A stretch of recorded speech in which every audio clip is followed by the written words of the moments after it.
Hey friends, hope you're all doing well. We're doing okay too, just really tired since we've been working non-stop. We wanted to answer a question many of you ask: how does our publishing process work? Most of our audiobooks are first posted on Patreon as paid content. They stay behind a paywall for a few months. After that, they become free to access on Patreon forever.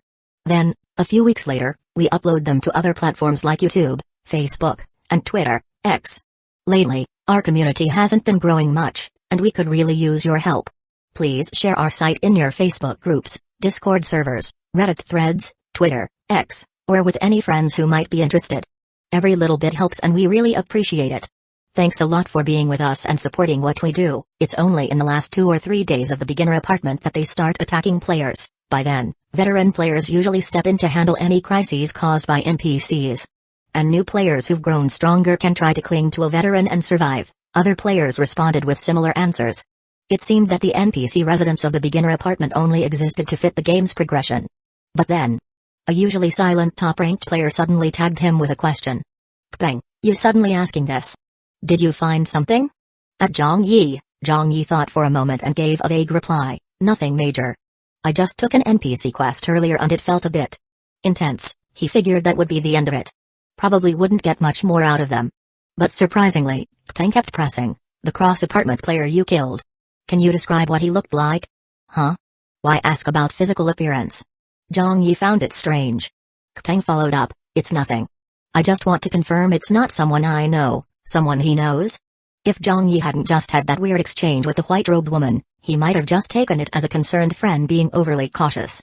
But after recently suspecting the white-robed woman might know Huang Qi, and now this comment from Bang, Zhang Yi couldn't help but wonder. Was there some hidden connection between Bang, the white-robed woman, and Huang Qi? And it was exactly this line of suspicion that made Zhang Yi realize something else. So, using that thought as a lever, he directly replied, "His name was Huang Qi. Is he someone you know?" Sure enough, Bang still replied with, "Did he have any specific physical features?" Very strange. Not interested in the name. Only the appearance. Just like the white-robed woman, who never referred to him by name, only as that guy. That's when a bold idea struck Zhang Yi. What if this cross-apartment Huang Qi was no longer the real Huang Qi? What if he'd been tainted by some kind of actual dirty thing? With that in mind, Zhang Yi casually responded, "He was skinny. Had a tattoo on his forehead. Probably to cover a scar." He waited to see if Bang would dig any further. But after a long pause, the only response was, "It's fine. Not someone I know." Zhang Yi still felt something was off. But right then, the group chat suddenly exploded with activity. His question was quickly drowned out by the new hot topic: Godlin has started using the quick battle card. Zhang Yi could only push aside his suspicions for now and quickly logged into the golden tier duel machine. He walked directly to the east-facing wall and once again faced the mode selection screen. 1. Beginner mode, game coins, 2. Standard mode, duel points, 3. Survival mode, survival points. It was easy to tell. The 3 modes were based on the currency used for betting in duels. Zhang Yi clicked on both, 2 and 3. Both gave the same prompt: requires a 10-win streak to unlock this mode. No wonder when he said he was on a 4-win streak earlier, people laughed at him. Saying 4 wins isn't even enough for a life-or-death duel. Now it made sense. 4 wins didn't meet the threshold for unlocking anything. Even the push to hit 10 wins was probably because 10 was the prerequisite to unlock the other 2 modes. Since he didn't meet the requirement, Zhang Yi didn't dwell on it. He just clicked straight into 1. Beginner mode.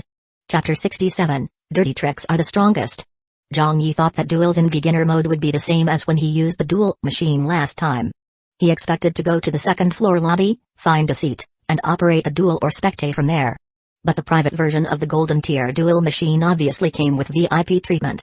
He didn't enter a lobby-like environment, but remained in what looked like a luxurious private suite. He could choose. Either enter the first or second-floor lobby to find a public seat for operation, or stay directly in the deluxe suite to duel or spectate. Zhang Yi didn't dare waste time. He immediately searched for duel arena number 18 and chose to spectate. But just for this round of spectating, he was prompted to pay 10,000 game coins. That is, the spectating fee set by Lin Jing was a whopping 10,000. Meaning, for every 10 spectators, he could earn 10,000 in fees. 1,000 spectators would mean 1,000,000. Just the spectating fee alone was more than the total bet and viewership rewards Zhang Yi earned in his fight with Zhao Yudi. And in that match with Zhao Yudi, The actual viewership reward was only 60,000 game coins. The gap between a War God ranking player and an ordinary player really was massive. But a 10,000 game coin spectating fee would definitely stop a lot of regular players. So even with the popularity of the War God ranking, Linjing might still not reach 1,000 viewers. However, anyone who could afford a seat in this viewing gallery probably wasn't average either. Zhang Yi only had 20,000 game coins left. After hesitating a moment, he still paid the 10,000 game coins to enter the spectator seats for Arena 18. This arena number 18 also seemed different from the ones used by regular players. Not only did it cover a much larger area, but huge electronic screens surrounded it, broadcasting key moments from the arena in real time so spectators could see more clearly. In addition, the entire arena looked extravagant.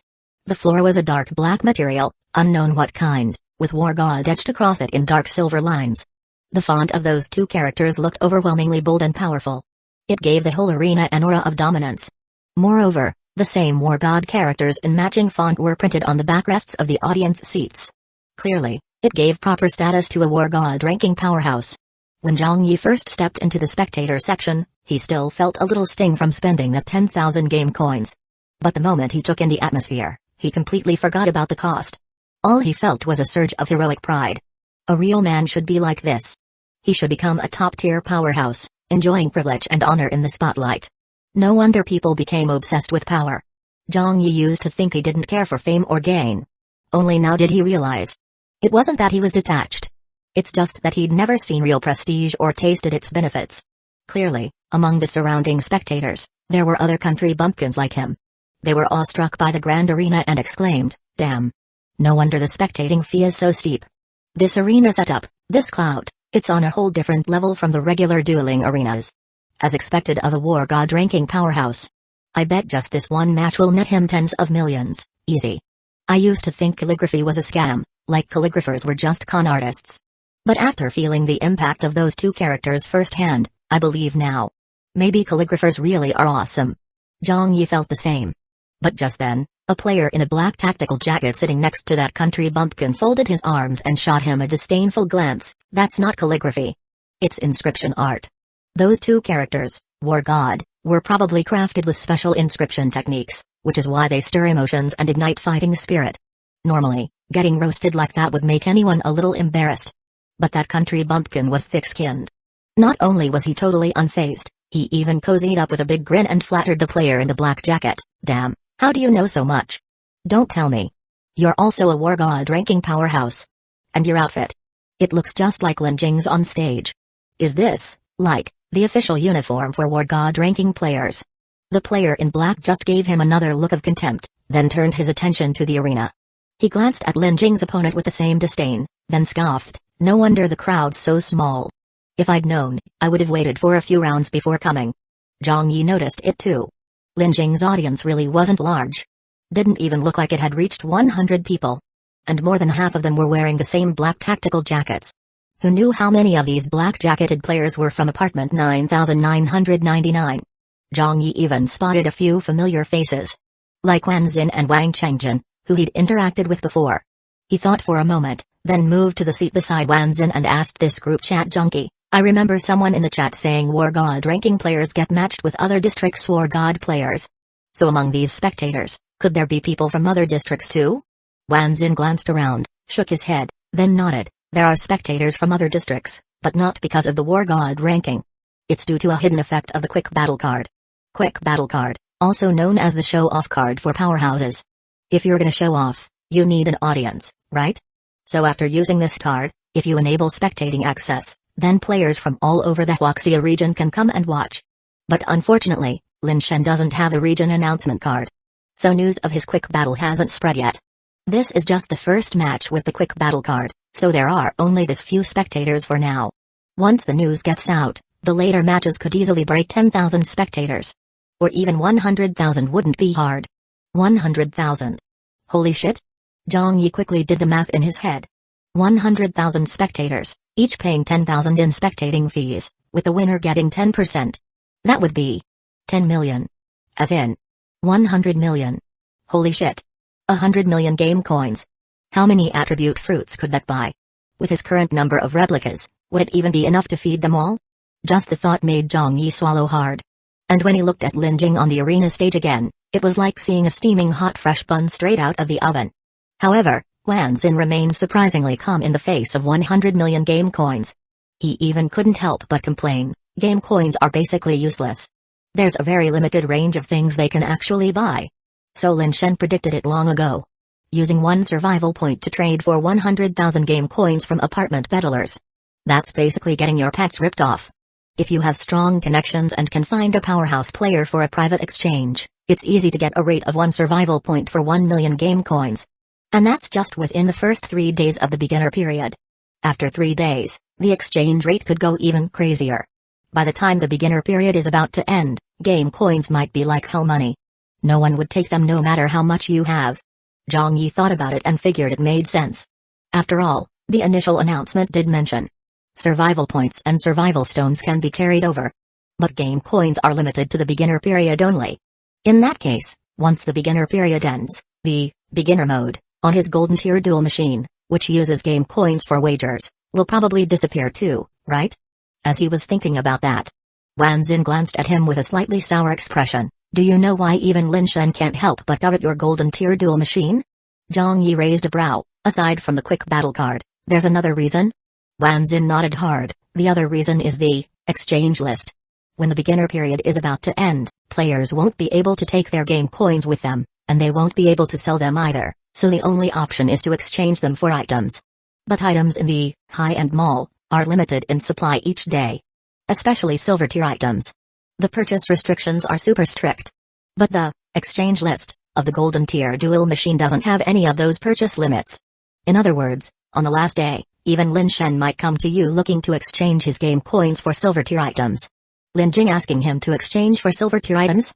Zhang Yi mulled it over, then suddenly asked, once a golden tier duel machine is bound, can't it be unbound? That question came out of nowhere. But the implication was obvious. Still, Wan Xin was on Lin Jing's side. Even if Lin Jing had openly said he appreciated Zhang Yi, words of praise are just words. They can't feed you. For all he knew, Lin Shen was just trying to lull the kid into a false sense of security, right? So Wan Xin didn't directly explain the unbinding conditions. Instead, he said deliberately, unbinding a golden tier duel machine has extremely harsh requirements. Normally, it's impossible to meet them during the beginner period. So when the beginner period is coming to an end, you'll definitely be able to make a fortune off that golden tier duel machine. Wan Xin wasn't sure what Lin Jing was really planning. But if the goal was to lull Zhang Yi, then saying this would only make the kid more relaxed, wouldn't it? Yeah. Zhang Yi did get lulled a little in his head. He was becoming more and more suspicious. Lin Jing may look all righteous and upright on the outside, but he was definitely scheming on the inside. Calling him to team up against the apartment administrator. Probably just planning to use him in that fight, right? As he was thinking about it, Lin Jing's first quick battle officially began. Above the massive arena, a commanding voice rang out, first match of quick battle number 18, countdown begins, 3, 2, 1, maybe it was a hidden feature of the quick battle mode. That 3, 2, 1 countdown was way faster than usual. Zhang Yi figured, if you didn't enable spectating for quick battle, it'd probably run like a gauntlet. Match after match with 0 breaks in between. That would definitely be fast. But it could also wear you down fast. The later the matches go, the worse your conditions likely to be compared to the first round. But if spectating is turned on, not only do you get to show off and make money at the same time, you also get a 3-minute break between matches. So yeah, pros and cons. He was thinking that when he noticed the fight on the stage wasn't quite what he expected.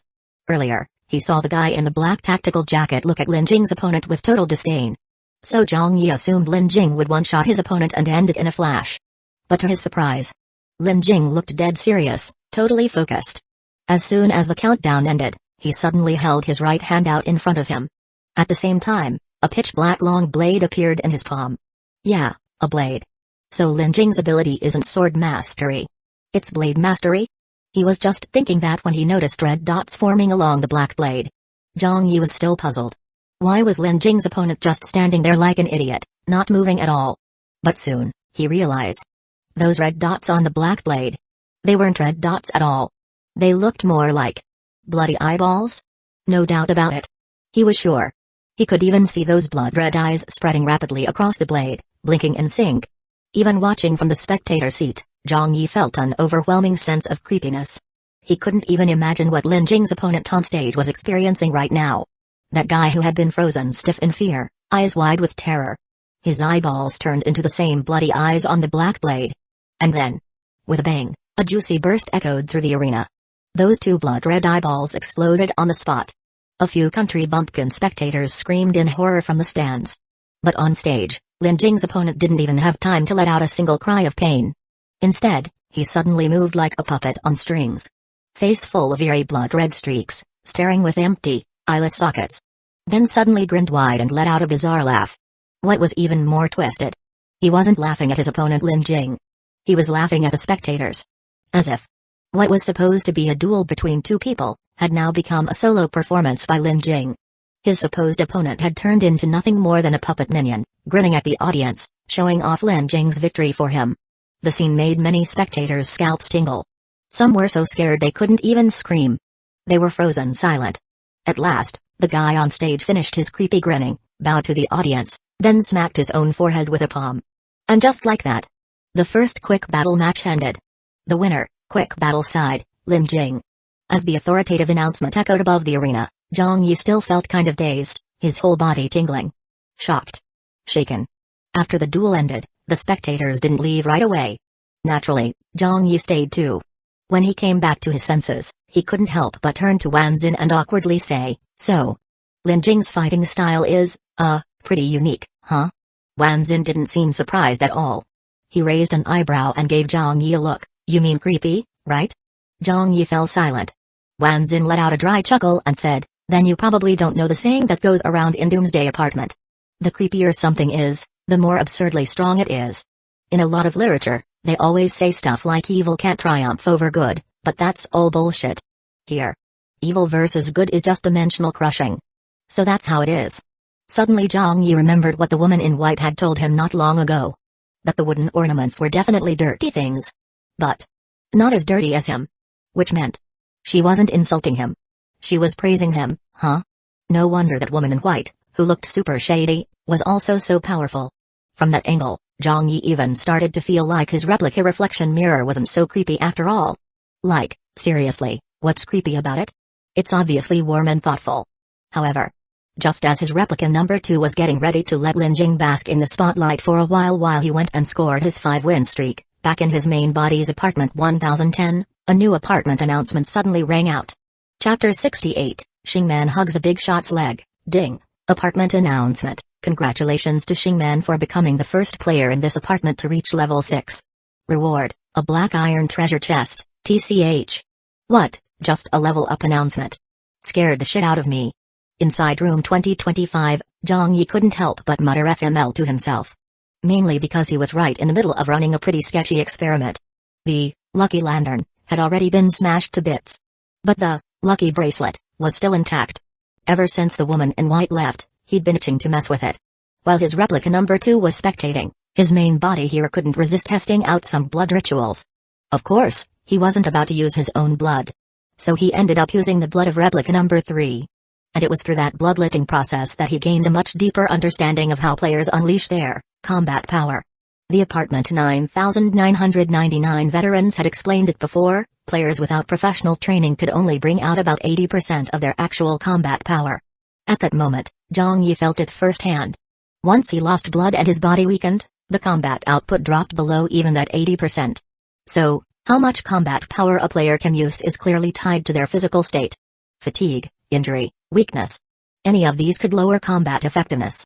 Which is exactly what made replica number 2 so strong. Under the effects of absolute focus and combat stance, he operated in a perfect peak state and could unleash 100% of his combat power. Then, when fused with other replicas, the effects went through the roof. So in the case of replica fusion, having number 2 involved far outweighed any fusion without him. Good thing the golden tier dual machine was bound to replica number 2. While Zhang Yi was feeling grateful, he was also getting ready to drop the lucky bracelet into a bowl full of his blood. That's when the apartment announcement popped up. He wasn't really fazed by the announcement, just confused. Wasn't Shingman supposed to be on the 3rd floor hallway, helping Bei Ruoan kill Wang Lingaling's group? Logically, it should have gone one of two ways. Either Wang Lingaling, Jiao Chang, and their group got wiped out, or Shingman got ambushed and taken out. But it had been a long time already, and it seemed like neither group had made a move. Instead, now Xingman suddenly leveled up. Don't tell me. He ran deep into the third-floor hallway to farm monsters and grind EXP? Zhang Yi didn't think too hard on it. He was just glad that when he dropped the lucky bracelet into the bowl of his blood, it didn't explode like the lucky lantern had. Instead, he couldn't quite describe it. But the color of the blood in that bowl looked darker. No. Scratch that. It was darker. At first, the color of his blood still allowed him to see the lucky bracelet submerged inside. But as time passed, the blood darkened so much that the bracelet was completely obscured from sight. He couldn't see it at all with the naked eye anymore. That felt kinda creepy. At the same time, the quiet class group chat suddenly lit up with a new message from Xingman. And it wasn't directed at Thayuan nor Wang Lingling. It was aimed straight at Yang Wenchou. Xingman, at Yang Wenchou, I've got time now. Out of respect, give me your coordinates and I'll come find you. Xingman, judging by how cocky you were before, I'd say I'm walking into death. I'm bringing my head from miles away. Don't tell me you're too scared to take it. At Yang Wenchou, these two messages made it obvious to anyone paying attention. Xingman was about to make a move on Yang Wenchou. And it wasn't like before where both sides were probing and avoiding direct confrontation. This time, he was coming in hot and full of confidence. All this just from hitting level 6? Why the sudden boost in confidence? Could it be that after level 5, each level gives more than just one attribute point? But even so, it probably wouldn't be that big of a difference, right? Zhang Yi was puzzled but still waiting for the show to unfold. But Yang Wenchou didn't reply in the group at all. So Xingman and his Class 9 crew started throwing verbal jabs, bombarding the group chat and spamming mentions. Xinhang, you've been tagged this many times and still won't show? Looks like Yang Wenchou is just a coward hiding in his shell. Ran Zi, hey, acting all tough before, saying he was waiting for Brother Xing on the rooftop. Turns out it was all just talk. Dude was faking it the whole time, hemming. Seems like all these goody-goodies are just gutless weaklings. Getting trashed like this and not even making a peep. No backbone at all, screw it, let's just wipe them all out. For a while, the group chat was flooded with Class 9's aggressive shouting. That previous atmosphere of terror once again blanketed the entire apartment. Meanwhile, deep in the second-floor hallway, where Wang Lingling's group had already set up traps for an ambush, things were starting to feel tense. Especially as they watched those Class 9 players insult their Class 1 and Class 2 classmates. It obviously didn't sit well. Jiao Chang couldn't hold back and cursed under his breath, fucking born with shit luck. Why the hell haven't they came to the second-floor hallway? And how the hell did Xingman level up? Lu Shen furrowed his brows and immediately analyzed, that doesn't make sense. Based on our scouting, monsters in the third-floor hallway cap at level 3. Xingman was already level 5. He shouldn't get any EXP from killing level 3 monsters. So how did he hit level 6?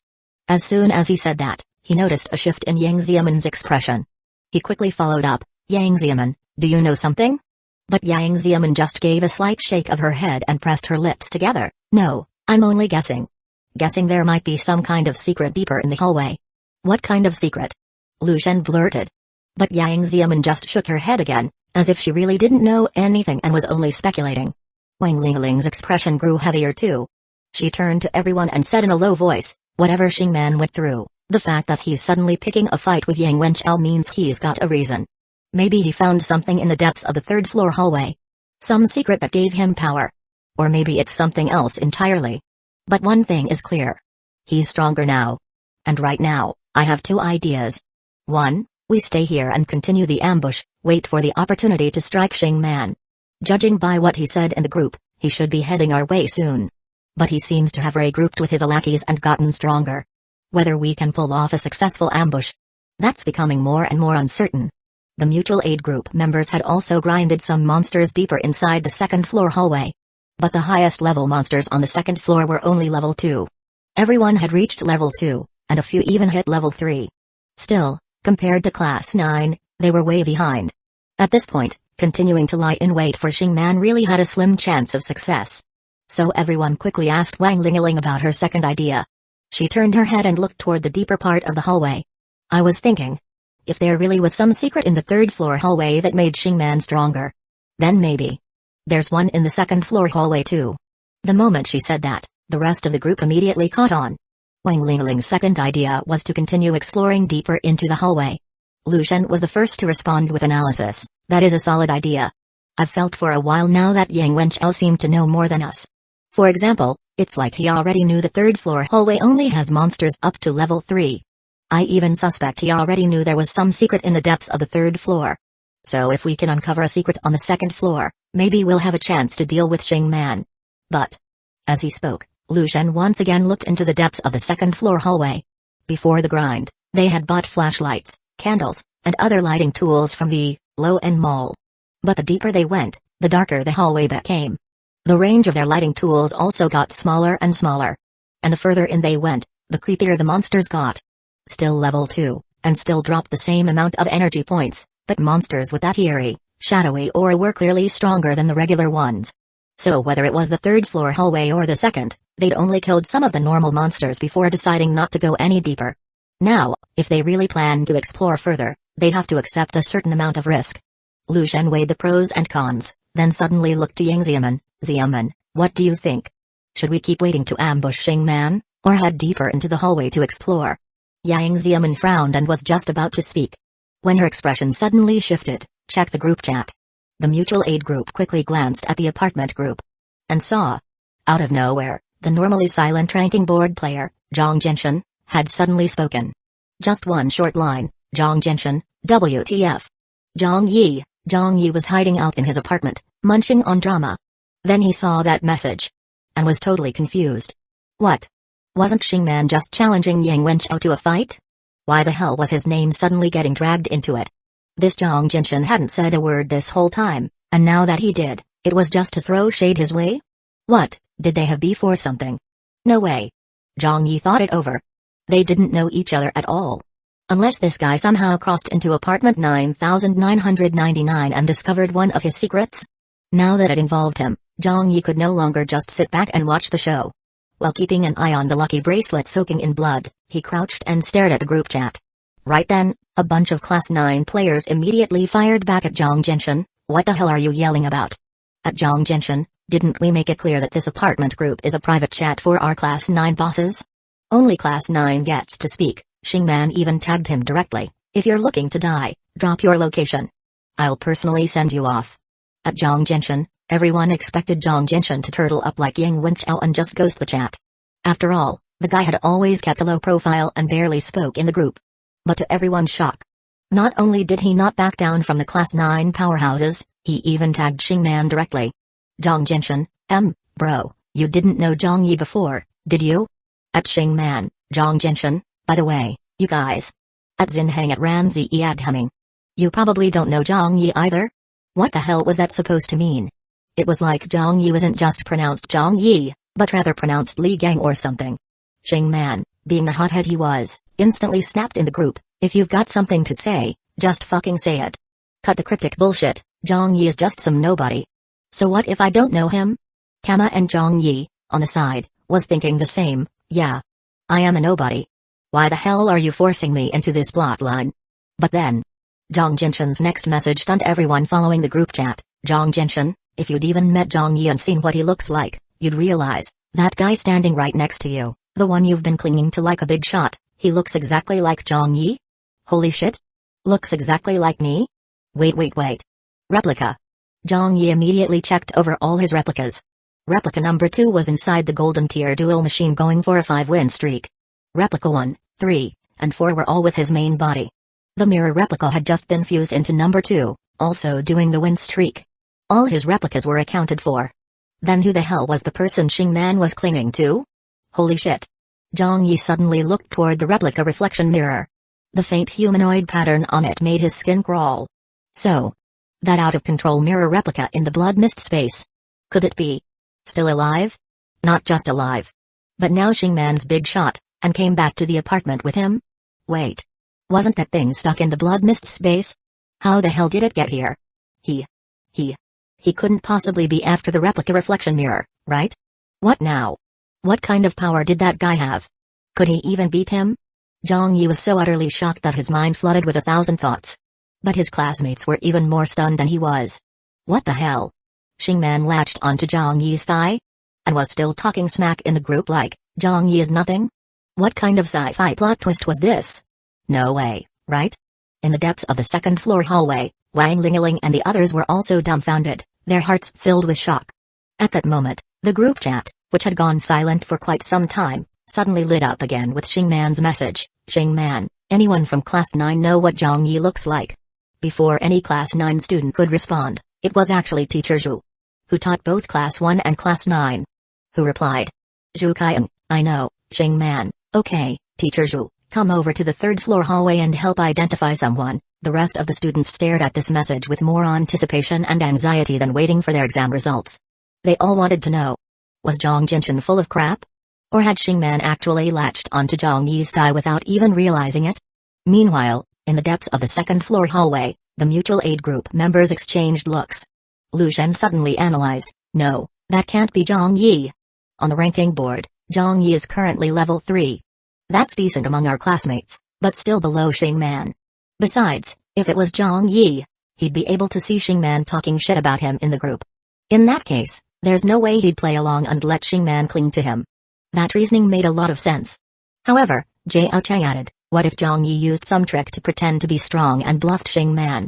He made Xingman think he was powerful, but really, he's still just a small fry, so when Xingman called him nothing in the group, he didn't dare say anything and just played it cool?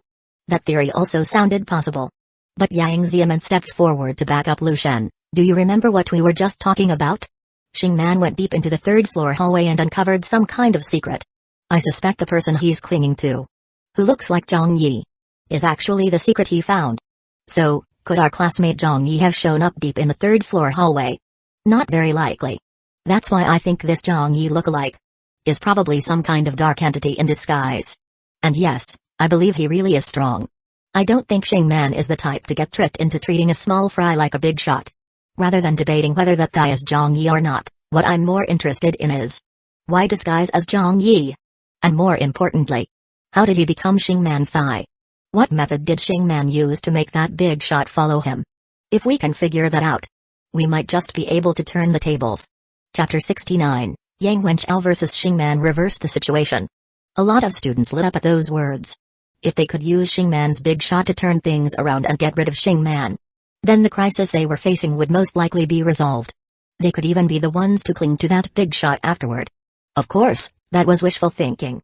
In reality, that kind of big shot wasn't easy to cling to. And they weren't just clinging for survival. They were trying to turn the big shot. That wasn't going to be easy. But Yang Xiamen didn't get a chance to continue analyzing. Instead, Lu Shen quickly suggested, the fact that this big shot looks exactly like Zhang Yi. Maybe we can use that somehow. Beiruowen, probably from watching too many palace dramas, suddenly had a light bulb moment and excitedly proposed, how about we pull a prince and pauper swap? Let Zhang Yi impersonate the big shot? Then, Xingman takes the fake Zhang Yi to find Yang Wenchao, and we go find Yang Wenchao too. At the critical moment, we all help Yang Wenchao, and Zhang Yi switches sides. Don't you think we'd be able to take down Xingman? She looked thrilled as she spoke, thinking she finally came up with some clever scheme. But clearly, her idea didn't line up with what Yang Xiamen and Lu Shen were thinking. And it was obviously pretty childish. Yang Xiamen immediately pointed out, prince and pauper swap? Then what do you plan to do with the real prince? Prince? Beiruowen blinked dumbly. Then realized. In the palace dramas, the prince would usually be quietly taken care of. But saying it out loud, she suddenly snapped back to reality.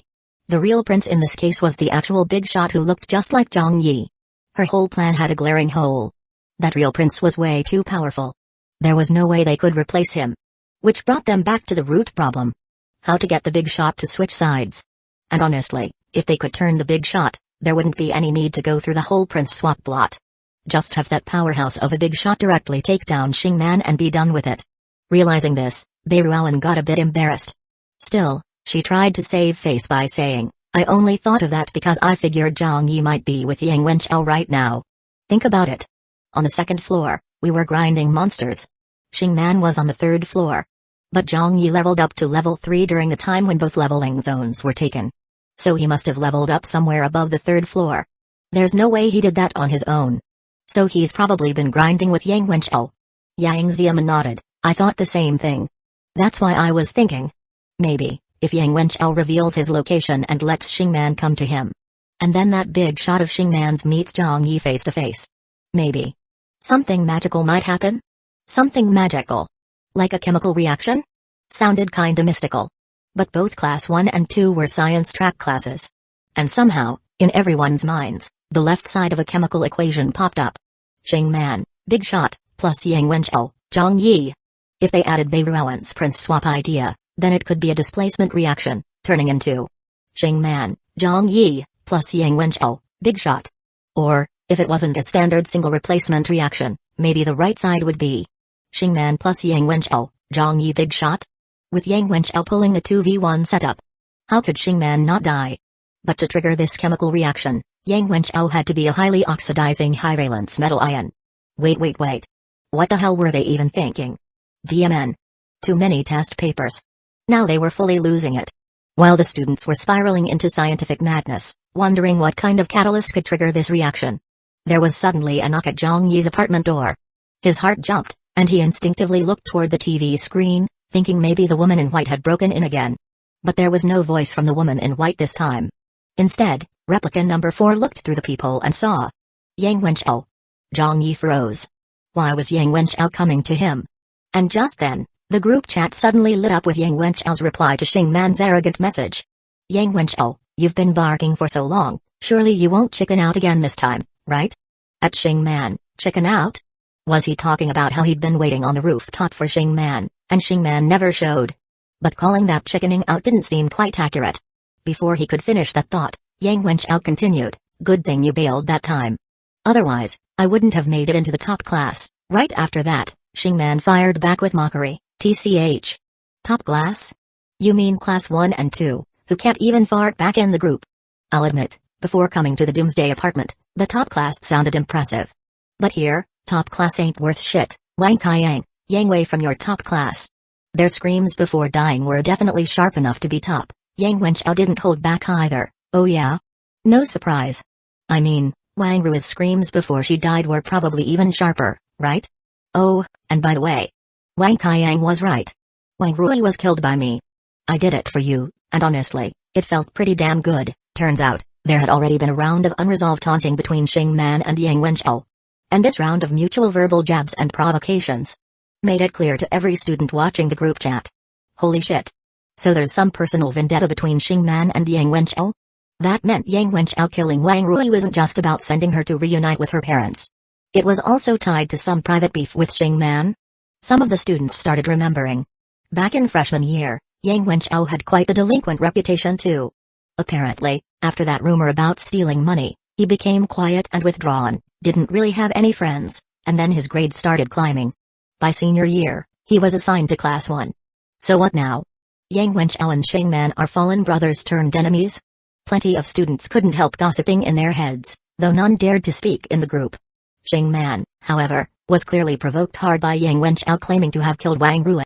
He was probably boiling with rage. He didn't bother with more back and forth. He just dropped a direct reply, fine. Very well, even the text seemed to be grinding its teeth, so you've made up your mind to settle this with me once and for all? Yang Wenchao stayed arrogant as ever. I don't need to prepare to deal with you. To avoid more whining about saving face, let's make it simple. No need for you to come find me, or for me to look for you. 3 minutes from now, first floor lobby. Either you die, or I live. Sound good? Zhang Yi, still spectating purely for the drama, couldn't help but roast in his head. Either you die, or I live. So either way, Shingman's dying, huh? Shingman seemed to pick up on that too. Furious again, he gritted out a reply. Hope you can keep up that attitude when you get to the lobby. So that meant he agreed to the first floor duel? In that moment, all the remaining class 1 and 2 students were getting excited. Could Yang Wenchao really take out Shingman? Yang Wenchao didn't respond again and just kept knocking at Zhang Yi's apartment door. But Shingman added more in the group. Right now, class 9 is full of powerhouses. To avoid you calling it unfair, I'll go alone. Just me, and we'll fight 1v1, but on one condition. You bring Zhang Yi with you. Because killing just you isn't enough to vent my anger. I want that Zhang Yi you saved to join Wang Ru in death. Of course, killing Zhang Yi will come after I kill you, so if you can beat me, Zhang Yi will be just fine. Zhang Yi had been enjoying the drama just fine. Then suddenly saw his name dragged into this mess again. And this Yang Wenchao guy? Didn't even hesitate? He replied directly, okay, WTF? You okay? I'm not okay. Why the hell do I need to be there for your fight? Zhang Yi was mentally cursing non-stop. Still, after thinking it over for a moment, he sent out replica number 1 to open the apartment door. Stepped outside, and shut it again right behind him. Yang Wenchao didn't even get a chance to peek inside. So he frowned and asked, "You got something in there you don't want people to see?" "Nope." Zhang Yi looked completely innocent, shaking his head. "Didn't you and Xing Man agree to fight in the lobby in 3 minutes? So obviously you don't have time to tour my apartment, right?" He said it like it was the most natural thing in the world. Yang Wenchao didn't press further, turning toward the red light elevator. As they walked, he gave Zhang Yi a sidelong glance and asked, "Expression complex, how'd you get to level 3? And that guy Xing Man's following, who looks just like you. Any idea what's going on there?" "Well, about leveling up, it's a long story. I'll explain after you beat Xing Man. As for that guy who looks like me, I have some ideas, but I'm not totally sure." In other words, he said a whole lot of nothing. Still, Yang Wenchao noticed something in his tone and mannerisms. The kid was clearly a lot more confident than before. He spoke calmly and steadily, a big change from how he used to be. Looked like his boost in strength had given him some real backbone. Yang Wenchao didn't push the issue. He and Zhang Yi entered the red light elevator together. Meanwhile, on the 3rd floor hallway, after finalizing the duel with Yang Wenchao, Xing Man turned to his underlings and calmly gave instructions. "All right, according to plan, I'll keep Yang Wenchao occupied first, then Ran Ziyi, you ambush Zhang Yi. Once you confirm Zhang Yi is dead, Xin Hang, you signal the Blood Mist guy to release the mist and suppress Yang Wenchao's attributes." Clearly, the fact that the Blood Mist guy looked identical to Zhang Yi was still on his mind. That's why he demanded that Yang Wenchao bring Zhang Yi to the 1st floor lobby. Once Zhang Yi was dead, and the Blood Mist guy made his move, there shouldn't be any surprises. As for all that stuff he said in the group about fighting Yang Wenchao 1v1, killing Yang Wenchao first, then killing Zhang Yi, that was all bullshit. Back in school, words might have meant something. But here, in the Doomsday apartment, going back on your word was the norm. Xing Man had it all planned out. But before leaving, he turned to Zhu Kaiyan with a polite smile. "Thanks for helping me ID the guy, Teacher Zhu." Zhu Kaiyan was clearly afraid of Xing Man. Even now, being thanked, her expression was stiff. She didn't dare say much. What she didn't expect was that Xing Man, still smiling, suddenly said something straight out of hell. "But tell me, Teacher Zhu, are you gonna run to the group chat and blab about what I do next?" Her pupils shrank, face went pale in an instant. She stammered out, "And no, I won't say anything." But Xing Man just shook his head with a smile. "Only the dead don't speak." And with that, blade flashed, head dropped. Afterward, he even put on a look of sorrow, sighing softly, "Too kind-hearted for this world. Just not cut out for survival in the apocalypse. Maybe logging off early isn't such a bad thing after all. I'm not wrong, am I, teacher? Double negatives make a positive. So it's a good thing. Never thought I'd be the one teaching you one day." With that, Xing Man's mood seemed to improve. As planned, he entered the red light elevator alone. And Zhu Kaiyan's death was noticed by the students immediately.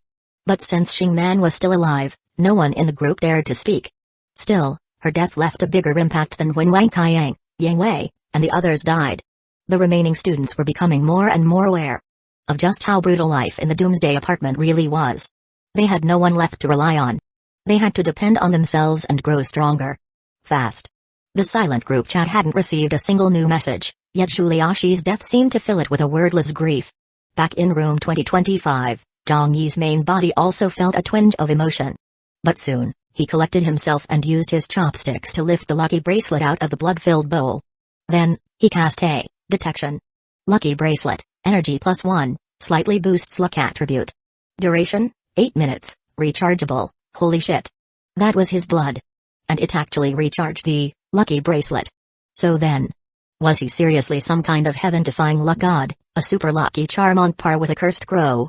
If that were the case, couldn't he just keep charging up luck-based items and make a fortune that way? Wait, no. The woman in white did call him dirty. If he was dirty, then maybe this lucky bracelet had already been corrupted into a misfortune bracelet. Even if it wasn't tainted. The woman in white had specifically warned him not to use luck-based items going forward. So this lucky bracelet, powered up by his blood. Best not to use it, huh? Thinking that, Zhang Yi dropped the bracelet back into the blood bowl, then stashed the whole thing into his replica shared space. Meanwhile, in the 1st floor lobby, Yang Wenchao and Xing Man both arrived, face to face at last. Chapter 70, Why is your thigh listening to me? Of course, Zhang Yi was there too, but he just wanted to be a background character and quietly watch the drama. He originally thought he'd get to see Xing Man. That guy who looked exactly like him and had such a powerful presence. But who would have thought, Xingman was actually pretty gutsy, really looked like he was about to go 1v1 with Yang Wenqiao, and even showed up alone. So, that means he's pretty confident about going solo against Yang Wenqiao? Just as he was thinking that, Zhang Yi noticed. Xingman gave him a look. His eyes were complicated, with a hint of killing intent. In fact, that killing intent was even stronger than what he had toward Yang Wenqiao. Zhang Yi frowned slightly, just in time to see Xingman turn back toward Yang Wenqiao. These two really looked like they knew each other. More than just plain hostility, their eye contact sparked with explosive tension. Yang Wenqiao fiddled with the pair of bracelets on his wrist, and slowly said to Xingman, "I thought you'd fall back on old habits and show up with your little lackeys and that so-called thigh of yours to gang up on me. Didn't expect you to actually come alone. You're not afraid I'll go back on my word and team up with Zhang Yi?" Xingman didn't respond. His expression stiffened a little. After all, he couldn't just come out and say, "From what I know about you, you're not the type to go back on your word." If he said that, the contrast would be too brutal. His understanding of Yang Wenqiao, not likely to go back on his word. Yang Wenqiao's understanding of him, always goes back on his word. Wouldn't that just make him look like a total scumbag? What, does he not care about his reputation? So instead, he forced himself to act tough and sneered coldly, "Hey. Trash is trash. Even if you teamed up with every last one of your so-called top-class classmates, I wouldn't be scared." And with that, not waiting for Yang Wenqiao to reply, he darted straight toward him. His footwork was lightning fast, legs leaving after images. At the same time, his fingers interlocked, then yanked apart with a shout, "Open!" In that instant, the space in front of him looked like it was torn apart. And Yang Wenqiao, who stood directly where his hands pointed, seemed to be ripped in half by some overwhelming force. Left and right halves dropped to either side. It looked exactly like a log split in two by an axe. Zhang Yi, still in full popcorn munching mode, was totally dumbfounded. No way? Yang Wenqiao got one-shotted? No. Wait. Zhang Yi remembered Zhao Likun and Wang Haiyang describing Yang Wenqiao's fight with a monster in the group chat. They mentioned one keyword, resurrection. And sure enough, just as Xingman was looking a bit stunned by the insta-kill, the two halves of Yang Wenqiao's body on the ground suddenly turned into black mist. The black mist gathered fast and quickly reformed into Yang Wenqiao's shape. Just like he thought. Yang Wenqiao resurrected. Xingman, seeing this for the first time, was clearly shaken.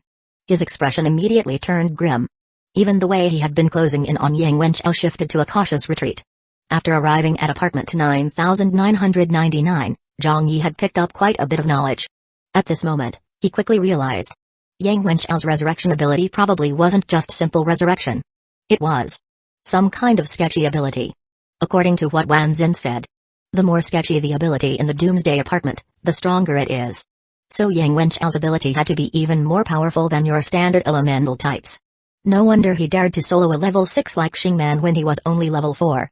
At the same time, Zhang Yi thought Wang Lingling's ability was an S-tier dark element affinity. It probably had a touch of that sketchy vibe too.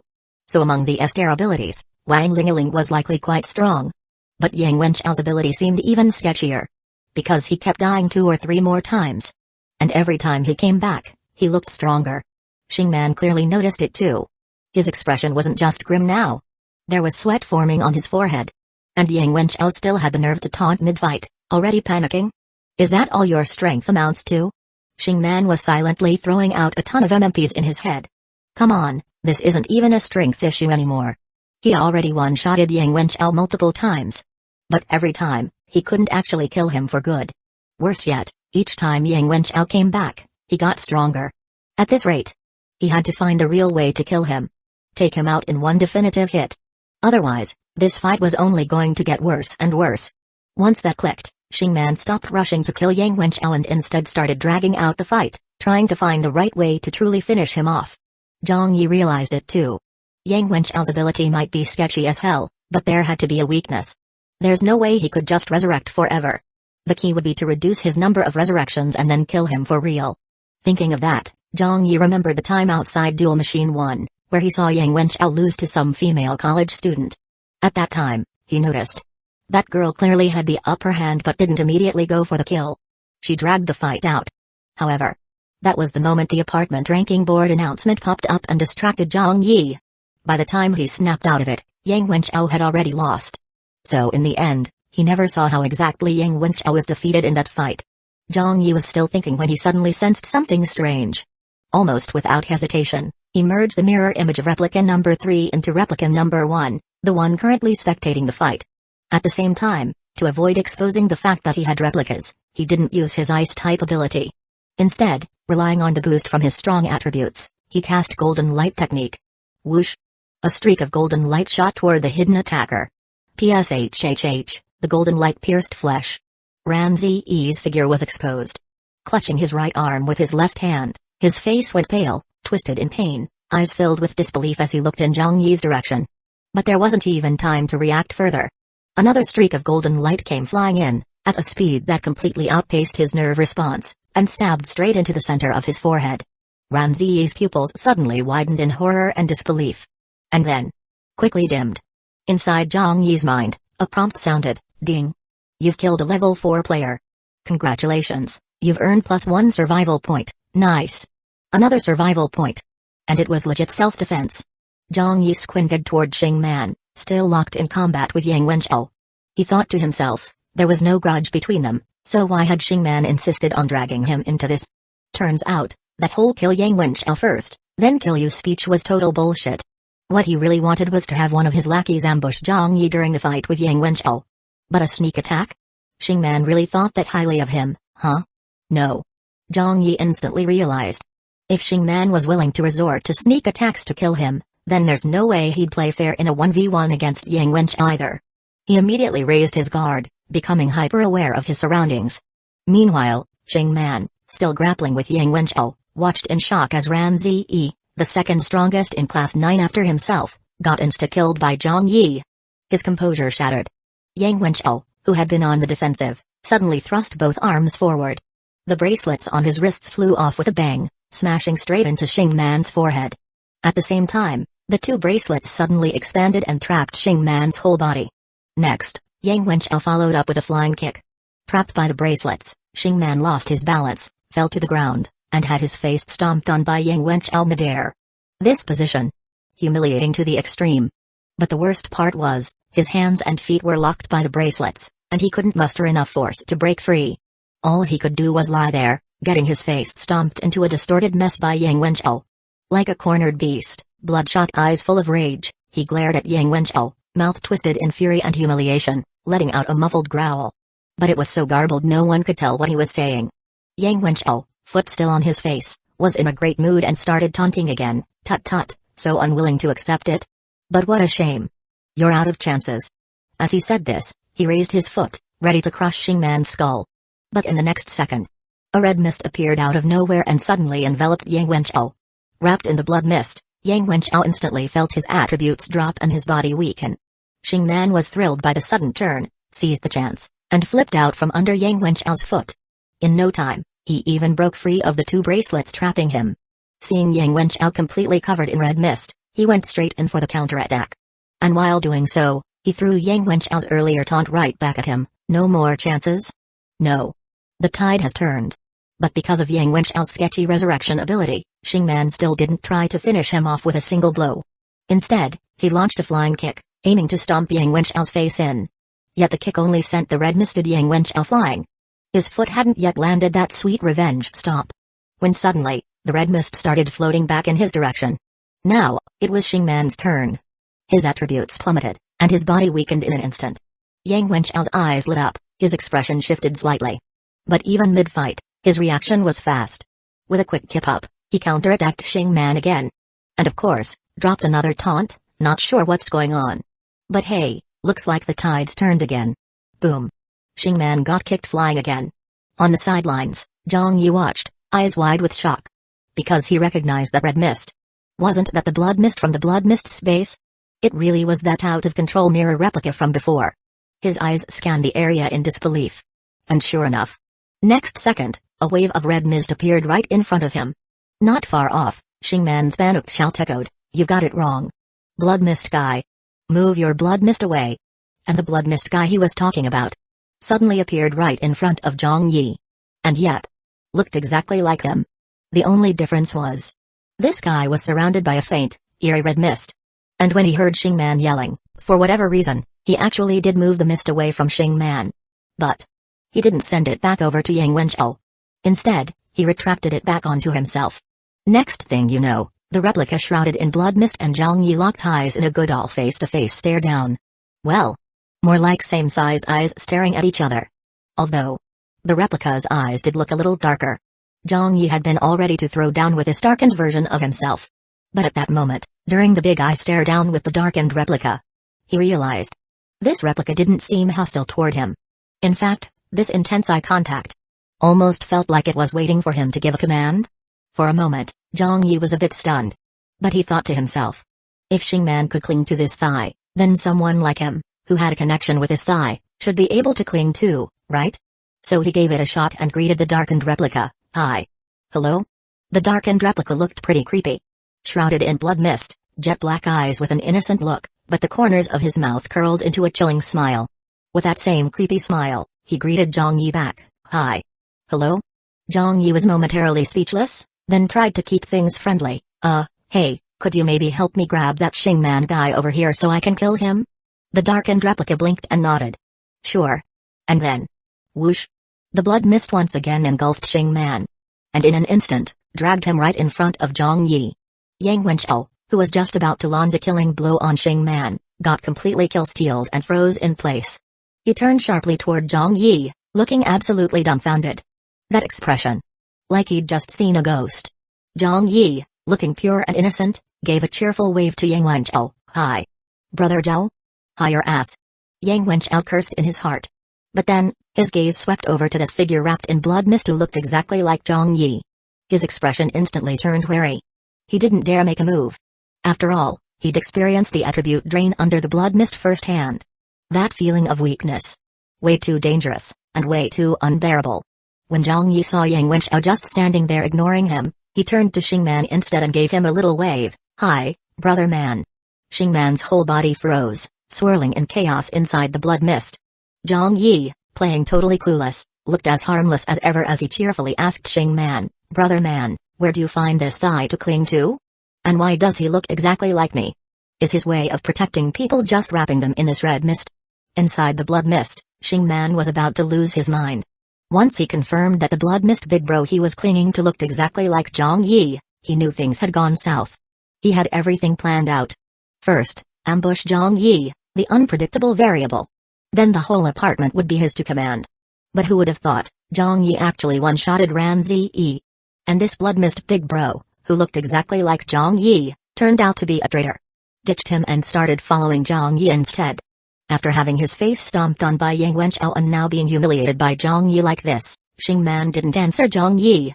He just glared at the blood mist guy, bloodshot eyes full of unwilling fury, and roared, blood mist. I'm the one who brought you into my apartment. You promised you'd repay the favor. You can't be this ungrateful. Move. Move this blood mist off me right now. The moment Zhang Yi heard that, he realized.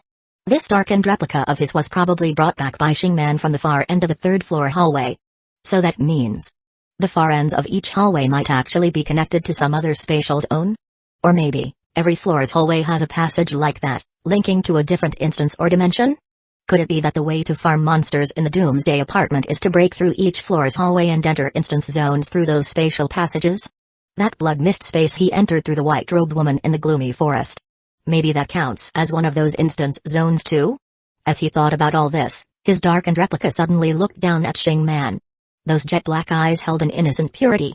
Yet also a cold detachment, untouched by any emotion.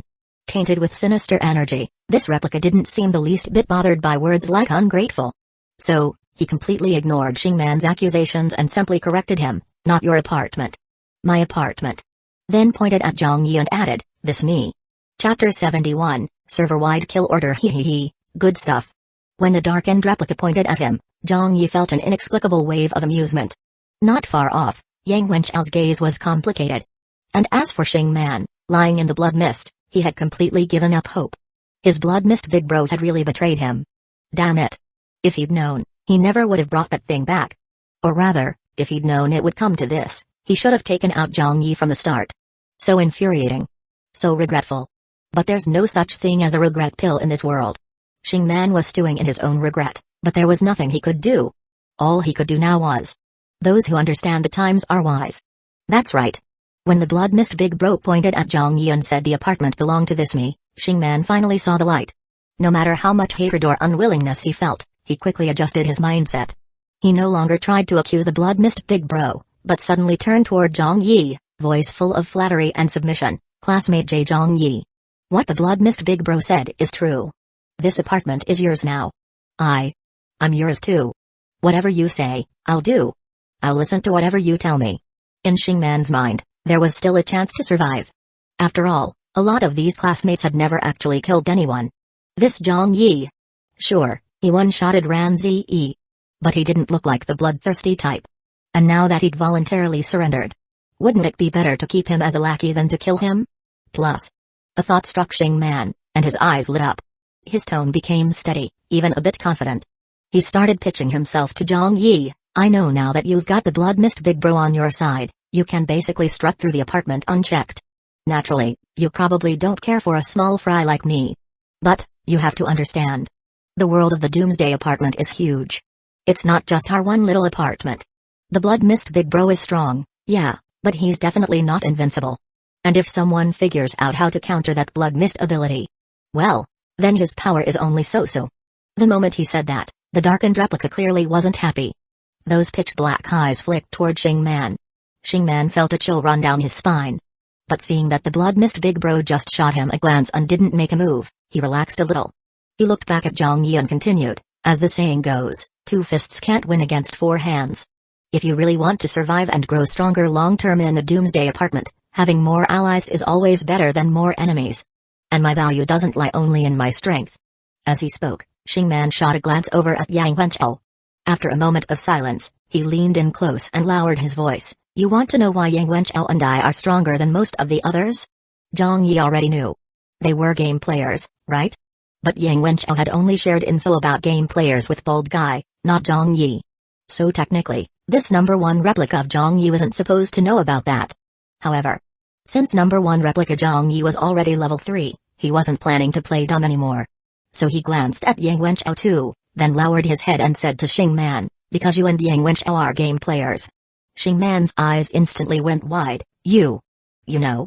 Zhang Yi raised an eyebrow. So what you're trying to say is, your value also lies in your identity as a game player? Then let me ask you. Do you know what the requirements are for killing an apartment administrator? Xingman had just been full of confidence, thinking his game player status could save his life. But now, he was starting to panic. Still, he quickly answered, if a player attacks the apartment administrator, they can be directly erased on the spot. And the reward for 100 straight wins in the duel room, the Madman Mask, grants 3 minutes of immunity against that kind of erasure. Also, once the administrator dies, the tenants in the apartment won't be able to pay rent normally. The apartment they manage will automatically be destroyed at the next midnight after their death. So, after the administrator dies, players have to either leave the apartment through cross-apartment travel, or use a survival stone to clear the beginner apartment ahead of time. So, you could actually clear the beginner apartment early. The big shots in apartment 9999 were probably aiming for that, huh? But if Zhang Yi wanted to kill the apartment boss, then most likely he wouldn't be able to clear early. He'd have to stay behind through cross-apartment access, and keep working on the follow-up quests to kill the apartment wandering merchant and the apartment boss. Wait. A sudden thought hit Zhang Yi. If killing the apartment administrator would cause the apartment to be destroyed early, then what about the white-robed woman? He had thought the apartment's destruction would cause her some kind of trouble. But if he kills the administrator, wouldn't her trouble just arrive ahead of schedule? Or maybe the white-robed woman assumed he was planning to kill the administrator of apartment 9999, so apartment 1010 wouldn't be destroyed early. No. That can't be it. Zhang Yi clearly remembered the white-robed woman specifically saying, once he killed the apartment administrator, she'd give him a surprise. And the tone she used when she said surprise was quite meaningful. Zhang Yi turned back to Xingman and asked, besides that? Any other consequences of killing an apartment administrator? Xingman instinctively shook his head, shouldn't be. But then he froze mid-sentence. As if he suddenly remembered something, his face changed and he corrected himself. Actually, I think I remember there was one. Not sure if it counts as a result of killing an administrator, but it was a game incident. Game incident? Zhang Yi was intrigued and motioned for him to continue. But Xingman took this chance to bargain, I'll tell you. But only if. He hadn't even finished saying but. When Yang Wenchao walked over and said seriously, it really was a pretty strange game incident. Back then, none of us game players realized the game would eventually invade reality. So at the time, that incident was just seen as a coincidence. But now that we've actually entered the Doomsday apartment, it all feels a bit suspicious. Zhang Yi pressed, give me the details. What exactly happened in that incident? It wasn't anything crazy. Just that back then, a newbie team used pay-to-win mode to challenge the apartment administrator. But for some reason, after that team successfully killed the administrator, the game suddenly issued a server-wide announcement. The content was a server-wide kill order targeting one of the whales from that team. That was probably the only time a server-wide kill order ever happened in the game. The announcement made a big stir at the time, but it didn't last long. Because within 2 or 3 minutes of the kill order going out, that whale got backstabbed and killed by another whale from the same kill admin team. After that, the guy who completed the kill order got the bounty. And that player later became the strongest player in the whole game. Up to this point, it didn't really sound like a full-blown game incident. But then Yang Wenchao added, if it had just happened inside the game. Kill order, betrayal, strongest player. It wouldn't have been that special. What makes it a game incident is that whale who got the kill order? He was later found dead at home. Sudden death. Of course, dropping dead from gaming all night isn't exactly rare. So no one thought much of it at the time.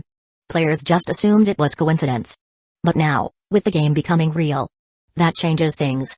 It suggests that game wasn't just a game. So now I'm seriously wondering. That whale's sudden death.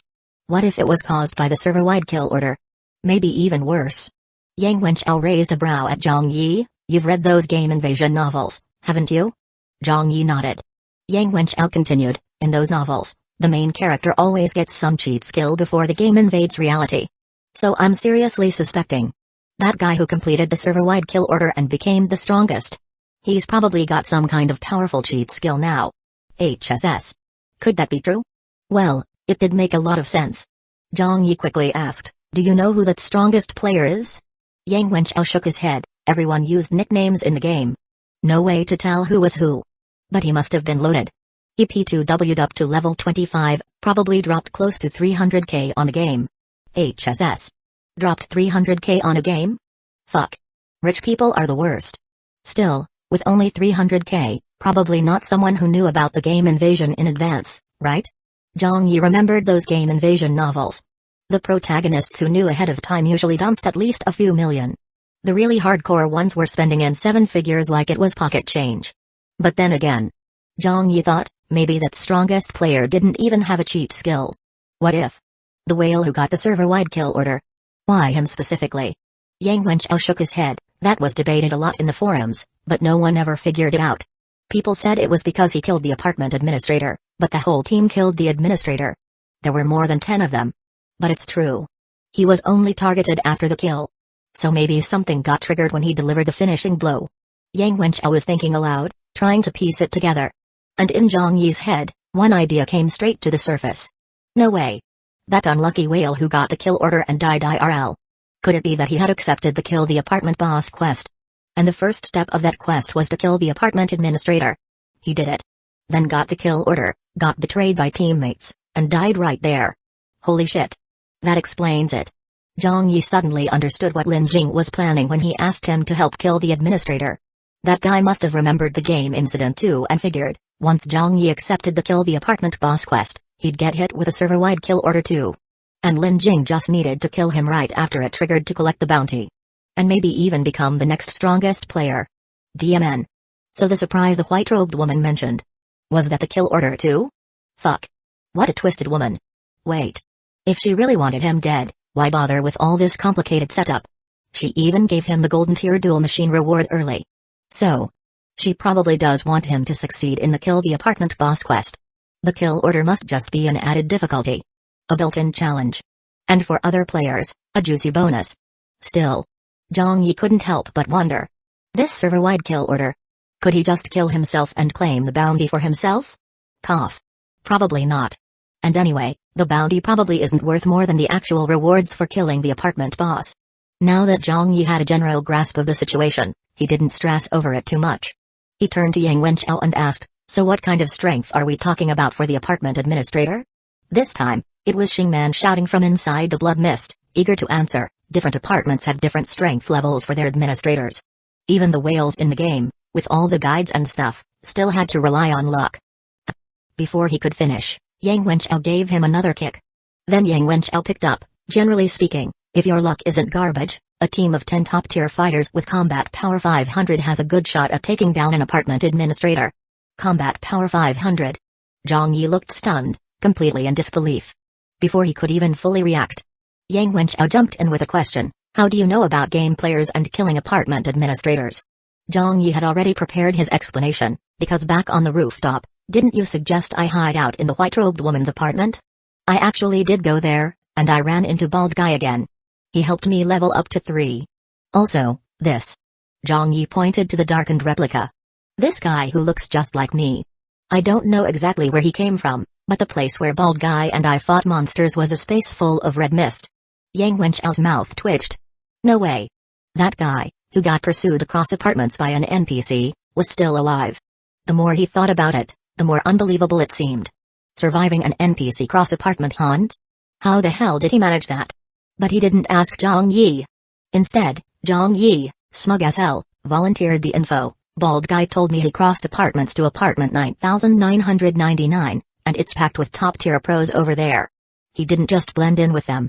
He even got an NPC quest from the white-robed woman. He's thriving in 9999 apartment. Killing it. As he bragged, Zhang Yi watched Yang Wenchao's expression. Sure enough. At first, the guy looked like he'd seen a ghost. Then he started looking like he was super constipated.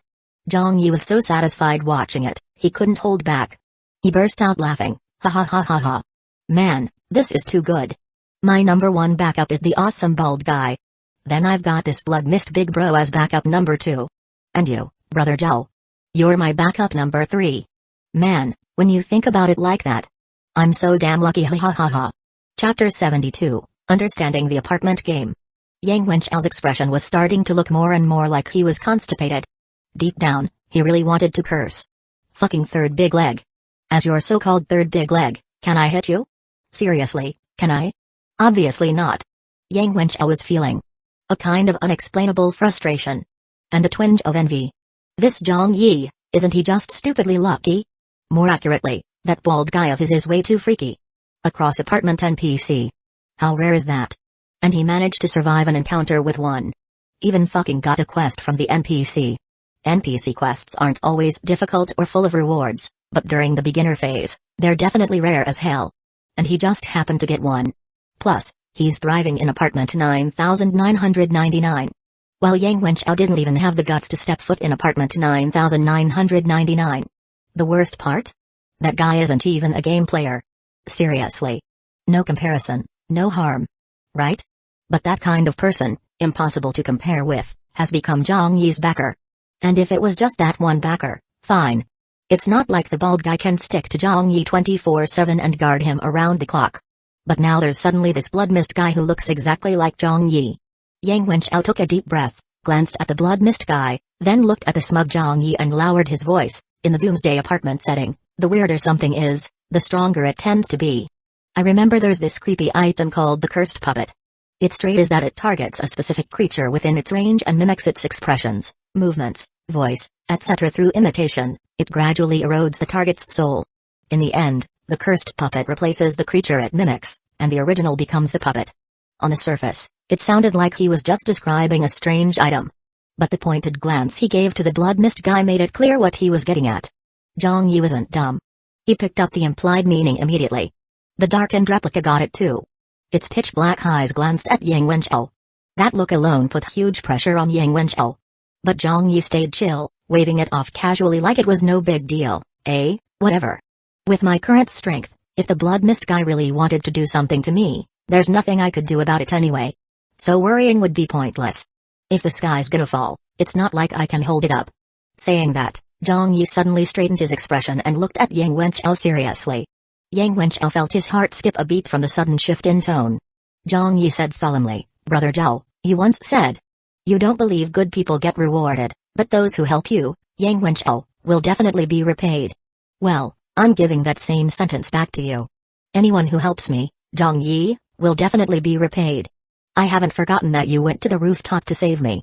With that, he flipped his hand and pulled out a bracelet, handing it to Yang Wenchao. This is a lucky bracelet. I think my good luck might have come from wearing it.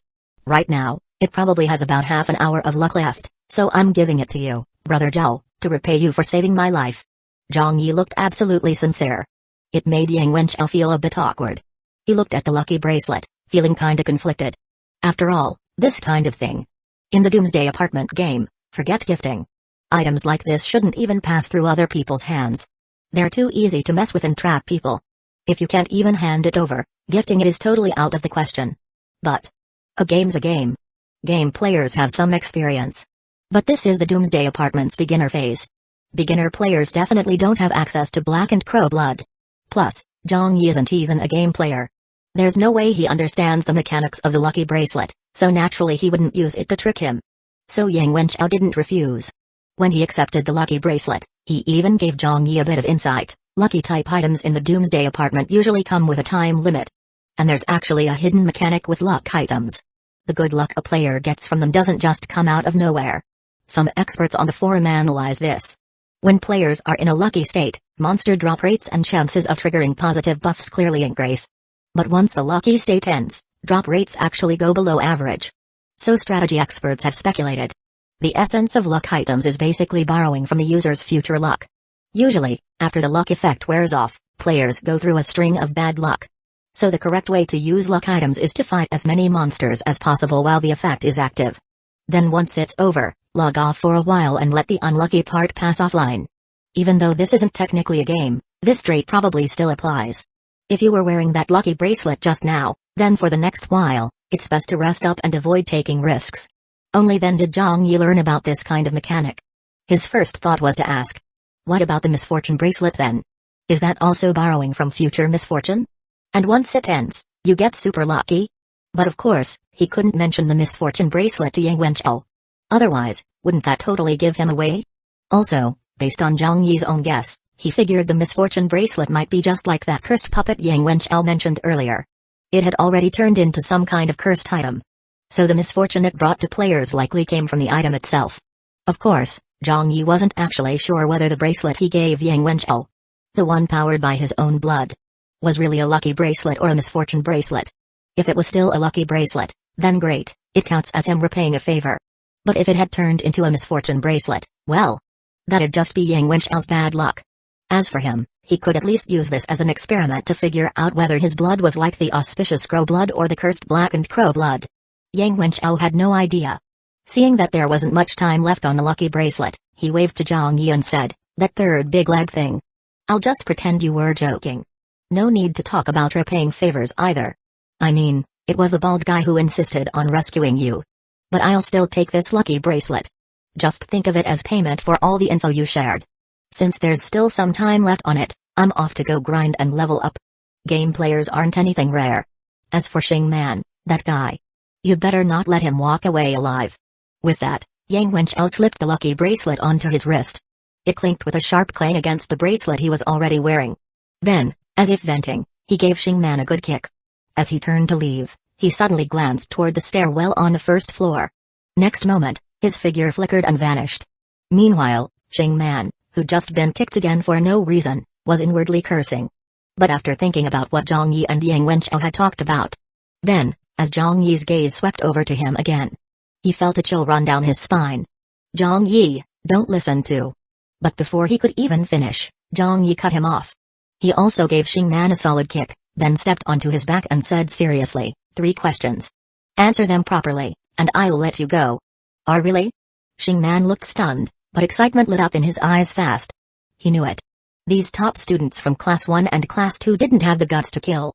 Zhang Yi one-shotting Ranzi had just been an accident in self-defense. He wouldn't kill him. Hope flared up in Shingman's heart, and he quickly swore, as long as you let me go, I'll answer everything honestly. First question. You game players, other than having played the game before, do you have any special advantages? Like the announcements you hear, the abilities you awaken, or anything you had in the game? Did you bring any of that over? Shingman didn't think too hard before answering. Before the apartment fusion, I already talked this over with some classmates from Class 9. I've got a few brothers in Class 9 who also played the game, and here's what we figured out. When game players show up in the real Doomsday apartment, we don't really get any perks. The announcements we hear, the abilities we awaken. It's all the same as regular people. And everything we had in the game didn't carry over to this apartment. The only real advantage was All game players were initially placed on the 20th floor. That actually was a pretty solid benefit.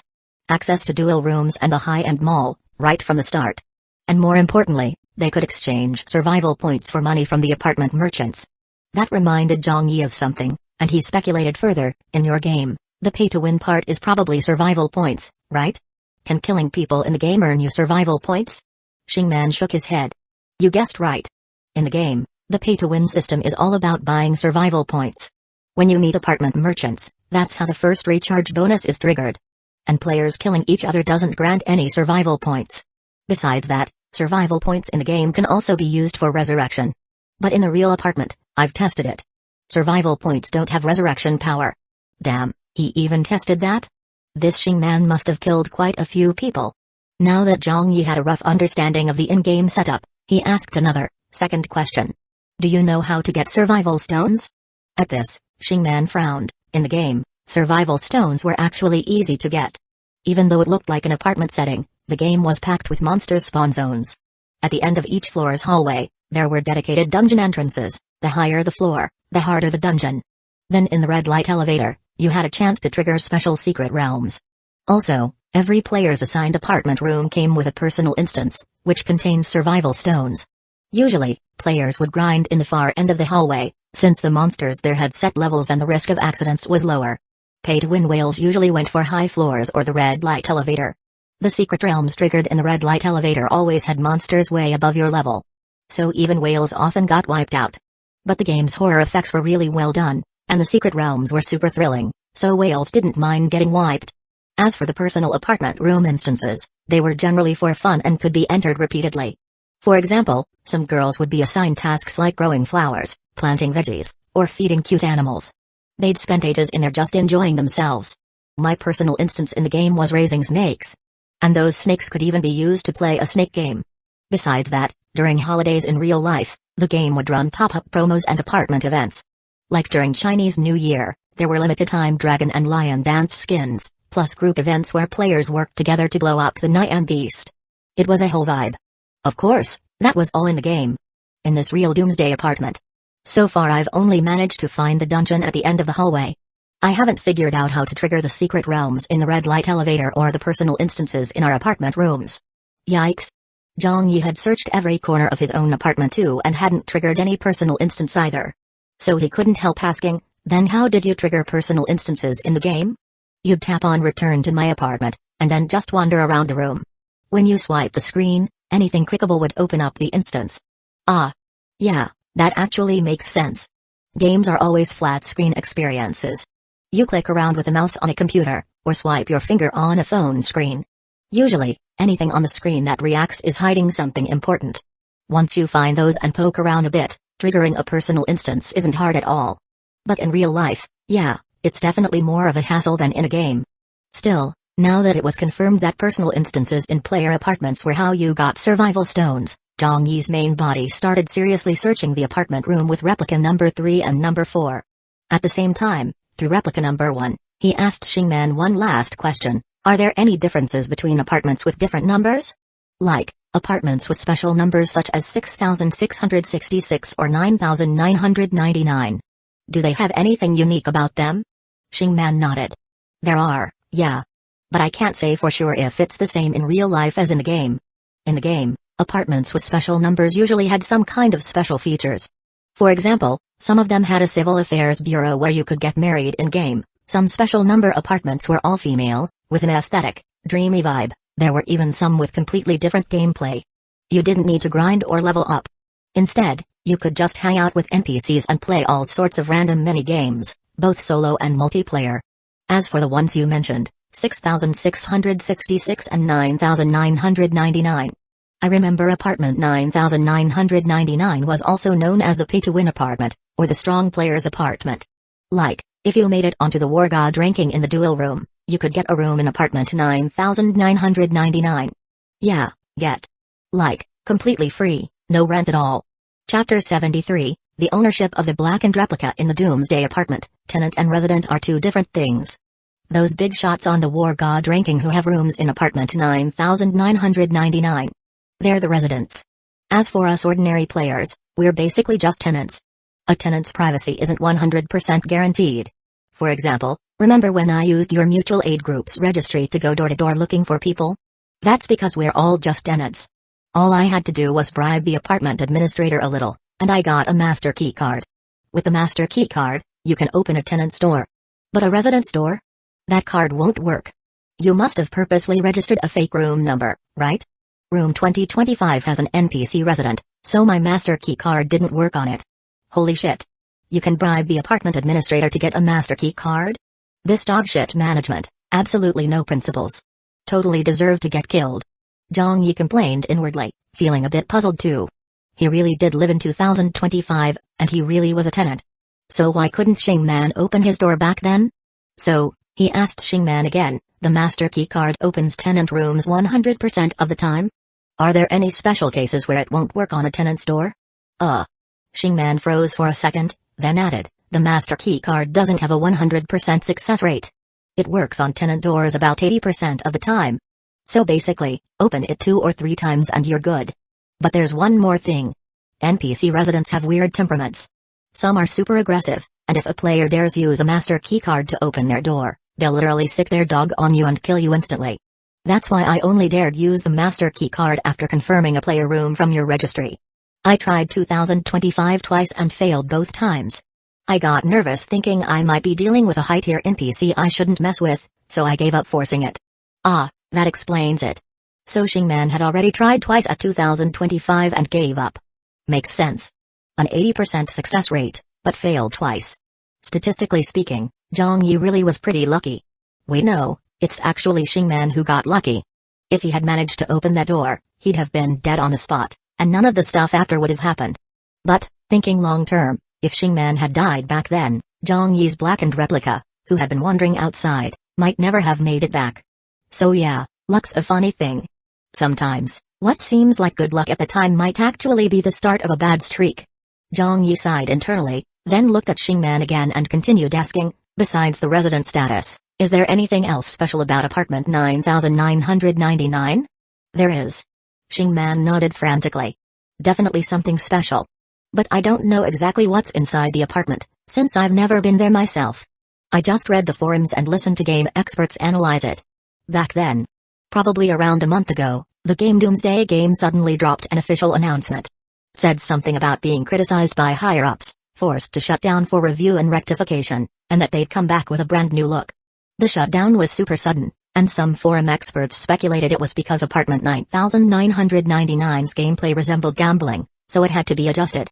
So my guess is, Apartment 9999 is kind of like a casino?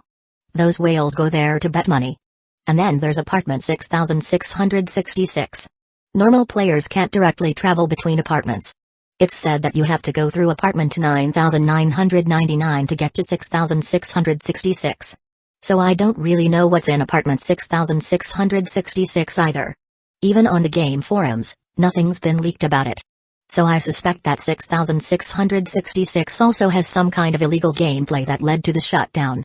Maybe worried that what he said wasn't enough to satisfy Zhang Yi, Xingman racked his brain and added, right, there's one more thing. Usually, beginner apartments get destroyed, right? But in the game, 6666 and 9999 supposedly don't get destroyed. Of course, that's in-game only. Reality and the game are still a bit different. Hearing that, Zhang Yi chuckled, so even if you make up some bullshit, you can just claim it's because the game and reality are different? Xingman's face went pale. No. That's not it. I'm not making anything up. I'm telling the truth. Alright, let's say you're being honest. But when it comes to the special numbered apartments, you haven't really told me anything useful. Xingman turned even paler, thinking Zhang Yi was about to kill him after the questioning. But then, Zhang Yi casually said, so, your third answer failed. I'll just ask a different question instead. After the beginner period ends, what exactly is the Doomsday apartment like? Xingman let out a slight sigh of relief and quickly explained, not all players can clear the beginner apartment. Around day 8, veteran players and NPC residents usually start sweeping the apartment. Most players just go through the beginner apartment on repeat. The ones who manage to leave it and enter the Doomsday apartment. Those are the veterans. I've never made it out of the beginner apartment myself, but I spend a lot of time on the forums, reading veterans' descriptions of the Doomsday apartment.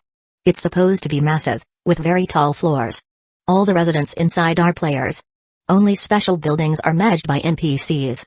Yeah, and players in there have to buy a place. They're all residents. There's no such thing as being a tenant anymore. But I heard you can buy a place with a down payment and pay the rest through a mortgage. I saw a forum post once where a player intentionally defaulted on their mortgage and got kicked out of the Doomsday apartment. That guy shared his experience. Outside the apartment was all mist. He wandered around and just randomly died.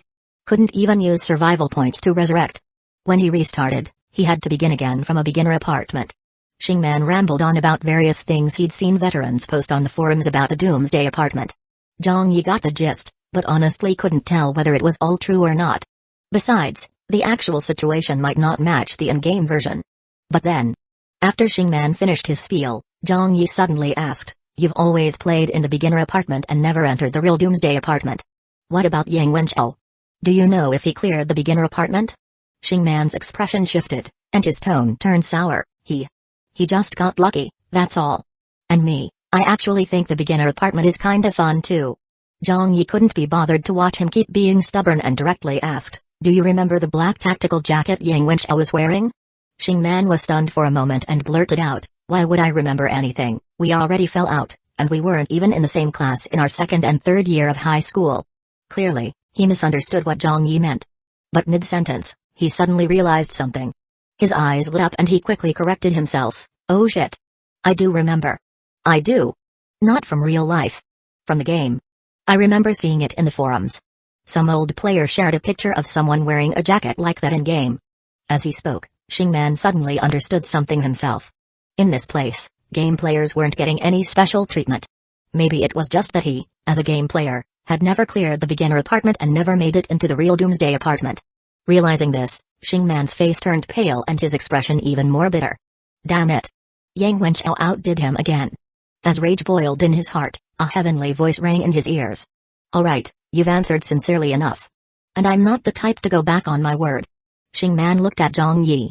Even though he could hear the sarcasm in that "go back on my word" line, knowing that he really was going to be spared, he was overwhelmed with joy. He saw Zhang Yi turn to the red mist version of himself that looked exactly like him. Same eyes, staring at each other for a moment. Then he said to the red mist guy, "Let him go." "Okay." Hearing that one word from the red mist guy, Shingman was so overwhelmed he was nearly moved to tears. Unbelievable. Zhang Yi was actually that good of a person. No wonder his luck was so good. He deserved that luck. But the very next second, the red mist dispersed. Shingman had just gotten to his feet. And then he felt a chill press against his forehead. It was the red mist guy. The tip of his right index finger pressed against Shingman's forehead. Pitch black eyes like bottomless black holes stared straight into him. In that instant, an overwhelming sense of terror swept over him like a venomous snake. Shingman's eyes went wide. At the same time, both hands clutched his own neck tightly. Like he was afraid something would come out of his throat. His pupils widened further and further, and dark red-black goo started oozing from the corners of his eyes. Moments later, he collapsed with a loud thud. It looked like he'd choked himself to death. But in Zhang Yi's mind, a system notification rang out. Ding. Killed level 6 player. Congratulations, you gained +1 survival point, huh? The blackened replica killed Shingman, but the point got credited to him directly. Zhang Yi was confused for a second, but after a bit of testing, he realized. His main body's skills, whether it was replica fusion, replica swap, or even replica possession. All of them seemed to work on this blackened replica. It felt like that previously lost mirror replica had come back. Still, a mirror replica is a mirror replica. He could clearly sense the difference between it and the replicas he'd created himself. The ones he created shared consciousness with him. To the point where, if he didn't have enough attributes or energy, he couldn't even control more replicas at once. But a mirror replica created by the replica reflection mirror couldn't be controlled directly by his consciousness. That mirror replica had always acted dumb, like it had no soul. Zhang Yi had never thought much of it, just used it as a tool for infinite fusion. But this blackened version of the mirror replica was clearly something else.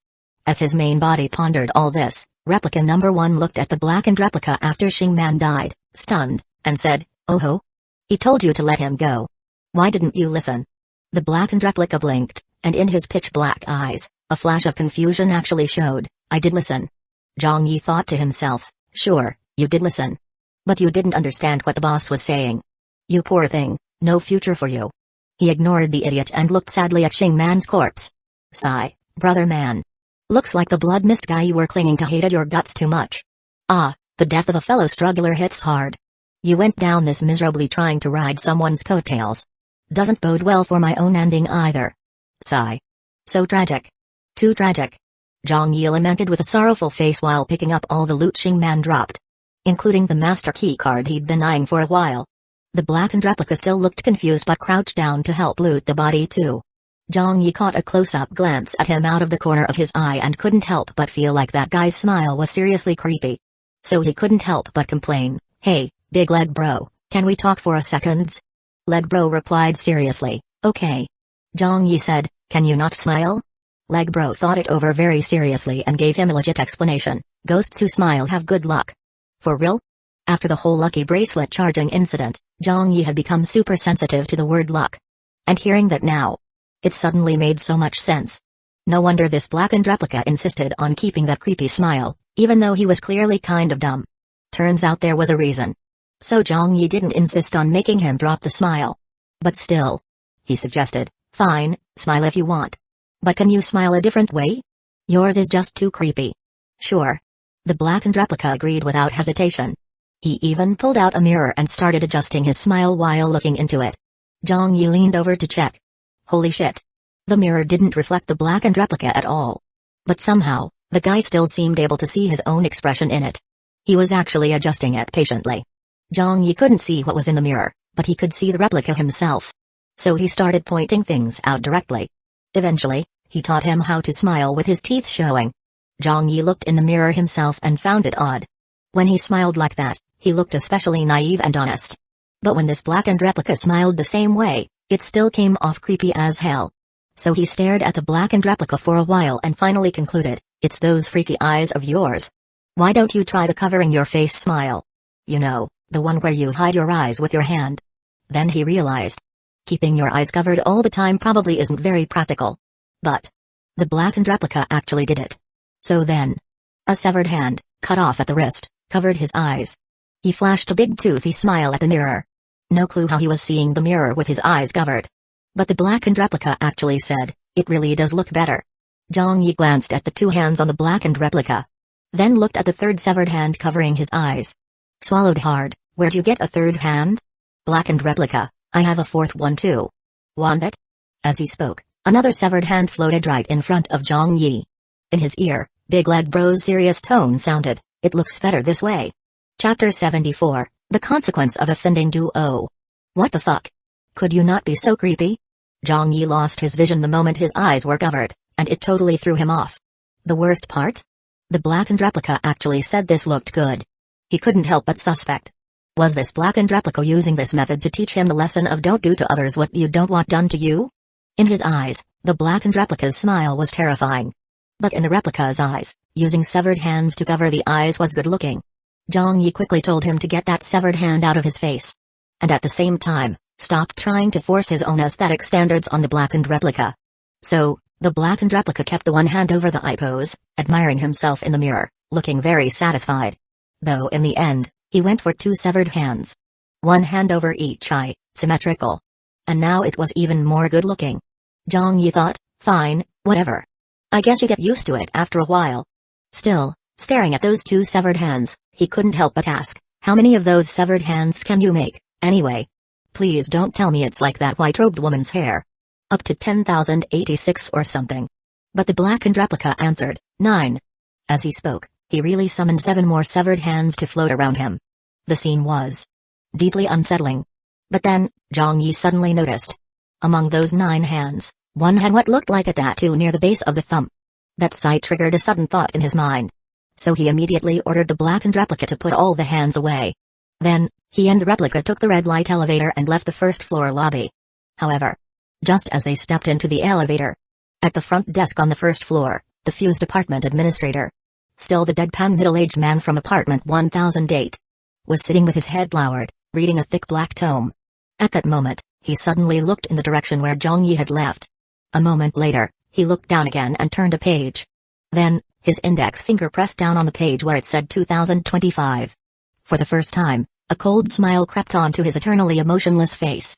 But this little detail, no one noticed. Not even Wang Ling and the others who were secretly watching from the stairwell. Wang Ling and the rest only came out to the lobby after Zhang Yi and the blood mist big shot had left. A group of over a dozen people stood there, completely silent. A deathly quiet filled the air. In the group chat, though, one bold classmate tentatively spoke up. Xingman's name just disappeared from the ranking board. Did he die? No one replied in the group.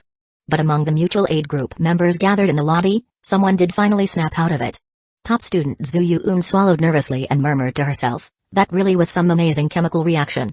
But the one with strong oxidizing power wasn't Yang Wenqiao. It was Zhang Yi. Her voice, though soft, noticeably quivered with shock and excitement when she said Zhang Yi. That same shock quickly spread to the others nearby. And then, the dozen or so core members of the mutual aid group all started chiming in, holy shit.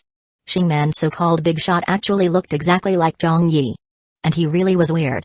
He ignored Xingman and listened to Zhang Yi instead. When did Zhang Yi suddenly become so strong? No, it's not that he got strong. His big shot is strong. Didn't you hear him show off to Yang Wenqiao? The bald big shot, the blood mist big shot, and Yang Wenqiao. They're all backing him. DMN. Just give me one of those three to cling to and I'd be flying too. That dog Zhang Yi. His luck is fucking insane. DMN. I'm calling it. I'm gonna cling to Zhang Yi too. In your dreams. You think it's that easy to cling to a big shot? You got Zhang Yi's kind of luck? Better not try and screw yourself over instead. But now that he's got 3 big shots on his side, he should have no problem paying that sky higher end, right? Ugh. His rent is beyond what we should be worrying about anymore. What we should be grateful for is that Zhang Yi isn't like Xingman, randomly killing people. Otherwise, he could totally become the next Xingman and have the blood mist big shot kill everyone on command. But I still think, relying on a big shot can't beat having real strength. Didn't Xingman cling to the blood mist guy and act all smug? And look how he ended up. Killed by the same big shot. Zhang Yi himself isn't strong enough. He probably can't even control the blood mist guy. If that guy turns on him, Zhang Yi won't stand a chance. He could easily end up just like Xingman. Jiao Chang nodded in agreement, then said generously, but no matter what, Zhang Yi helped us out of the crisis Xingman caused. If he really does get betrayed by the blood mist big shot, and by then we're strong enough, maybe we can give him a hand. Wang Ling and Lu Shen both nodded too. At least we've learned a lot more now. Our growth should start speeding up. From here on, we'll split the mutual aid group into 3 teams. Group A will focus on fighting monsters and leveling up. Group B will work jobs to earn money. Group C will break into the apartments of classmates who've already died and see if they can recover any survival stones. A bunch of students are already dead, so that means more survival stones we can trade for cash. Once we've got enough game coins, we'll level up even faster. Soon, the group chat was buzzing again. The mutual aid group had reassembled.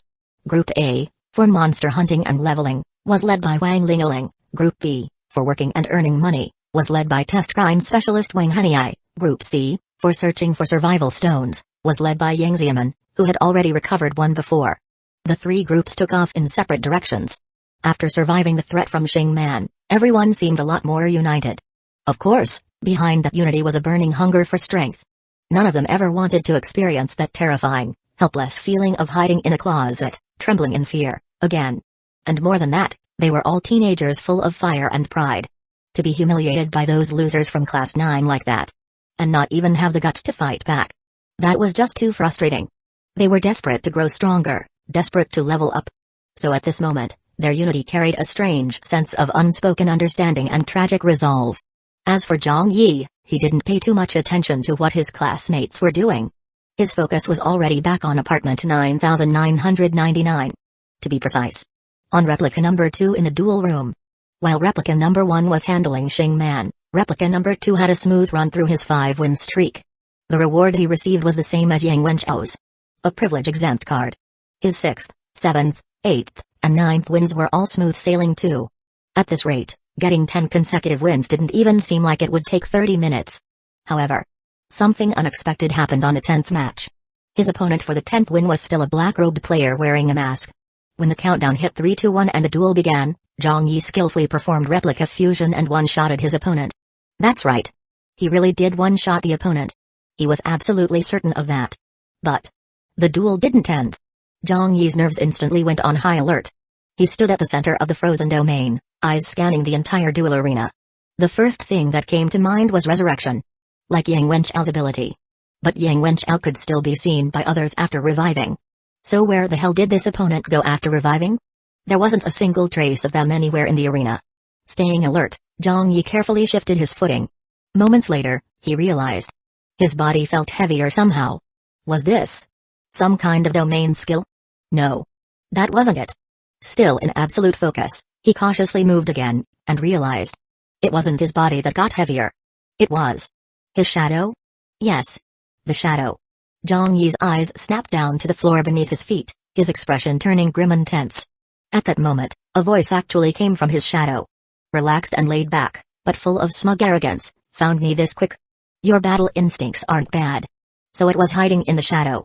Zhang Yi tensed even more and immediately cast another frost mist invasion, targeting the shadow.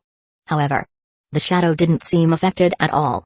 That same relaxed, smug voice carried on leisurely, but man, you're really something.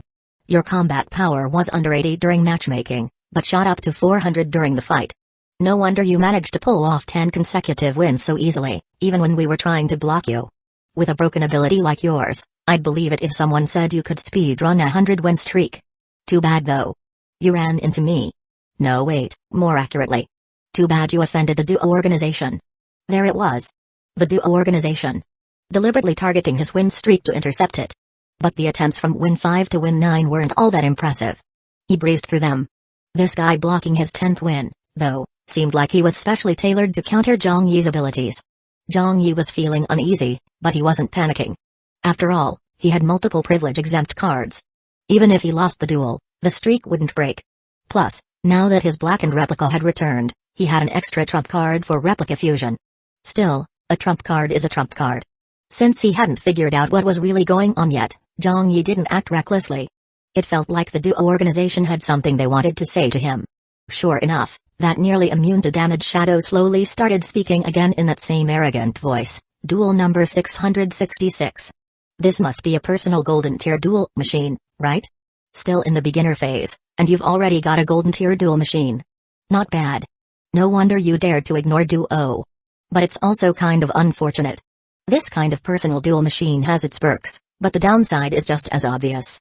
Anyone from Duo who wants to match with you only has to target number 666. I bet you're thinking right now. Whatever, I've got privilege-exempt cards. Even if I lose this one, it's no big deal. But let me ask you this. How many of those cards do you have? I can tell you clearly. Every time you use a card to skip the 10th win, the next match will still be with me. So this 10-win streak. You're never getting through it. And this is what happens when you offend the Duo organization. Damn. This guy's cocky as hell. In game terms, this was like corpse camping someone until they dropped back to level 0, right?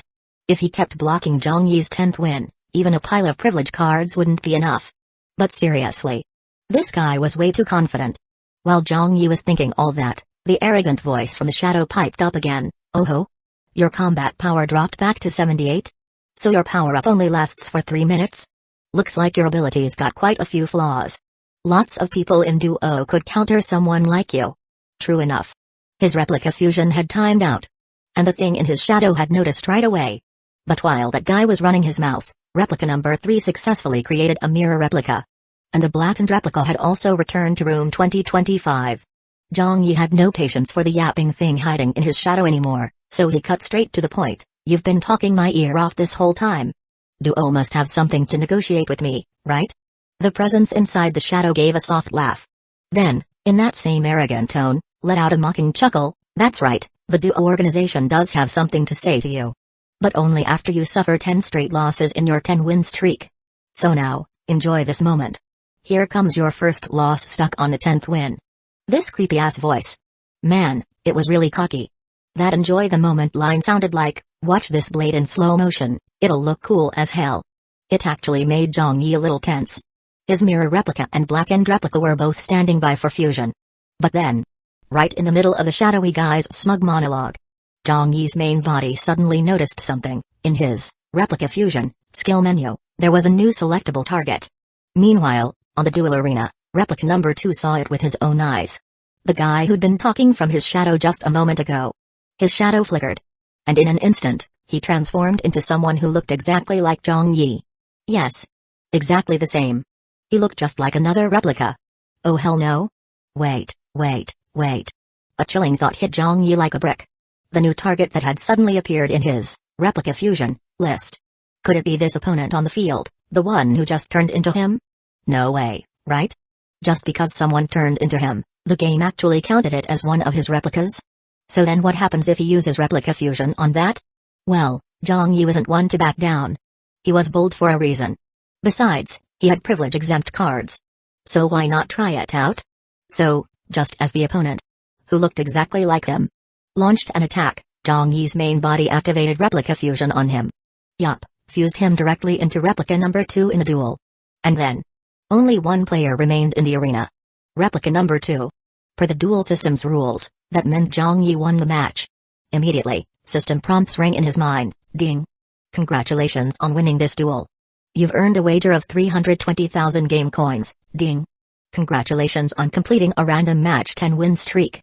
Please select your win streak reward, Chapter 75, The Eye That Sees Heroes. What the fuck? No way, that's it? He actually won? For real? Zhang Yi hadn't even processed it yet. To be precise, he hadn't expected that the fusion would actually work. So that opponent, the one who had transformed into his exact likeness, was really fused away just like that? What? What even was that? Did that mean the guy was dead? Or was he just locked down for 3 minutes? After all, Zhang Yi's replica fusion only lasted 3 minutes. When the 3 minutes were up, would the guy realize he'd been fused? Would the opponent share all of Zhang Yi's memories during the fusion time? A flood of questions exploded in Zhang Yi's mind. He barely paid attention to the 10 win streak reward floating in front of him. Instead, he immediately pulled up his data panel and found this bizarre fusion was recorded as nothing more than 2 replica no. 2s fusing together. Nothing unusual at all. In other words, the opponent had copied not just his appearance, but also his data panel. No wonder that guy had been spouting off details like how Zhang Yi's combat power was 78 during matchmaking, but surged to 400 during the fight. That shadow ability was freakishly powerful. If it weren't for Zhang Yi's absurdly broken replica fusion, he probably would have lost his 10 win streak. Of course, to be fair, the truly broken thing wasn't replica fusion. It was his extra ability, infinite replication. Only now did Zhang Yi realize he had severely underestimated the value of an extra ability. It was infinite replication that had registered the shadow clone version of himself as one of his replicas. That's what let him use main body skills meant for replicas on it in the first place. Right now, Zhang Yi's main body had 5 replica-related skills, but in actual combat, the 3 that mattered were replica fusion, replica swap, and replica possession. And their skill levels weren't even that high. He started thinking, if in the future, he could get a skill like replica self-destruct, then a fight like the one just now would make a lot more sense. Because as it stood, even though he won with replica fusion, once the 3-minute duration ended, he had no idea whether that shadow guy was alive or dead, and if he was alive, what he might think of the whole thing. That guy had been such a smug ass earlier, shouting about how he trapped Zhang Yi into a 10-match losing streak on the 10th win. Told him to enjoy his first loss like some kind of movie villain. And in the end, this was it. If that guy was still alive, would he even dare show up again to block Zhang Yi's streak? If he did, he'd have to intercept Zhang Yi's 11th win using a veteran's duel machine. Wonder if he'd feel awkward about it. Zhang Yi definitely would, just watching him. He waited the full 3 minutes for the fusion to end, then finally turned his attention to the 10-win streak reward. What he didn't know was, far, far away from all the ruined beginner apartments, across a boundless sea of death, there stood an enormous building wreathed in eerie symbols and towering into the misty sky. The legendary Doomsday apartment. On the first floor, just like the lobby of a beginner apartment, it gleamed with gold and marble, bustling with players. However, from the 2nd to the 20th floor, things were nothing like a normal apartment. There, the floors resembled a giant hive, filled with countless tiny rooms. Each room was coffin-sized, about 2 square meters. And each floor had 1,000,000 of them. This beehive structure continued all the way to the 19th floor. The entire 20th floor served as the shared living and working area for those who lived in the coffins. The bottom-tier ants of the Doomsday apartment. Starting from the 21st floor and up to the 99th, were rooms for players with standard permissions. Those rooms varied in quality depending on the floor, with increasing luxury the higher you went. And from the 100th floor onward, were entire zones dedicated to guilds, studios, and organizations. On the 100th floor alone, over 20 small studios were crammed together, making the whole floor feel packed. But the duo organization? They occupied 2 entire floors. 118 and 119. The 118th floor was massive, decorated like a professional sports arena. Rows and rows of duel machines stretched on endlessly. Some were in use, others were idle. The entire atmosphere was silent, strict. Like an exam hall, where no one made a sound. Compared to that, the 119th floor was much livelier. It had fewer duel machines, spaced further apart. And nearly every machine had a few spectators gathered around. These spectators weren't duo members. They were paying visitors. People who had bought admission tickets, just like entering a theme park. One ticket bought you a full day of access to watch every match on the floor. That's right. For beginner players, the fact that they were buying win streaks was a secret. But in the Doomsday apartment?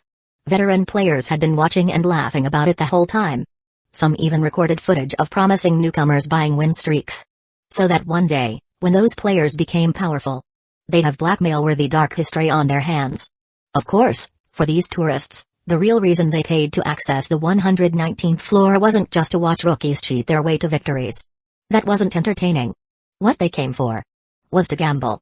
Every time a rookie player appeared at a duo-controlled duel machine, it was guaranteed to be at the third win. Which meant, every third win for a rookie would trigger a betting match. Tourists could place bets on whether the player would choose to buy their win streak or not. And if they didn't buy, whether they'd win or lose. After a rookie's first 3-win debut, they would leave an impression on the spectators. Later milestones like 5 wins or 10 wins would trigger new rounds of betting. Of course, these smaller streak bets were just casual fun. The real high-stakes spectacle came with the 100-win streak bets. The duo organization would analyze each player through their previous duels, gathering detailed data and developing countermeasures against their abilities. Under those conditions, pulling off a 100-win streak solo was nearly impossible. And the 100-win bets? Those were serious business. Additionally, once more than 10 rookie players had triggered the 100-win streak milestone, duo would start ranking and evaluating them. Tourists could then place bets on one major question. Among all the 100-win rookies, who would become this season's Rookie King? Only one Rookie King would be chosen from all the beginner apartments across all districts. So it was a huge event. Even more, the first player to correctly bet on the Rookie King would win Duo's exclusive prize. The Eye That Sees Heroes Award. This prestigious prize attracted countless spectators. After all, if you wanted to win it, you had to spend time studying the rookies with real potential. Just like sports betting. You had to know your teams. Naturally, Zhang Yi's 3-win debut had already drawn quite a bit of attention here. At the time, many tourists noticed. This guy seemed to be performing far above his listed combat power. That was no joke. Even among Doomsday apartment veterans, it was rare to see a power breaker type player. Someone who performed beyond the system's limits. As a result, many spectators started watching Zhang Yi. Debates broke out about whether he was truly a limit-breaking rookie. Some players argued that Zhang Yi was a martial arts prodigy, the kind you only see once in 100 years. A true overachiever among rookies. Others thought he wasn't actually breaking limits. He just had a special ability that made him look stronger than he really was. In any case, he was the talk of the town. Which meant he had popularity. And just like that, despite only having a 3-win debut, Zhang Yi became a hot topic within the duo organization. The craziest part? Someone actually went for it. And placed a Rookie King bet on Zhang Yi. That caused an uproar, no less shocking than someone tipping a web novel $1 million. Because, according to duo's rules, each player could only bet on one Rookie King. No hedging or multi-bets allowed. And the cost of that bet? A whopping 10,000 game coins. With that much SP, you could buy a serious upgrade. Even for filthy rich whales, that wasn't pocket change. Normally, even though the Eye That Sees Heroes award only went to the first player to make the correct bet, most players would wait until there were at least 10 100-win rookies before carefully placing their bet. But someone had bet on Zhang Yi. A guy who'd only hit his first 3-win streak. This was completely unheard of. It was absurd beyond words. So, because of that insane bet, Zhang Yi, just a low-level rookie, gained even more attention. And of course, more targeting. His 5th win was already hotly anticipated. On the 119th floor, it triggered a sizable betting round. Duo clearly put their money on their own player, trying to block his streak. So for those who bet on Zhang Yi to win, the odds were sky high. And the result? The crowd that bet on Zhang Yi's 5th win raked in a fortune. His 6th to 9th wins weren't shown to spectators, but within Duo, his matches were tracked and controlled through targeted matchmaking. Then came the public 10th win. Once again, Quite a few spectators took a gamble, betting Zhang Yi would hit 10 wins on his own strength. But some cautious viewers analyzed the situation and said, the fact that Duo was still offering high odds meant they were sure he wouldn't succeed. This bizarre, polarizing rookie, they thought, will probably fail right here at 10 wins. And it did seem like that. At the start of the duel, though Zhang Yi immediately one-shotted his opponent, once the audience saw who he was fighting, they exploded. Fuck. It's just the 10th win and they're already using a glyph-marked member with suppressed combat power? Using glyph abilities on a newbie. That's just straight-up dimensional suppression. Duo's got no shame. Absolutely disgusting. Refund? RNM. Spectators who had bet big on Zhang Yi were furious. They felt completely scammed. Especially when Zhang Yi's shadow started talking trash mid-fight, announcing that he'd be blocked over and over again and forced into 10 consecutive losses. Those who bet on him were livid. As if they were the ones being ganged up on and losing the match. This is bullshit. Duo's shameless, absolutely shameless. Meanwhile, the more analytical viewers, who had predicted Zhang Yi would lose due to Duo's suppression, wore smug told you so expressions and stepped up to defend the organization, who said you can't use glyph abilities at 10 wins. Duo's done that before. But the pro Zhang Yi bettors fired back instantly, yeah right. Every time they've used glyph abilities at 10 wins, it was against rookies who already had glyph powers themselves. This player, number 666, is clearly a total beginner with no glyphs. What Duo's doing here is just plain suppression. It's blatant targeting. And the anti-Zhang Yi bettors? They didn't hold back either. Dimensional suppression? Targeting? So what? He's weak, he deserves to lose. You think they'd offer odds that high just to hand out free money? Take a risk, ride a bike and get a motorcycle? PFFT. Making money isn't that easy, pal. And yet, just as the players who bet on Zhang Yi to lose stood smugly by Duo's side, hurling mockery and taunts, the duel result popped up on the screen. At first, their arrogant grins only widened. But the moment they really saw the result, everyone froze. Even the viewers who bet on Zhang Yi to win sat there stunned for a long moment before bursting out, holy shit? What just happened? Holy shit. I was too busy arguing. I missed it. Someone tell me, what the hell happened? Why does it say? The winner is that rookie, number 666. Holy shit. I saw it happen, but I still can't explain it.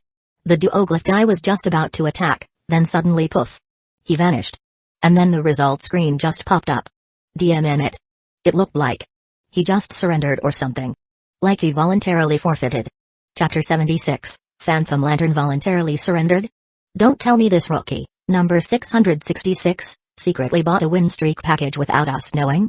So, was this a fixed match? No way, right? If it really were fixed, what was the point of that duo member rambling on just now? Drama king? Loves putting on a show that much? Impossible. That definitely wasn't an act. He was clearly full of confidence, ready to block this rookie from getting 10 win streaks. In the end, it must be that this rookie has some kind of insane ability, and once again one-shotted that duoglyph mark member. Holy shit? What kind of broken skill is that? I didn't even see how he made a move. The audience members, whether they bet on Zhang Yi to win or lose, were all utterly shocked. Of course, the ones who bet on Zhang Yi to win were not only shocked. They couldn't stop grinning. They turned right around and fired back at the ones who just mocked them for betting on Zhang Yi.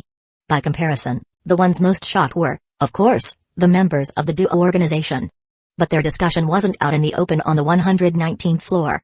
It was in their internal group chat. Xingzhou, what's going on? Even a glyph mark member lost? Chibei, it really looked like Wu Ying surrendered on his own. Zishaiyan, could it be a mind control type ability, making Wu Ying surrender voluntarily? Kamazu Shen, no way. If the opponent really had a mind control type ability, Wu Ying would have been able to replicate it. And with his combat instincts, there's no way he would have been caught off guard by something like that. Xingzhou, maybe it's not an ability, but an item. After all, Wu Ying can't replicate items, right? Tong Sang, doesn't feel like that either. First, we didn't see that guy use any item. Plus, item activation is usually slower than abilities. Wu Ying's a glyph mark member, he wouldn't make such a rookie mistake. Zishaiyan, no matter what, Wu Ying's loss was way too fishy. Hurry up and explain at Wu Ying, Tang Yi, yeah, why hasn't Wu Ying come out to clarify anything yet? 3 whole minutes of chatter filled the duo internal group. Finally, the highly anticipated Wu Ying spoke up, this is seriously cursed. I think I really was hit by some kind of mind control ability and got force controlled for 3 minutes. The truly freaky part isn't that I don't know how I lost, it's that, based on your chat messages, I should have lost that duel 3 minutes ago. Logically, no matter what kind of mind control I was under, I should have returned to normal the moment the duel ended, but I didn't snap out of it until just now, a full 3 minutes completely unconscious, and the key point is, those 3 minutes didn't even take place in the duel arena. What the hell did that kid do? Wu Ying dropped a whole string of messages, venting his inner shock. And the other duo members? They were just as dumbfounded. What the hell? A method of controlling your opponent that lasts even after the duel ends? How's that possible? This kid's way too freaky. If that's true, then his ability overrides the duel system. No way. No freaking way, yeah. No way. Wu Ying, could you have made a mistake? Wu Ying, how the fuck could I have made a mistake? But seriously, this situation is just too unbelievable. Even as he said it, he knew it would be hard for anyone to believe. If he hadn't experienced it himself, he wouldn't believe it either. As the group was heating up over his explanation, suddenly, a message popped up from the group owner. Group owner, bring the scroll of memory and a soul calming bell, and do another match at Wu Ying. If you still lose the duel, make sure to stay in the shadow replica state. I want to see for myself what the hell is going on. The group instantly quieted down a lot after that message. After a long pause, someone finally chimed in, still lose. So you're planning to lose to that guy again? But if he stays in shadow replica form, he can fully replicate the opponent's ability. Then we can study it together. Yeah, we have to figure out what the hell's up with that kid, Wu Ying. Truth be told, Wu Ying really didn't want to match with Zhang Yi again. I mean, he was so cocky just now. Was planning to go big, and instead made a big mess. And it all played out in front of a huge audience. The psychological trauma Wu Ying was dealing with right now. Immeasurable. He even thought about ditching his identity altogether. Starting over with a brand new identity. Otherwise, he couldn't bear to face anyone. Yeah. He had to switch identities. Wu Ying thought it through and naturally agreed to Duo's request. Meanwhile, Zhang Yi himself had no idea any of this was going on in the far-off Doomsday apartment. He only started checking out his 10-win streak rewards after the effect of replica fusion ended. The reward for a 10-win streak was still a choose 1 out of 3. But from the veteran duo players and the top dogs in apartment 9999, Zhang Yi already knew. 10-win streak rewards were way more generous than those for 3 or 5-win streaks. In fact, the combined rewards from 3 and 5 couldn't even compare to a single 10-win reward. So yeah, he was pretty hyped. But with 3 options, he had no idea what to pick. In the end, he just closed his eyes and picked the middle one at random. Once the choice was confirmed, the contents of all 3 rewards flipped over one by one. The first card flipped over to show Eye of Death, Special Accessory, Effect 1, Dark Type Skill Damage plus 5%, Effect 2, Dark Type Damage Resistance plus 10%, Effect 3, Immunity to Standard Dark Type Instant Death Effects. Damn. This special accessory was seriously up. The damage boost was percentage-based. That kind of item could stay relevant long-term and not get phased out. The key was Effect 3. It could even block instant death effects. Zhang Yi was practically drooling. It was almost enough to make him regret not picking that reward. Even though he didn't have any dark-type abilities yet, he was destined to have infinite replication, so dark-type talents were just a matter of time. What a pity he didn't pick it. The second reward, the one Zhang Yi had chosen, flipped over to reveal Phantom Lantern, eerie item, light the oil lamp, and wherever its light shines, a phantom replica will appear. PS1, the phantom replica's strength is equal to that of the body illuminated by the lamp. PS2, the phantom replica's duration equals the time the lamp stays lit. PS3, if the phantom lantern is maintained using corpse oil, the phantom replica may inherit the abilities the corpse oil's owner had during their lifetime. What the? How did he randomly pick an item that just so happened to be related to replicas? His luck was seriously kind of freaky. Still, Zhang Yi was pretty happy with the reward. Sure, he could already create replicas. But the problem with his replicas was the cooldown for controlling them. Even though the replica reflection mirror solved that to some extent, it still took 30 seconds to create a replica using the mirror. Which meant if he needed replica fusion to last more than 3 minutes, there would be a 30-second vulnerability period. Now, with the Phantom Lantern, the cooldown issue had a new workaround. Even though he hadn't tried it yet, Zhang Yi felt that if even regular players replicated into his form could be controlled by the X-tier infinite replication ability, then a replica created by the Phantom Lantern should be no different from the ones made by the replica reflection mirror, and should also be controllable using replication skills. Moreover, replicas made by the Phantom Lantern should also be disposable and replaceable just like the replica reflection mirrors. So this item, for him, was practically another heavy-hitting weapon. And on top of that, this thing could be maintained with corpse oil, giving replicas a chance to inherit the deceased's abilities.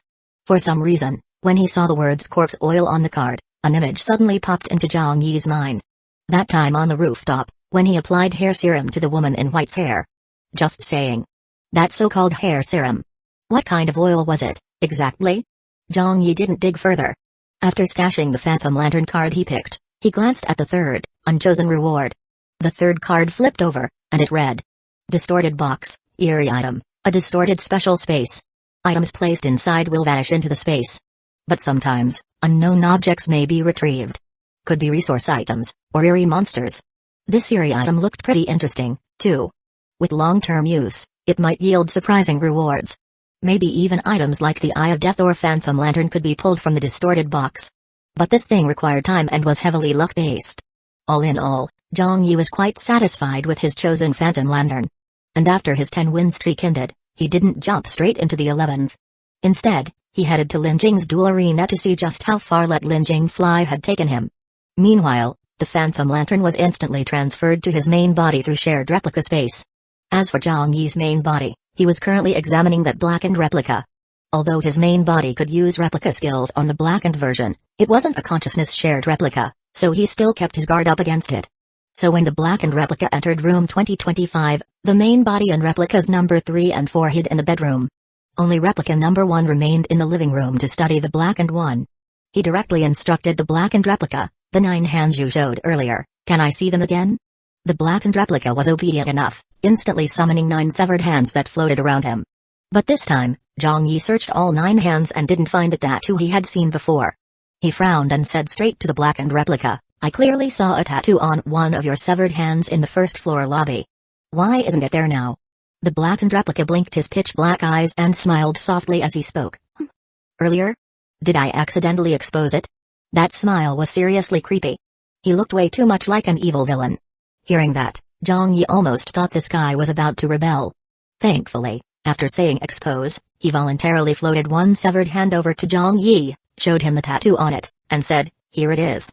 This time, the tattoo wasn't on the palm. It was on the back of the hand. Zhang Yi was surprised. This tattoo can change positions? You said earlier it was exposed, so does that mean it has to stay hidden? The blackened replica blinked again and took a moment to organize his words before calmly explaining, it's not called a tattoo. It's a glyph mark. It represents our ability and serves as our unique symbol. It doesn't have to be hidden, but hiding it makes it easier for us to disguise ourselves as human. If it's exposed, we can just pretend to be humans with tattoos. Disguise. As humans. Zhang Yi swallowed and seriously mulled over those words. So, beings with tattoos weren't human, but eerie? Holy shit. Then what about Huang Qi, with his tattoo? He looked human, but was actually an eerie? So that line the woman in white said. She didn't recognize Huang Qi, she knew that Huang Qi wasn't really Huang Qi, but an eerie? Even that guy in apartment 9999, Kpeng, who asked him about Huang Qi. He must have known Huang Qi was no longer the real Huang Qi. So he and the woman in white didn't care about the name Huang Qi at all. Because they both knew. That wasn't really Huang Qi. He was a player whose identity had been replaced by an eerie. So in this Doomsday apartment, there might be people who looked human. But on the inside, weren't human at all? Even Kpeng from apartment 9999. There's a good chance he wasn't human anymore either. Even this blackened mirror replica. At his core, he wasn't human anymore. Granted, as a simple mirror replica, he was never really human to begin with. But now, his identity was clear. He was eerie. This. Zhang Yi suddenly felt a chill down his spine. But then he quickly thought. If Huang Qi was really an eerie inside, why was he so weak? He got one-shotted by Zhang Yi without resistance? He quickly asked the blackened replica, how do these glyph marks show up on human players? Does having a glyph mark automatically mean they're eerie? The blackened replica shook his head and answered the second question first, of course not. Humans can also have glyph mark abilities. In fact, humans with glyph mark powers can be stronger than the eerie. Because an eerie can only invade one human player. And a player who's already been invaded can't be invaded again. So eerie players are fated to only possess one glyph mark ability. But human players, if strong enough, can have multiple glyph mark abilities at once. Chapter 77, Glyph Mark Abilities. So, humans can have glyph marks, and eerie can also have glyph marks. And Eri can disguise themselves as humans. Like that Huang Chi guy, he must be an Eri, not a human, right? Zhang Yi immediately blurted out another question. Then if they both have glyph marks and both look human, how do you tell the difference between a human and an Eri? The blackened replica went quiet for a moment, then answered, the most obvious difference is Eri don't ask how to tell humans and Eri apart. Or rather, Eri don't care whether the humanoid player they see is human or Eri. Only humans care. There are a lot of technical differences. For example, Eri have colder body temperature, and their blood is cold too. For example, Eri can only possess one glyph mark. Anyone with multiple glyph mark abilities is definitely human. For example, when using glyph mark abilities, those with overwhelmingly powerful effects are usually Eri. For example, most Eri items have different effects depending on whether they're used by a human or an Eri. When Eri use Eri items, the item usually fuses into their body and becomes part of them. The effect is stronger than when humans use it. There are also some Eri items that can be used to directly distinguish between humans and Eri. Oh right, aside from Eri items, there's another category of item that behaves differently when used by Eri or humans. And that's luck-based items. Luck-based items? Holy shit, Zhang Yi was stunned. The blackened replica continued explaining on his own, when human players use luck-based items, the main purpose is to increase drop rates when fighting Eri monsters and lower the chance of getting invaded. When Eri players use luck-based items, they don't get better loot drops, but they do reduce the chance of being recognized by human players as Eri. Zhang Yi clicked his tongue in amazement. So, that lucky bracelet Huang Chi had was to prevent people from realizing he was an Eri? But back then, he really thought Huang Chi looked like a perfectly normal human. There was nothing suspicious at all. Just as he was thinking that, the blackened replica added another piece of trivia. Usually, only very weak, newborn Eri use luck items to hide their identity. Someone as powerful as me doesn't need luck items at all, and no one can tell I'm an Eri player. Wait, what?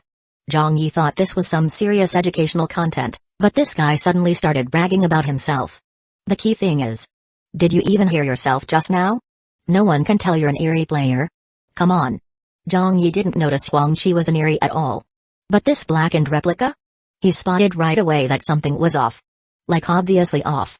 Even a random normal person could tell the blackened replica was suspicious. He had the same face as Zhang Yi, yet his classmates could instantly tell he wasn't the real Zhang Yi. And this guy still had the confidence to say no one could tell he's an Eri player. Zhang Yi's face basically said seriously? Without him needing to say a word. The blackened replica seemed to pick up on it. Still wearing that creepy smile. But now with his eyebrows furrowed, the whole expression looked ridiculously awkward. My case is special. Because the one I invaded was already an abnormal human player. Normally, when Eri invade normal humans, they can perfectly imitate the human's appearance. Even the way that person talks and acts can be replicated to the last detail. But the person I invaded was already a bit dumb and weird looking. Not like a regular human. So me acting this much like a human while copying an abnormal template is already pretty impressive. Now that he puts it that way, it does make sense. After all, the Eri had invaded Zhang Yi's mirror replica. And that mirror replica really was kinda dumb, so this guy had copied him perfectly. So he wasn't actually dumb. It was just him copying the mirror replica so well that he looked dumb? In that case, isn't this old Zhang Yi's fault? Anyway, Zhang Yi had finally figured it out. Back in the blood mist space, when that thing crawled out of the abyssal rift and invaded his body, and he felt a coldness worse than frost mist invasion. That was when he got invaded by an Eri. At the time, he had swapped replica number 3 with the mirror replica. So the one that got invaded became the mirror replica. And after that, the mirror replica changed. The biggest change was that he seemed to have broken free from the replica reflection mirror's control, and could no longer be dismissed. Zhang Yi thought he had figured it out. But in reality, if he had just seen what really happened back then on the woman in white's big monitor, if he knew just a little more about Eri, he'd realize how totally bizarre and abnormal his invaded mirror replica actually was. But hey, ignorance is bliss, right?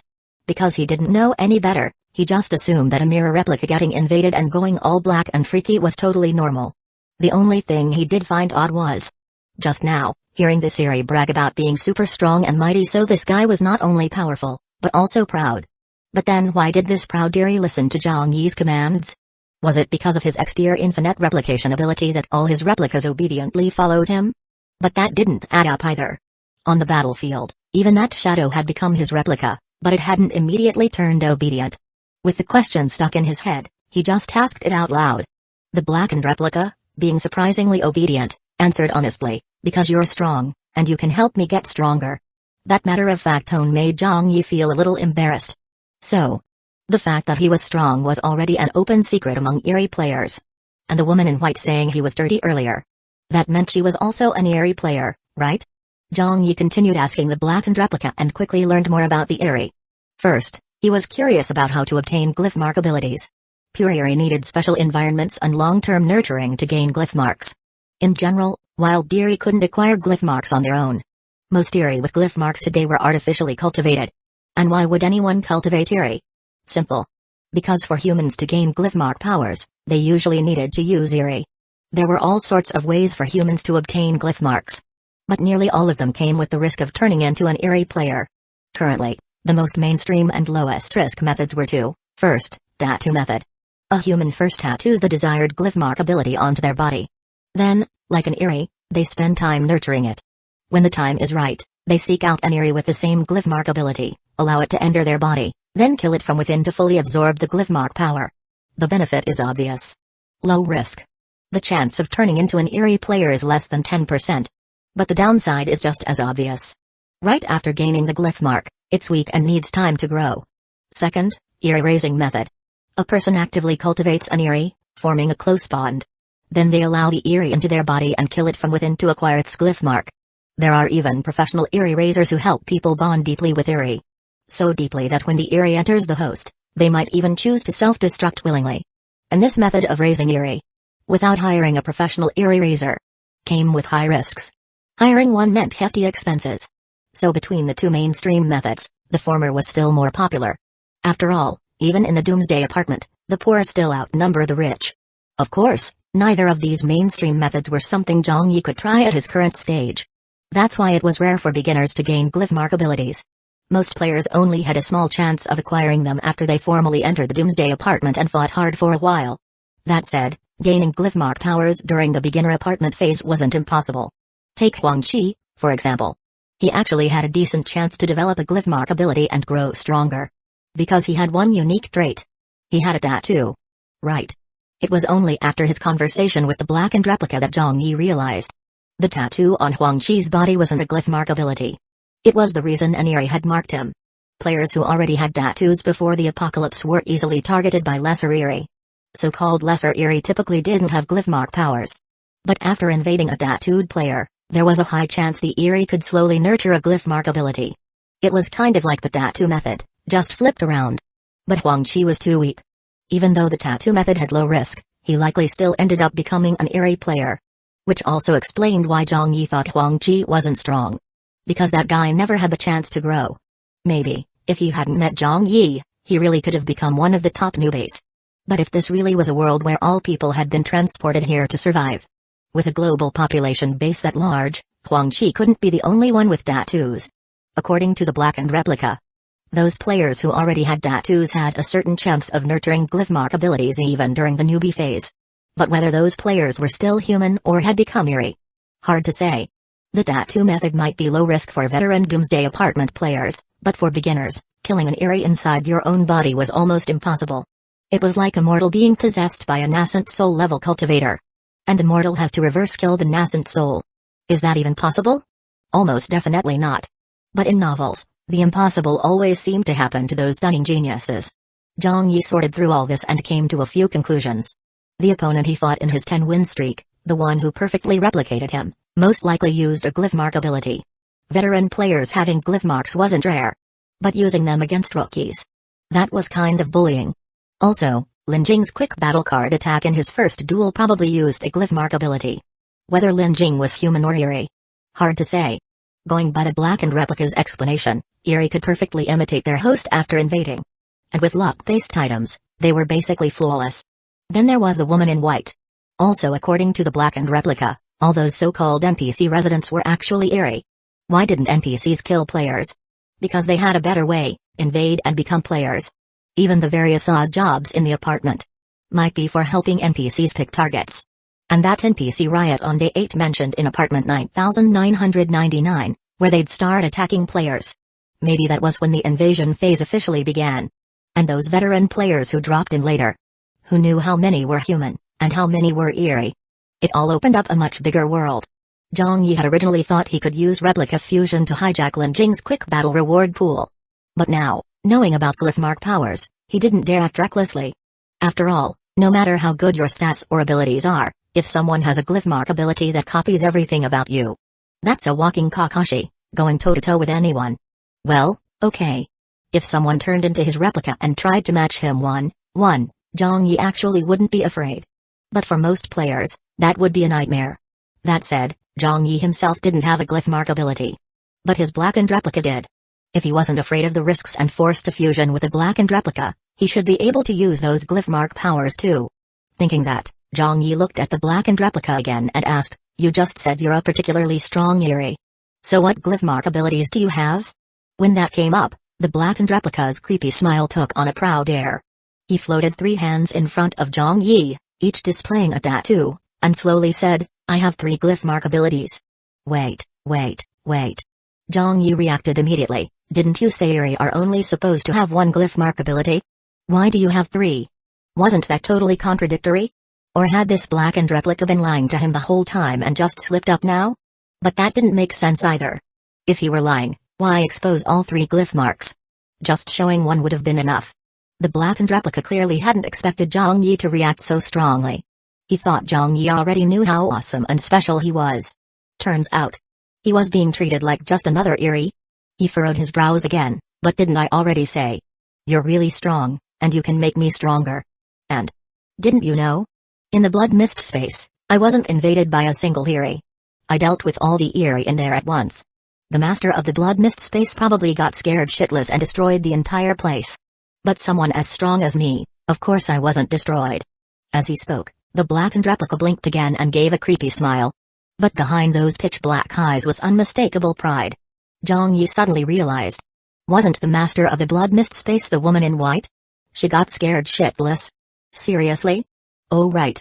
The woman in white suddenly rushed over around the same time Zhang Yi noticed something was wrong with the replica reflection mirror. He had thought she came from apartment 9999 just to settle a score with him. But maybe not? Thinking back, Zhang Yi suddenly realized. That moment in the gloomy forest, when he got pulled into a blood-soaked sheet. Maybe that was the woman in white's doing?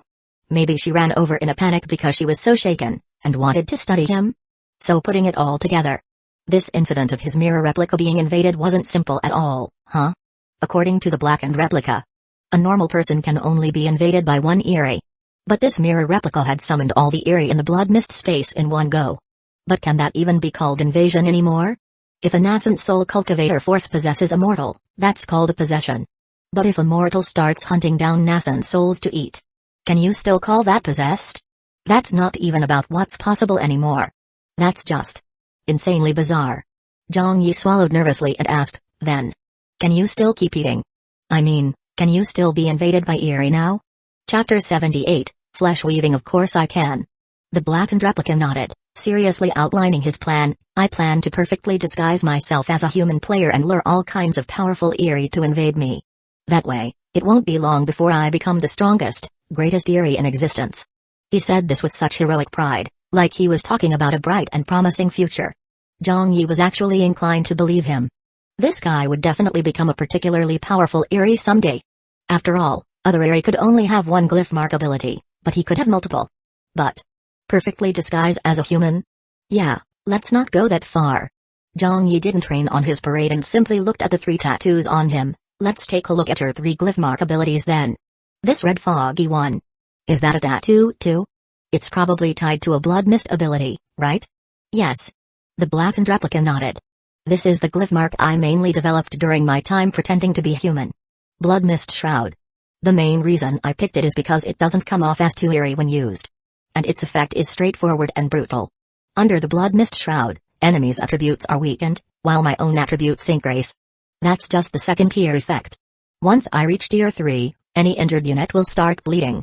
And at tier 5, if the mist envelops a wounded player, they'll instantly turn into a dried-up husk. This glyph mark ability was seriously badass. Zhang Yi had relied on replica fusion to crush his matched opponents in duels. He used to think such overpowered abilities only belonged to him. But to his surprise, glyph mark powers could do the same. Under the mist, his stats would skyrocket while the enemies plummeted. A total stat domination. And that guy he met in his 10-win streak match. His glyph mark ability was also insane, able to copy Zhang Yi's stats directly. If not for his own broken tier replication talent, he probably would have lost back then. Thankfully, now he pretty much had a glyph mark ability himself. He then turned to look at the second glyph mark on the blackened replica. It was just a simple smiling face, 2 eyes and a mouth. The carrot looked like something only a little kid would get as a tattoo. The blackened replica proactively explained, this glyph mark can change. As he spoke, the tattoo morphed into a pair of eyes. Then into a hand. Then into a mouth. And the most absurd part. The mouth could move, like it was actually talking. This is one of the most common glyph mark abilities. It's called flesh weaving. The effect is the reconstruction of flesh and muscle into different organs. Like those 9 extra hands of mine. That's how I made them. Besides hands, I can weave other parts too, like eyes. As he spoke, several eyeballs floated around him, blinking and staring at Zhang Yi. Or mouths. The eyeballs turned into mouths, smiling at Zhang Yi. Some even changed expressions, twisting into creepy grins. Or even something larger. Like heads. All the mouths gathered together and formed a head identical to Zhang Yi's, which the blackened replica held in his hands. This is flesh weaving. This ability's first tier isn't that strong. It's mainly good for scaring people.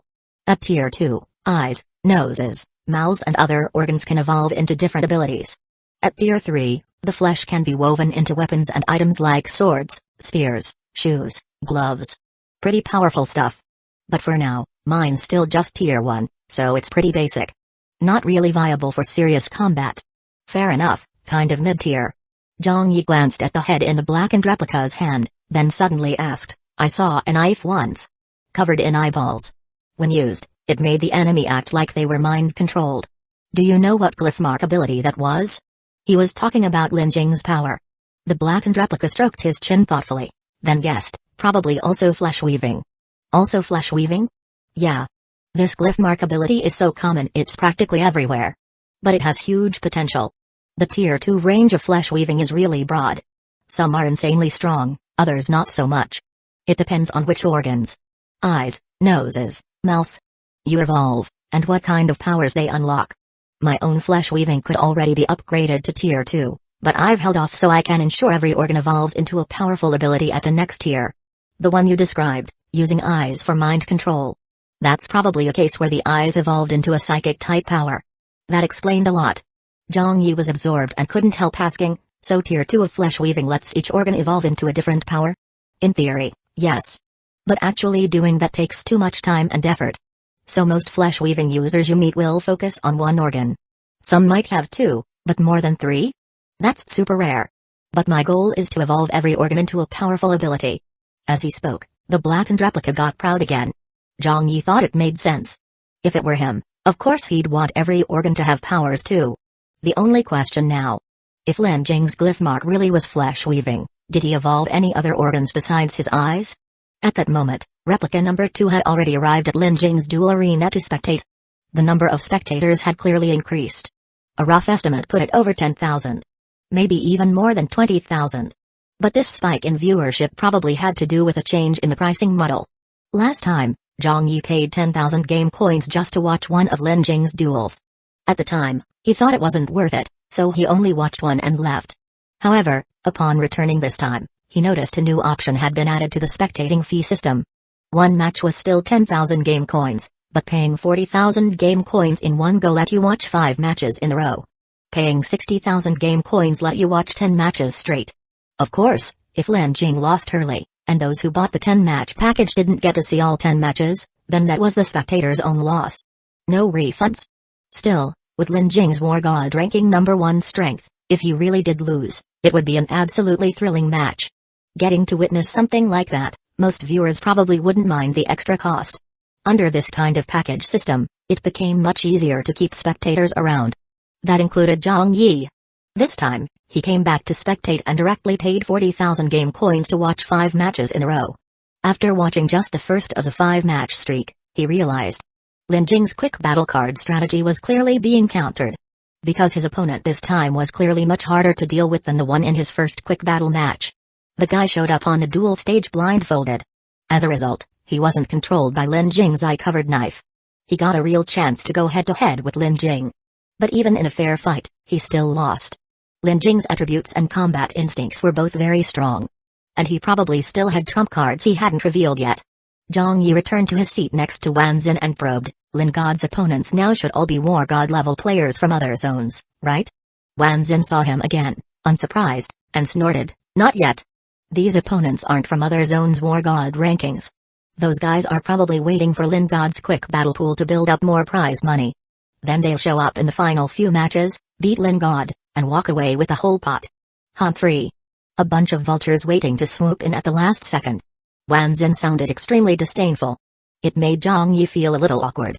Because he was thinking the exact same thing, haha. He rubbed his nose to hide the awkwardness, then remarked, still, Lin God's opponent in this match is clearly stronger than in the first match. And it looks like he figured out a way to deal with those red eyes of Lin God's. Just avoid looking at them, and you don't get mind controlled? Wanzin shrugged indifferently, so what if he figured it out? He still lost to Lin God. These current matches are just trial rounds. Those eyeing the quick battle jackpot are just using these small fries to force Lin God to reveal more trump cards, then look for a way to counter them. Zhang Yi silently analyzed it all, then guessed, these small fries must be using privilege cards to match Lin God, right? Exactly. Wanzin nodded. Because of quick battle's nature, any player in the whole server can match with Lin God without restriction. But there are so many in the matchmaking pool. Relying on random chance makes it almost impossible to get him. So if they want a guaranteed match, they have to use privilege cards. Okay. Confirm that you can match with Lin Jing using privilege cards. That was good news for Zhang Yi. After all, his golden tier duel machine still had 2 privilege cards to claim. So matching with Lin Jing later would be easy for him. Still, he needed to watch out. If someone beat Lin Jing first, the prize pool could be scooped up by a powerhouse from another zone. Hopefully. That wouldn't happen. If Lin Jing dared to go all out with quick battle so publicly, he must be confident in his victory. Zhang Yi mulled it over. Right then, during a 3-minute intermission between 2 matches, Wanzin suddenly asked, you left earlier. Were you doing a win streak run? How'd it go? How many wins? Zhang Yi didn't hide it, just hit 10 win streak. He even grinned smugly and said, 10 minutes, 10 wins. Easy. Truthfully, if not for a minor hiccup in the 10th match, he could have done it in 5. Wanzin said nothing, didn't even comment. After all, this guy had already earned Lin God's admiration, so 10 win streak in 10 minutes wasn't even that impressive anymore. But what did you get as your 10 win reward? Which one did you pick? Zhang Yi didn't hide it, Phantom Lantern. Wanzin frowned and asked, was Distorted Box one of your 3 choices? Zhang Yi nodded, yeah, but I didn't pick it. Wanzin went speechless for a moment. The 10 win reward pool is super rich. Not everyone gets Distorted Box as an option. The fact that it even showed up in your selection means your performance was top tier. But the fact that you didn't pick it? That just means your luck might be a bit lacking. At this rate, even if you hit 100 win streak, you might never draw Madman Mask. Eh? Seriously? Zhang Yi thought getting Phantom Lantern, something so tied to his replica powers, meant he was lucky. Turns out that's considered bad luck? Still, one thing was clear. The reason his 10 win reward options were so good was because his own performance was excellent. Players who bought their win streaks probably didn't get rewards this good. Items like Phantom Lantern and Eye of Death were definitely not common drops. Thinking that, Zhang Yi felt a bit better. Wanzin even tried to comfort him, still, maybe it's a good thing you didn't get Distorted Box. If some free carry popped out of it, you might have died on the spot. Seeing how well Wanzin knew Distorted Box, Zhang Yi couldn't help but ask, wait. Lin Jing's 10 win reward. Was it Distorted Box? Yup. Wanzin nodded. That eyeball-covered knife of Lin God's came out of Distorted Box. It came from Distorted Box? But weren't the eyeballs on that knife part of a flesh-weaving glyph mark? Or was Lin Jing hiding his glyph mark ability on purpose? As he was thinking, Wanzin kept rambling, Lin God's luck is ridiculous. Our apartment 9999 has others who tried using Distorted Box, but basically no one got anything good. That poor guy Chinkun even pulled out an earring and lost 2 fingers. Seeing how chatty Wanzin was, Zhang Yi intentionally gossiped, so did you ever try Distorted Box? What did you get? Wanzin, who had been talking up a storm, suddenly went quiet. Then he shook his head and sighed, my dumb luck is even worse than yours. Did you think I'm ranked last in apartment 9999's leaderboard, and spend all day chatting in group chats, because I'm lazy and unmotivated? Hey. Zhang Yi really had thought that. But Wanzin shook his head again, it's not that I lack ambition. It's that my luck is garbage. There's a saying in Doomsday apartment. If you're unlucky, don't try too hard. Trying harder just brings more misfortune. That's why I gave up and just enjoy chatting in the group. You and I are pretty much the same. So you'd better stop trying too hard too. Just chill with me. Zhang Yi cursed him in his heart. Who's like you? My luck's great, thank you very much. So you haven't even used distorted box because your luck's that bad? Wanzin nodded. But if you really want to try, you can ask Lin God. Lin God's pretty easygoing. In apartment 9999, pretty much everyone has tried distorted box. Except me, the cursed one. Zhang Yi was honestly kind of curious about using distorted box. But he also thought, if he disrupted Lin Jing's quick battle streak, would Lin Jing still let him use distorted box afterward? Any normal person with pride probably wouldn't. But if it were a fake friendly, profit-focused guy, like if Lin Jing still wanted to team up with him to kill an apartment administrator, then wait for Zhang Yi to get hit with a server-wide bounty afterward, then maybe Lin Jing would keep up a friendly facade. But if Zhang Yi really did break Lin Jing's win streak, would Lin Jing still be confident he could kill him after the bounty was issued? Zhang Yi mulled it over. On the arena, another of Lin Jing's duels began. And the opponent who stepped onto the stage made his eyes light up. Wanzin noticed his expression and raised a brow. What, you know her? Zhang Yi shook his head. No. Just seen her duel before. Wanzin grinned. You might not know her, but I do. Chapter 79, Lin Jing's deal. You know her? Zhang Yi was a bit surprised. Wanzin nodded, grinning teasingly. Funny thing is, this woman's situation is kind of like yours. She doesn't seem to be a game player either, but somehow stumbled her way into our apartment 9999. But back then, there weren't many people in apartment 9999. The only ones who could recognize her were the earliest group of powerful players to arrive. As he said this, Wanzin looked quite proud. The unspoken message was clear. Don't be fooled by his position at the bottom of the ranking board. He was one of the very first wave of powerhouses to reach apartment 9999. Zhang Yi didn't really care whether Wanzin was strong or weak. What surprised him was, she crossed apartments? And so early on? Wanzin nodded.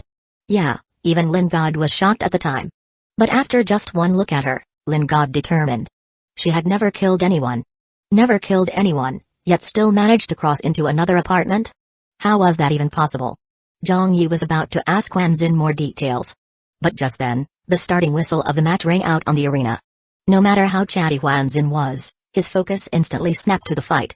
So Zhang Yi also shifted his attention, deciding to ask more after the match. But the way this match unfolded was completely unexpected. At the start of the match, a red ribbon suddenly appeared over the woman's eyes. Not too surprising. Clearly meant to block Lin Jing's blood-eyed blade covered in eyes. What was surprising was Lin Jing's response. He stood in place, holding the eerie blade in hand, but made no move to fight. Instead, he calmly spoke to the woman across from him. Before we duel, how about we make a simple deal? That one sentence stunned the spectators, sending them into murmurs and chatter. After all, in previous matches, Lin Jing rarely spoke, only doing so after securing victory. Yet here he was, opening the duel by proposing a deal? Even more surprising. The woman gave Lin God no face at all. She had clearly taken the initiative to block her vision, but now, without hesitation, raised her bow and drew the string at Lin Jing. To be precise, she drew the string. There was no arrow in her hand. Yet with a sharp whoosh, as the bowstring was pulled taut and released, the sound of air splitting was crystal clear. It was as if an invisible arrow had pierced the void with unstoppable force. The fierce momentum of it nearly overwhelmed the massive war god characters displayed on the arena. Such a scene naturally shocked all the spectators. Who the hell is this woman? An invisible arrow that hasn't even hit yet, and it already has such an overwhelming presence? Even Zhang Yi was stunned. It suddenly clicked in his mind. After all, Yang Wenchao had a bizarre resurrection ability. When fighting Xing Man, he had no fear of death. He even wanted Xing Man to kill him. And every time he resurrected, he got stronger. But in the duel Zhang Yi watched earlier where Yang Wenchao lost, he had faced this woman. And hadn't dared to die at all. In fact, in that match, he didn't resurrect. He just died, for real. Back then, Zhang Yi didn't know about Yang Wenchao's resurrection ability, so he didn't think the woman was anything special.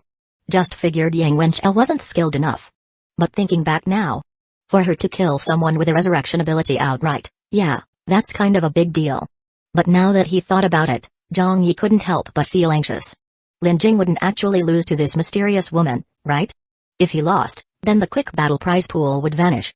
Zhang Yi was banking on that prize pool to strike it rich. He couldn't let it get hijacked by this mystery lady. With that thought, his whole body tensed, focusing even more on the duel. Thankfully, Lin Jing really did have some skills. That invisible arrow, which sent waves of pressure across the arena, didn't seem to faze him. With just a slight raise of his arm, the eerie blade covered in eyeballs suddenly transformed. Each of the blood-colored eyes turned into grotesque gaping mouths. Then, as Lin Jing casually swung the blade, something invisible seemed to get eaten by those mouths. The mouths embedded on the blade even started chewing. The crowd erupted in shock. That blade can transform? The eyeballs were for psychic attacks, but the mouths can devour the enemy's attacks? Offense and defense in one. This is insane. The key thing was, Lin Jing made it look so effortless. It was like he didn't consider the woman's attack worth his attention at all. After easily neutralizing her strike, he calmly repeated himself, "How about we discuss a deal first?" The woman in the arena now looked serious, but finally responded to Lin Jing's offer, "Fine. What kind of deal?" Lin Jing gripped the eerie blade, gave a calm smile, and his voice came slow and steady, "Very simple. In the upcoming duel, I won't use this blade. In exchange, you answer one question for me." As soon as the deal was stated, the audience exploded with shock again. Holy shit. Isn't Lin God being a little too cocky? That woman's pretty strong. Can he really win without the blade? If he's saying that, he must be confident, right? But what's he gonna ask? Don't tell me he's smitten with her and wants to ask if she'll be his girlfriend? PFFT. You think everyone's as lame as you? Lin God wouldn't ask something that low. Just as the audience buzzed with shock and speculation, the woman on the arena also hesitated for a moment before asking Lin Jing what his question was going to be. Lin Jing didn't hold back and asked directly, "What method did you use to gain the apartment boss's favor?" As soon as those words left his mouth, the spectators were stunned once more. Zhang Yi was also taken aback.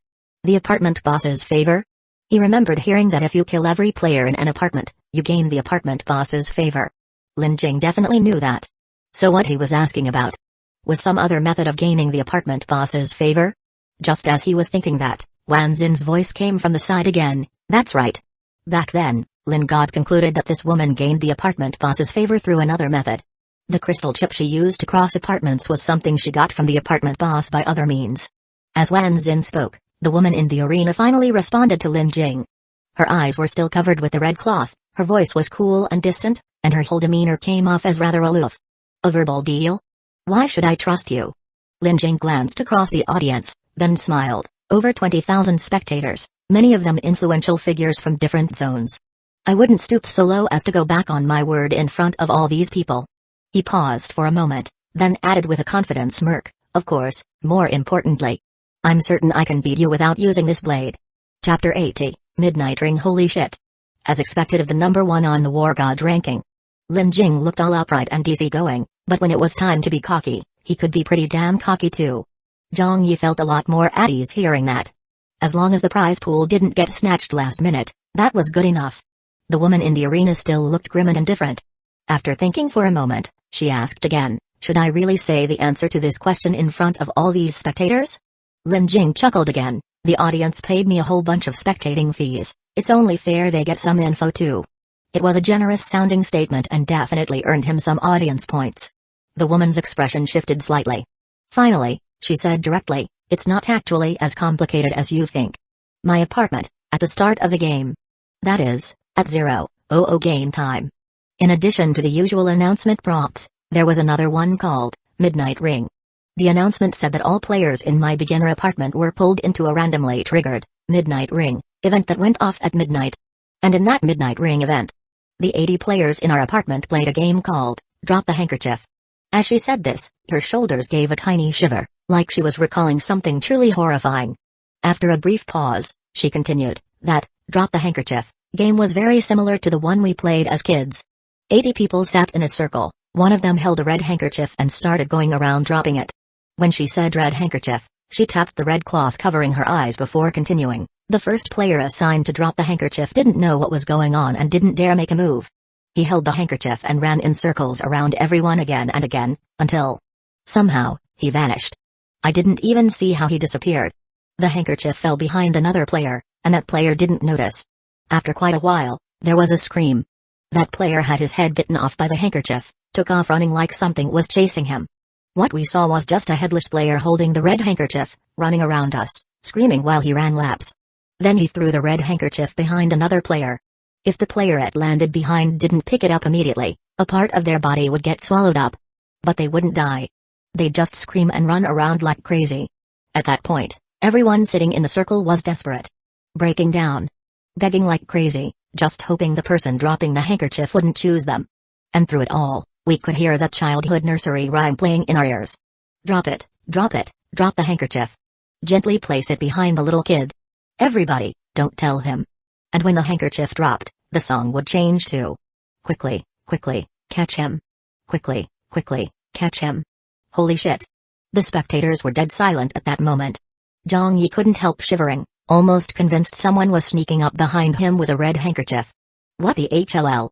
That's fucking twisted. Good thing he didn't go through that midnight ring event at the start. The woman in the arena didn't go into more details about the handkerchief game. She simply wrapped up by saying, out of the 80 players, I was the only one who survived. I got the red handkerchief, and I also got the apartment boss's favor. So? Is that answer good enough? You promised not to go back on your word, so you're not gonna pull a fast one, right? Maybe it was the creepy rhyme, but her voice sounded kinda eerie at that point. Lin Jing, across from her, fell silent. The audience snapped back to attention and immediately exploded in chatter. Zhang Yi couldn't help asking Wan Xin, you know how Midnight Ring works? Did you ever come across it when you played Doomsday Apartment? Wan Xin shook his head without hesitation. That game Doomsday Apartment does have some creepy stuff, but it's mostly there to make the game harder. Something like Midnight Ring, with that horror vibe, wasn't part of it. So, this must be some extra content added in the real-life version of Doomsday Apartment? Like the glyph ability and eerie players too. At the very least, none of the players from Apartment 9999 ever mentioned glyphs or eerie players.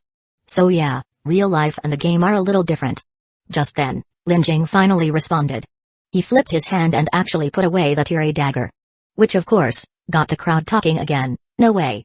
God, Lin really put away that crazy powerful blade? If what that woman said is true, that red handkerchief of hers is definitely no joke. Isn't Lin God afraid of screwing up? He probably has other tricks up his sleeve. If you ask me, that woman just got lucky. She survived a game where only one person was meant to live. And Lin God made it to the top of the War God ranking. That's a combo of luck and skill. No way she beats him.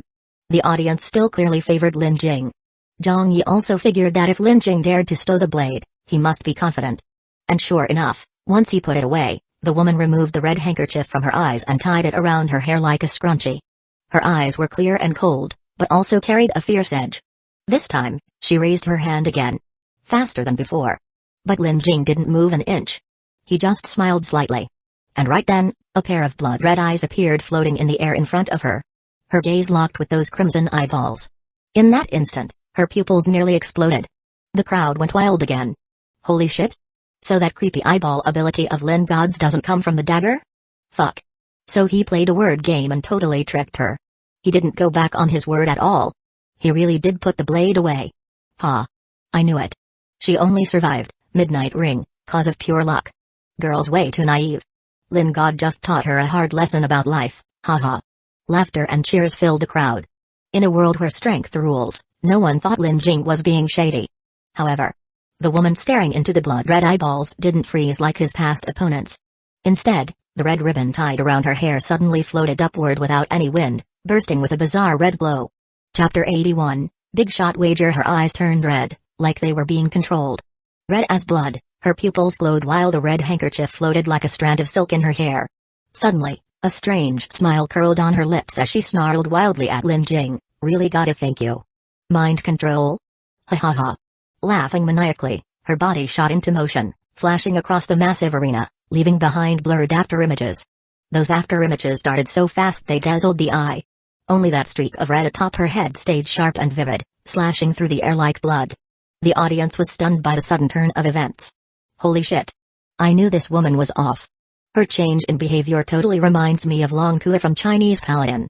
When she had her eyes covered, she was the cold, indifferent blue Long Kua. Now that her eyes are red, she's the bloodthirsty red Long Kua. I'm getting the feeling blue Long Kua didn't want to face Lin Jing's creepy eyeball. Not because she was afraid of losing to it, but because she didn't want red Long Kua to take over. But actually, this red Long Kua version is her stronger form. So Lin Jing's move backfired, huh? Tried to get clever with his eerie ability and just woke up her final form. So can Lin Jing still win this round? Is he about to get crushed and take an L here? Zhang Yi watched nervously, terrified the prize pool he was eyeing might vanish. While all the spectators were glued to the match, far away in the Doomsday apartment shrouded by the Dead Sea mist, on the 119th floor, a system announcement suddenly rang out, player saying who has completed a I that sees heroes wager, a single, simple announcement. Yet it instantly caused an uproar among the players on the 119th floor. No way? Another big shot placing an early bet on Rookie King? Who they bet on this time? That number 666 guy again? The one people think might have broken the limiter? Definitely not 666. According to Duo's rules, a rookie only triggers the I that sees heroes message the first time someone bets on them as Rookie King. If that same rookie gets bet on again later, the system just says a player placed a Rookie King wager, no more I that sees heroes stuff. So since the message used I that sees heroes, that means it's someone's first time being wagered on. Which means it definitely isn't number 666. Okay. But then, who did saying who bet on this time? Which rookie caught a big shot's attention? Most players didn't know and kept discussing and asking around. Until a wave of chatter broke out near the row of duel machines on the north end of the 119th floor. As the chatter spread, the spectators hanging around finally caught a whispered answer. Word is, saying who placed his bet on a Midnight Ring survivor. That news caused even more chaos across the 119th floor. This wave of debate hit harder than when Zhang Yi was wagered on by a big shot or even when he one-shotted Wu Ying. All because of one word in that sentence. Midnight Ring. No way? A midnight ring in a beginner apartment? And someone actually survived it? That's even scarier than the midnight ring itself. That's what I'm saying. Beginner apartments have never triggered a midnight ring before. Could this be some player messing with us? It's literally just the first day. If a midnight ring did get triggered, it had to be during that first midnight. But come on, that's when newbies were just teleported in.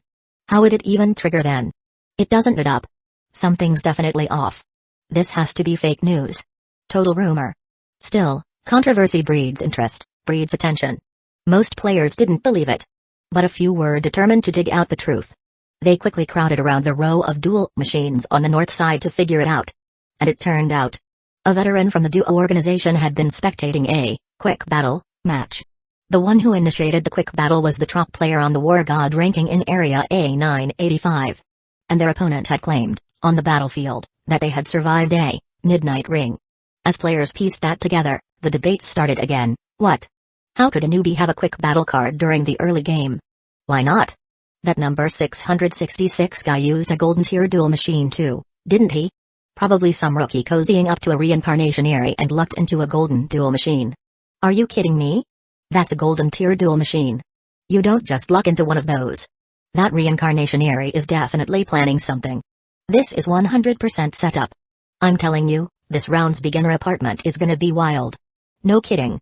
It's only day one, and we already have 2 big shots dropping. I that sees heroes wagers.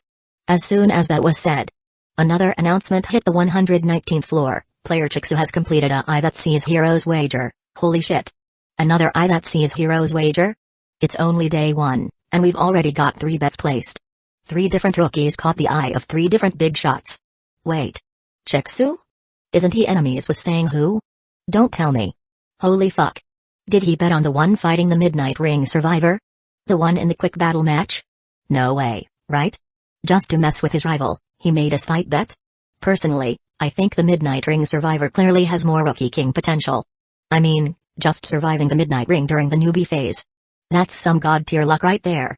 Most veteran players were placing their hopes on the Midnight Ring survivor. They figured if Chixu really did bet on the survivor's opponent, he was just trying to go head-to-head with saying who out of spite. Because seriously. Midnight Ring. That's the one nightmare even veteran Doomsday apartment players try to avoid. Even though the Midnight Ring event offers massive survival point rewards, the death rate is just way too high. And worse, surviving it is mostly a matter of luck. Even the strongest big shots have been wiped out in the Midnight Ring. And for a newbie to not only experience it on day one but also survive. Say what you want. But that luck? Off the freaking charts. And odds are, the rewards from a Midnight Ring run are no joke either. Someone like that might just be this round's true Rookie King.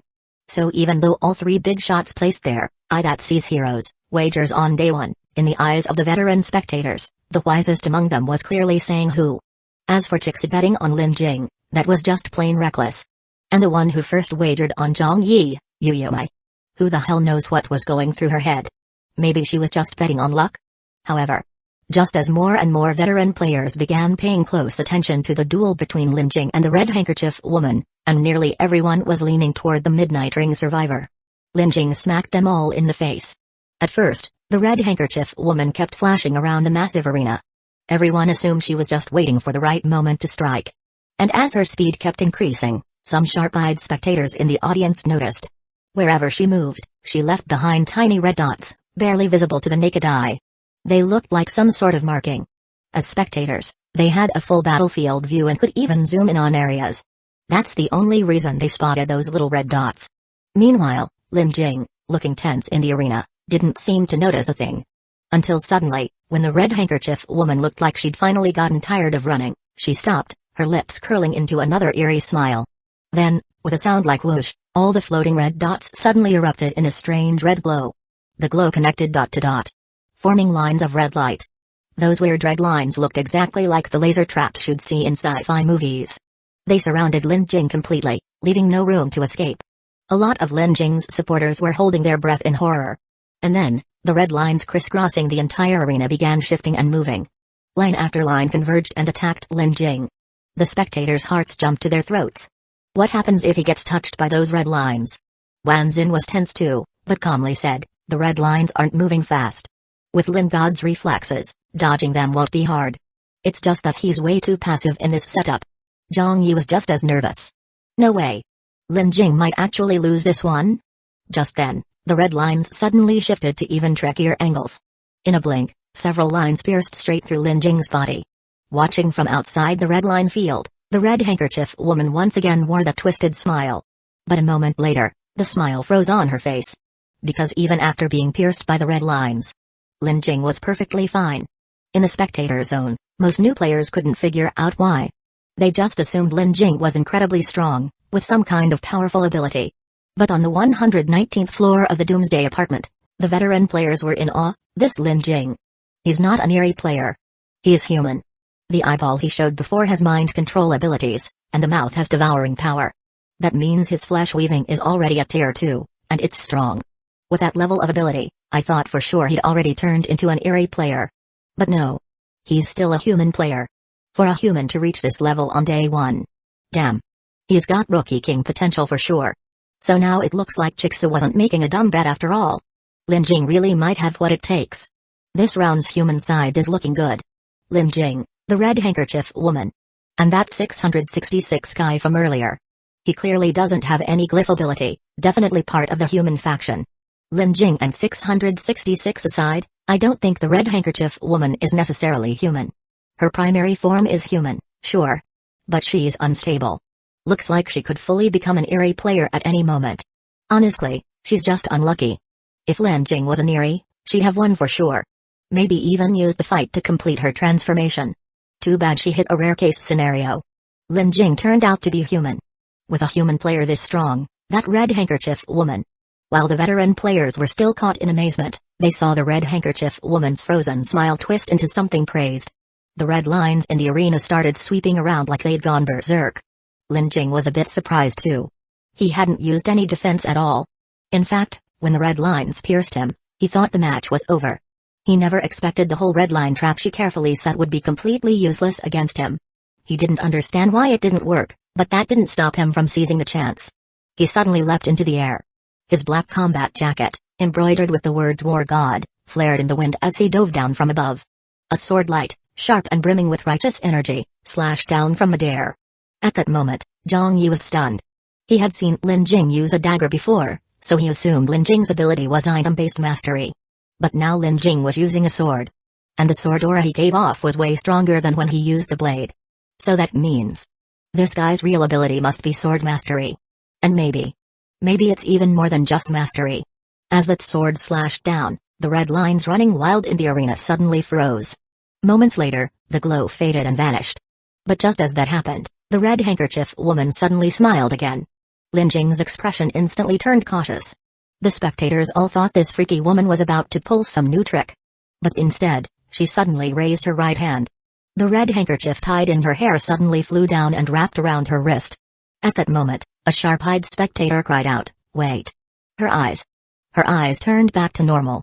With that exclamation, the red handkerchief woman waved at Lin Jing and smiled meaningfully, "Thanks."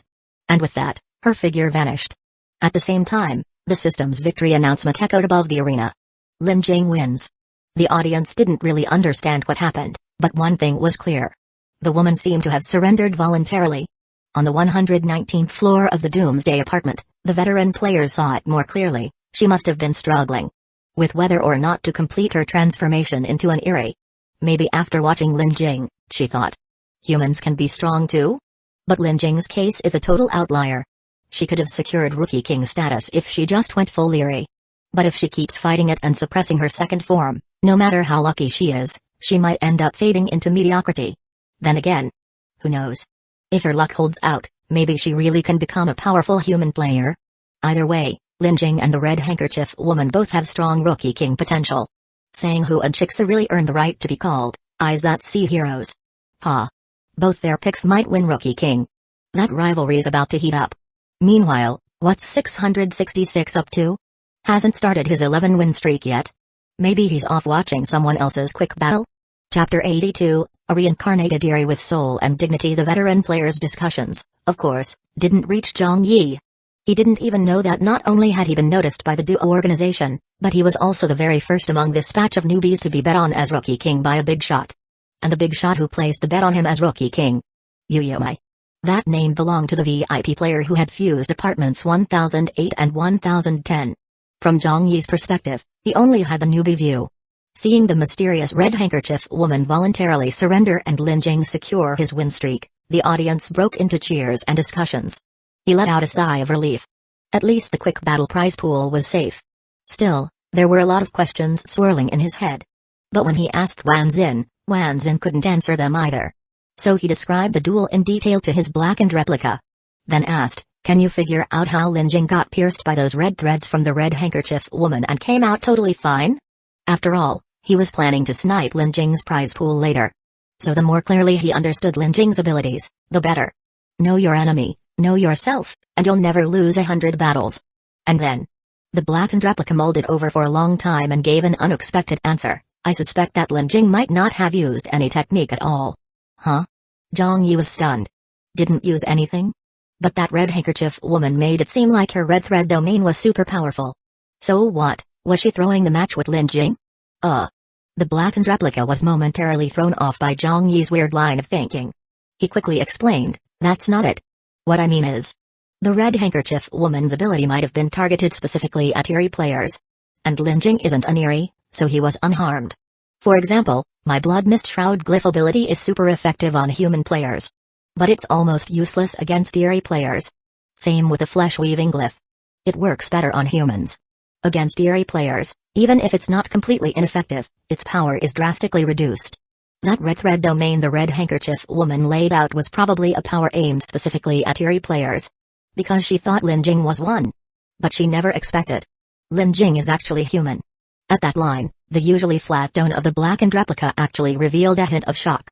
"To be honest, I didn't expect Lin Jing to be human either.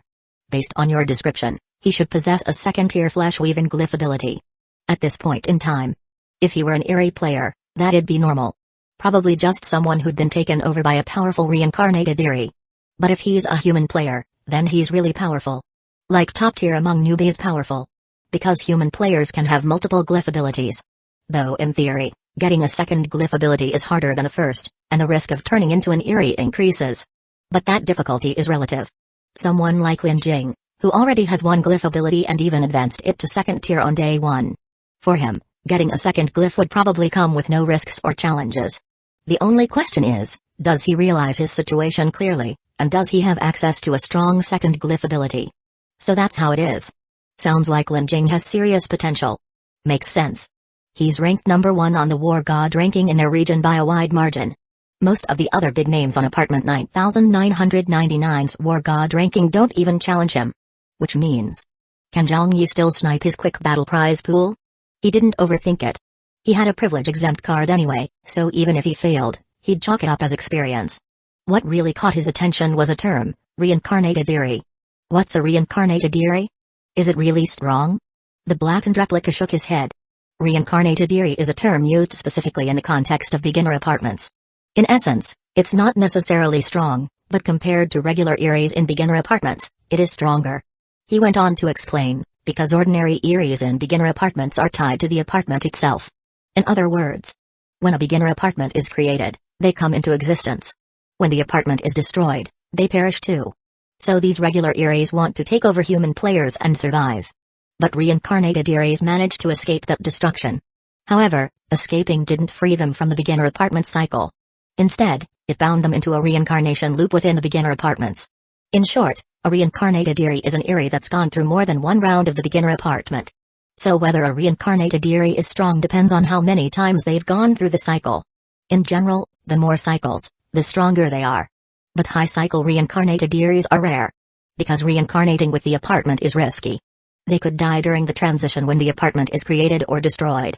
Then, after thinking for a moment, the blackened replica continued with analysis and speculation. That red handkerchief woman who fought Lin Jing is probably an extremely powerful reincarnated Eri.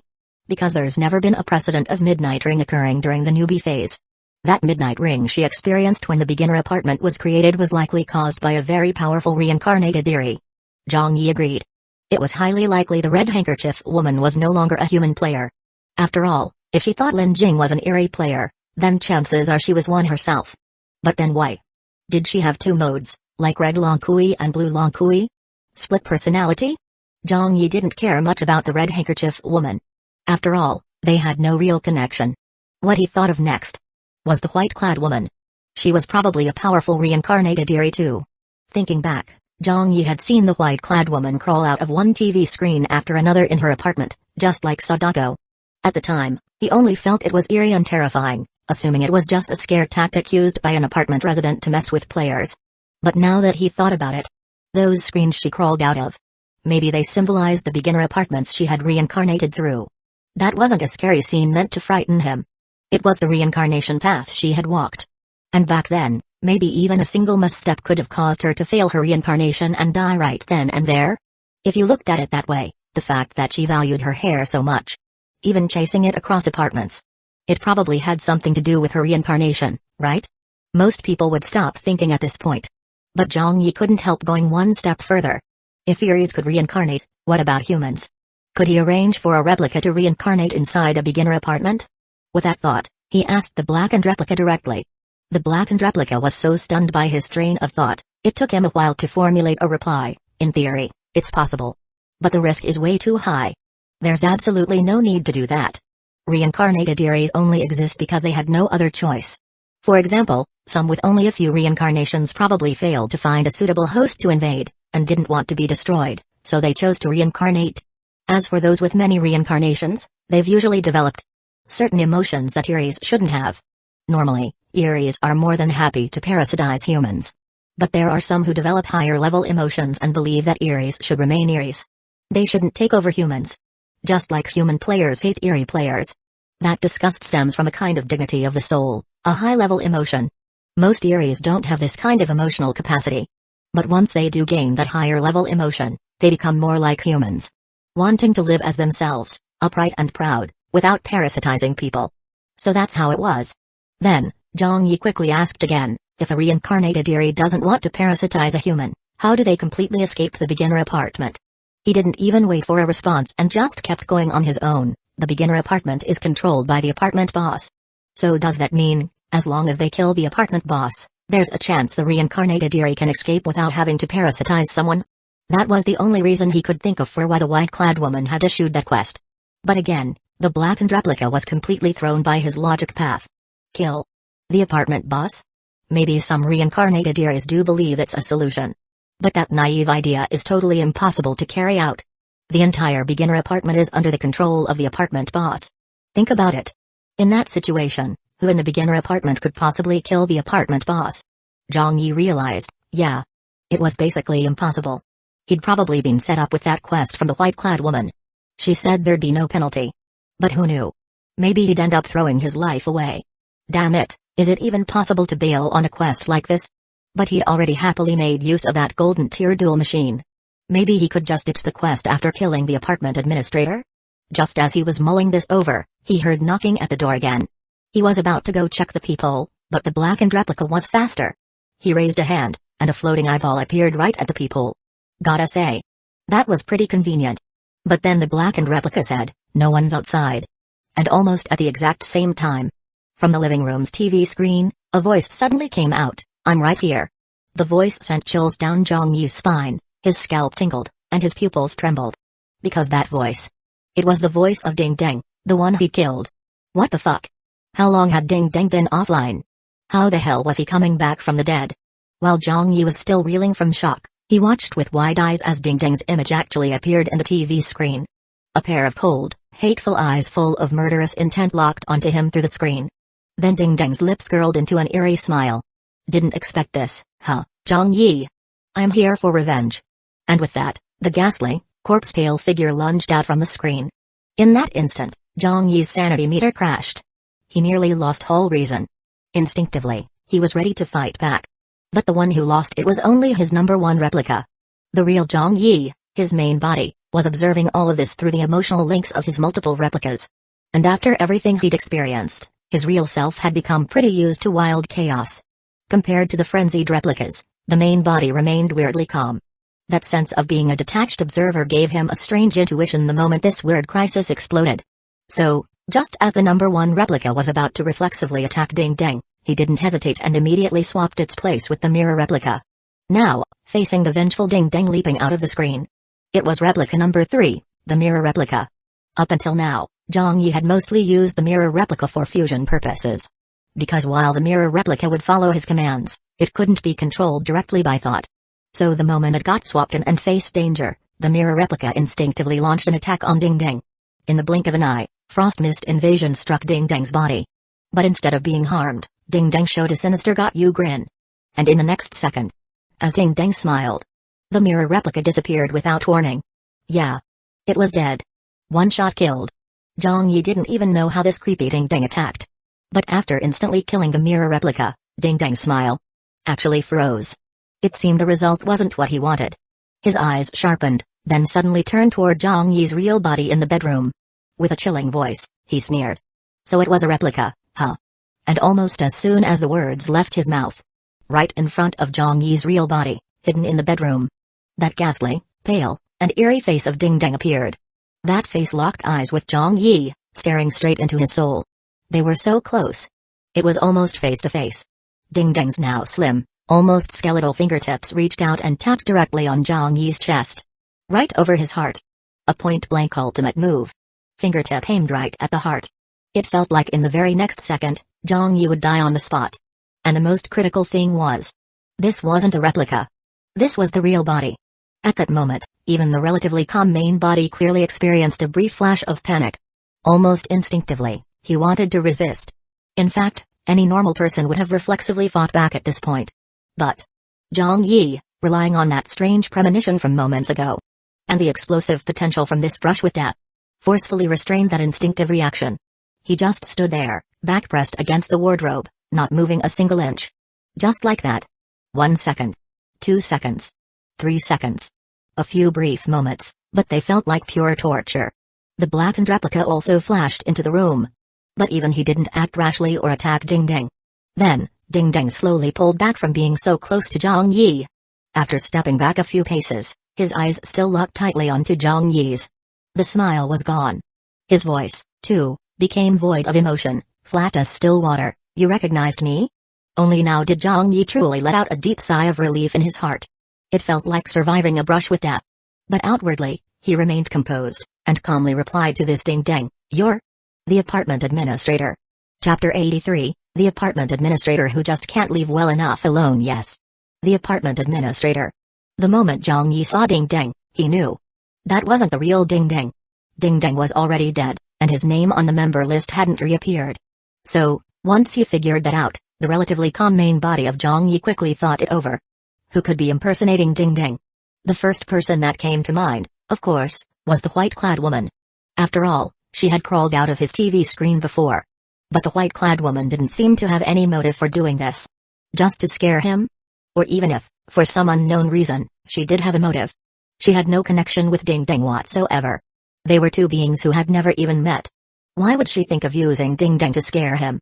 But if we're talking about someone who did have a connection to Ding Ding, all the classmates from Class 1 and Class 2 could technically count. But those classmates of his probably didn't have this kind of capability. And aside from them, there was one more person. You see, when Zhang Yi killed Ding Ding, it happened right in the lobby on the first floor of the apartment. At the front desk where the administrator was stationed. Ding Ding, that guy, had initially wanted Zhang Yi to be his guarantor for a loan. Then he listened to Yang Wenchao's bullshit about killing someone to get survival points, which can be used for resurrection. So he ambushed Zhang Yi and ended up getting killed instead. At the time, there were two witnesses. Yuzu, and the apartment administrator. Yuzu had already been labeled a traitor and was killed by Wang Lingling. Of course, it's still possible that for some eerie reason, he might continue to exist as an eerie. But Zhang Yi couldn't imagine Yuzu bearing any grudge against him. If he wanted revenge, it should be against Wang Lingling. So, the most likely suspect was the apartment administrator. The administrator had seen him kill Ding Ding with his own eyes. And he probably knew that Ding Ding was the first person Zhang Yi had killed. A classmate. Making him the most likely to become a psychological shadow. Plus, the administrator had a motive. Because Zhang Yi had already intended to kill the apartment administrator. Back in the lobby, he had openly interrogated Xing Man about it, and even mentioned it to Yang Wenchao. There's a good chance the administrator took note of that back then. So that emotionless, middle-aged man might have taken some kind of action. It was impressive that Zhang Yi was able to think all of this through in such a short time. But in truth, he wasn't 100% sure it was the apartment administrator until Ding Ding spoke. The final confirmation came when, in that life or death moment, even when instinct was screaming at him to fight back, he used an immense willpower to suppress that instinct. He didn't make a move. Because he remembered. One of the big shots from apartment 9999 had mentioned it before. When a player attacks the administrator proactively, the administrator gains the right to erasure. To cancel out that right, a player has to use the Madman Mask, which is only obtainable from a 100-win streak. Exactly. That was what reminded Zhang Yi. He didn't have the Madman Mask yet. If he attacked the administrator now, he'd be instantly erased. In fact, when he swapped his number 1 replica with his mirror replica, he hadn't fully thought that through. Everything had happened so fast, there was no time to think it all over. So you could say it was some kind of uncanny sixth sense. Only after his main body held back that instinct and nothing happened, did he fully confirm. The one impersonating Ding Ding, trying to lure him into attacking, was the apartment administrator. At that moment, Zhang Yi let out a breath of relief deep down, but didn't dare relax. He kept his eyes locked on the fake Ding Ding. Ding Ding gave a weird smile again, voice still dry and indifferent. Didn't you claim you were going to kill me? Well, here I'm at your doorstep, and now you're too scared to make a move? Zhang Yi chuckled, putting on a relaxed act. Hey, that's just who I am. Got too much of a conscience. Instead of hurting others out of malice, I prefer good old self-defense. Ding Ding can vouch for that. How about this, uncle? Why don't you make the first move, and I'll defend myself? Humphrey. The administrator let out another scoffing laugh, and in that moment, shifted from Ding Ding's form back into his original face. The emotionless middle-aged man. Humphrey, Humphrey, Humphrey. That blank expression paired with scoffing laughter was downright creepy. The look he gave Zhang Yi was cold and full of contempt. If I really made a move, you think you'd still have a chance to defend yourself? That line came out with full force, heavy with pressure. But Zhang Yi didn't flinch, still smiling easily. Seriously? Well then, uncle, why don't you try and see? See if I survive it? The administrator's expression darkened again, his gaze taking on a more sinister edge. After a beat, he let out another round of Humphrey Humphrey Humphrey laughter. Eyes narrowing, he stared at Zhang Yi, his tone dangerous. Humphrey. Humphrey. Kid, you really haven't figured out what's going on yet, have you? Don't tell me you think that just because you got away this time, you're in the clear? Truth or illusion? I don't believe you'll be able to hold back every time something unexpected happens. In fact, maybe you think you're just fighting in the duel room, but really, you're making a move on me. Humphrey Humphrey Humphrey Humphrey. The administrator's laughter was deeply eerie and chilling. When I think about it that way, you getting through this round might actually be a good thing. After all, I wouldn't want such an amusing little toy to die too soon. So from now on, brat, get ready to really feel what it's like to live in fear. That feeling's gotta be way more exciting than just dropping dead, right? Don't you think so? Humphrey Humphrey Humphrey Humphrey. As he spoke, he didn't bother waiting for Zhang Yi's reply. With a flash, he vanished on the spot. And as he said, Zhang Yi was indeed feeling a little heavy and fearful. After all, he was just a beginner player, and yet he'd provoked the apartment administrator. Fuck's sake. This was basically hell difficulty mode. Just like the administrator had said, if he wanted to target him, there were tons of ways to do it. This time, the administrator had personally shown up, and Zhang Yi only survived because he didn't fight back. But what if next time, the administrator sent some kind of monster after him? If he didn't fight back then, wouldn't he really be killed by the monster? Just like the administrator said. With truth and illusion all mixed up, how was he supposed to handle it? Besides, the apartment administrator handled operations in place of the apartment boss. He had a lot of authority. For instance, when it came to paying rent, Zhang Yi had to deal with the administrator. If the administrator decided to pull something shady on that, he could end up being erased at midnight for failing to pay rent. Fuck's sake. This situation was super bad for him. He had to find a way to resolve this potential crisis fast. Actually, there was a simple way. Cross apartment. If he moved to another beginner apartment, this administrator wouldn't be able to touch him. But honestly, that felt kinda humiliating. Zhang Yi felt speechless just thinking about it. He hadn't even planned on killing the administrator of his own apartment. He'd originally been thinking about teaming up with Lin Jing and the others to take down the administrator of apartment 9999. But instead, it was his own administrator who picked a fight with him first. Seriously. Looking for death for no reason. Now that Zhang Yi had some power, he also had a bit of temper. He was thinking. Besides cross apartment, there was another way to solve this, just get rid of the administrator as soon as possible. This administrator who couldn't leave well enough alone. He needed to be taught a lesson. In the spectator seats of Lin Jing's quick battle, his number 2 replica had started chatting with Wan Xin again. Seizing the opportunity, he casually asked Wan Xin, "Hey, say we're planning to kill an apartment administrator, would the administrator strike first and target us players in advance?" That question stunned Wan Xin. Strike first? Target? Who? The apartment administrator? You're overthinking it. We're not trying to kill apartment 9999's administrator, so of course there's no reason for him to come after us. That left Zhang Yi momentarily speechless. Not killing your own administrator, that made sense. But he couldn't help asking again, but whether we kill him or not is our decision. How can apartment 9999's administrator be 100% sure we won't try? Now Wan Xin was left speechless. But considering Zhang Yi was just a clueless newbie, he still explained patiently, that's easy to understand. Because apartment 9999's administrator is the strongest. And killing any administrator has the same result. So for us players who know how the game works, unless we've lost our minds, there's no way we'd try to challenge the 9999 administrator. More importantly, even if we did challenge him, there's basically zero chance of winning. So the 9999 administrator is totally fearless.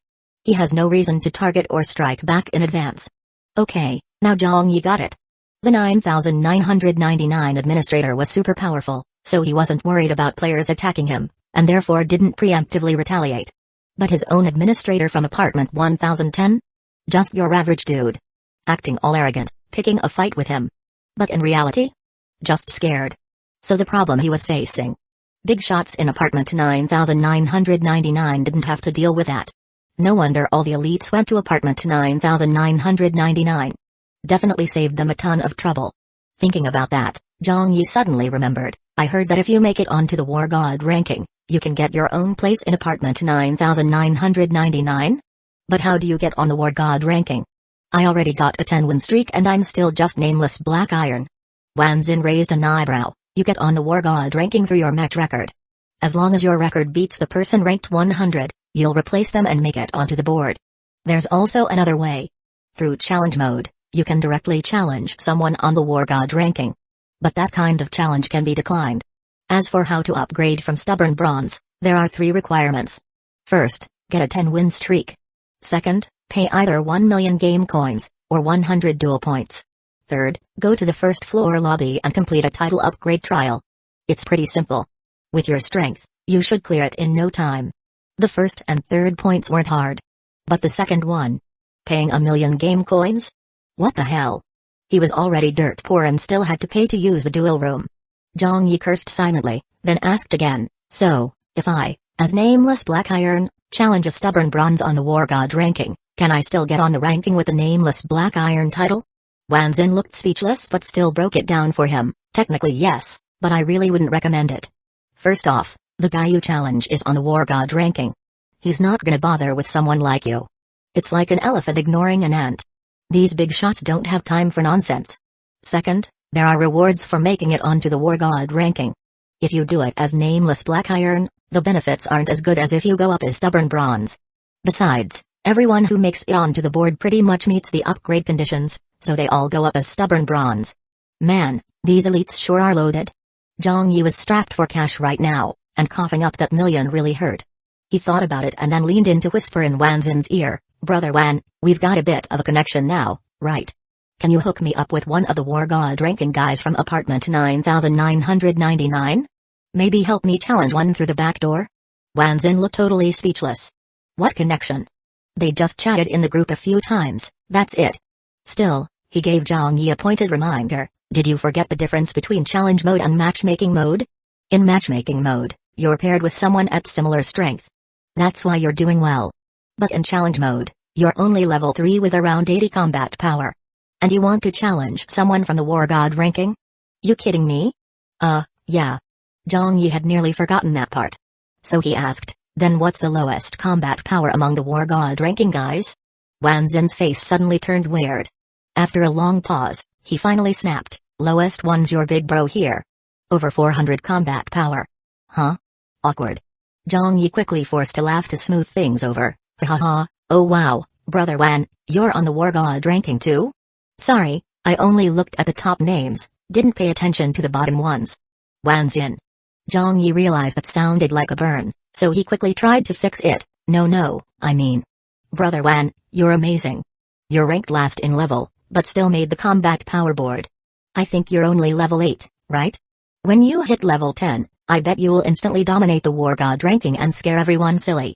Wan Xin swore, rolled his eyes, "Fuck, if you don't know how to flatter someone, just don't. Are you trying to get under my skin?" Ha ha ha. Zhang Yi gave a dry laugh, then enthusiastically added, "Then how about it, big bro? Help me out. Let me challenge you once." Wan Xin was totally baffled now, staring in disbelief. "You? Level 3 with 80 combat power? Want to challenge me, level 8 with 400 plus combat power?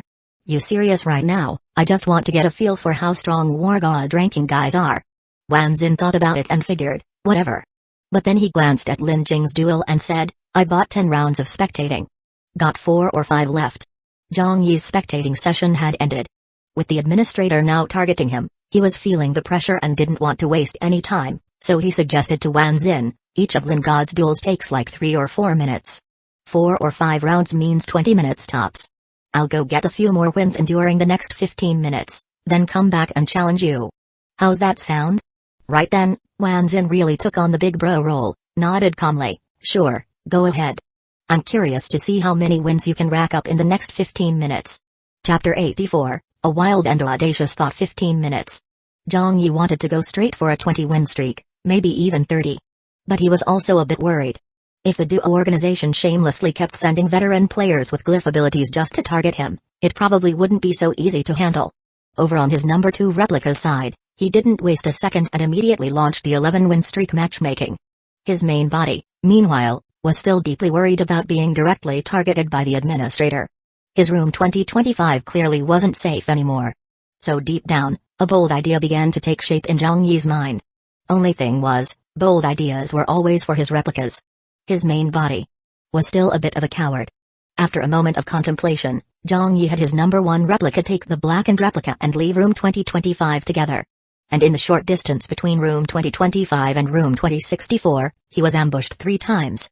All monster ambushes. 2 venomous snakes, 1 cockroach. The whole time, he was too worried it might be a trap set by the administrator to dare fight back. Luckily, the blackened replica had sharp senses and took care of each crisis. None of the 3 attacks came from the apartment administrator. But with ambushes happening this frequently, it was hard to believe the administrator wasn't involved at all. Zhang Yi's face darkened as he rang the doorbell to room 2064. The one who answered was still that cold little personal assistant robot.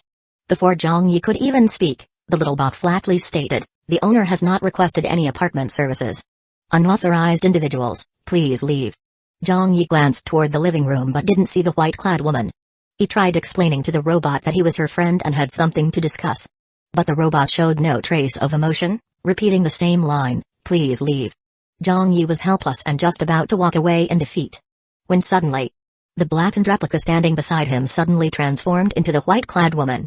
Then she said to the robot, "He's my friend. Let him in."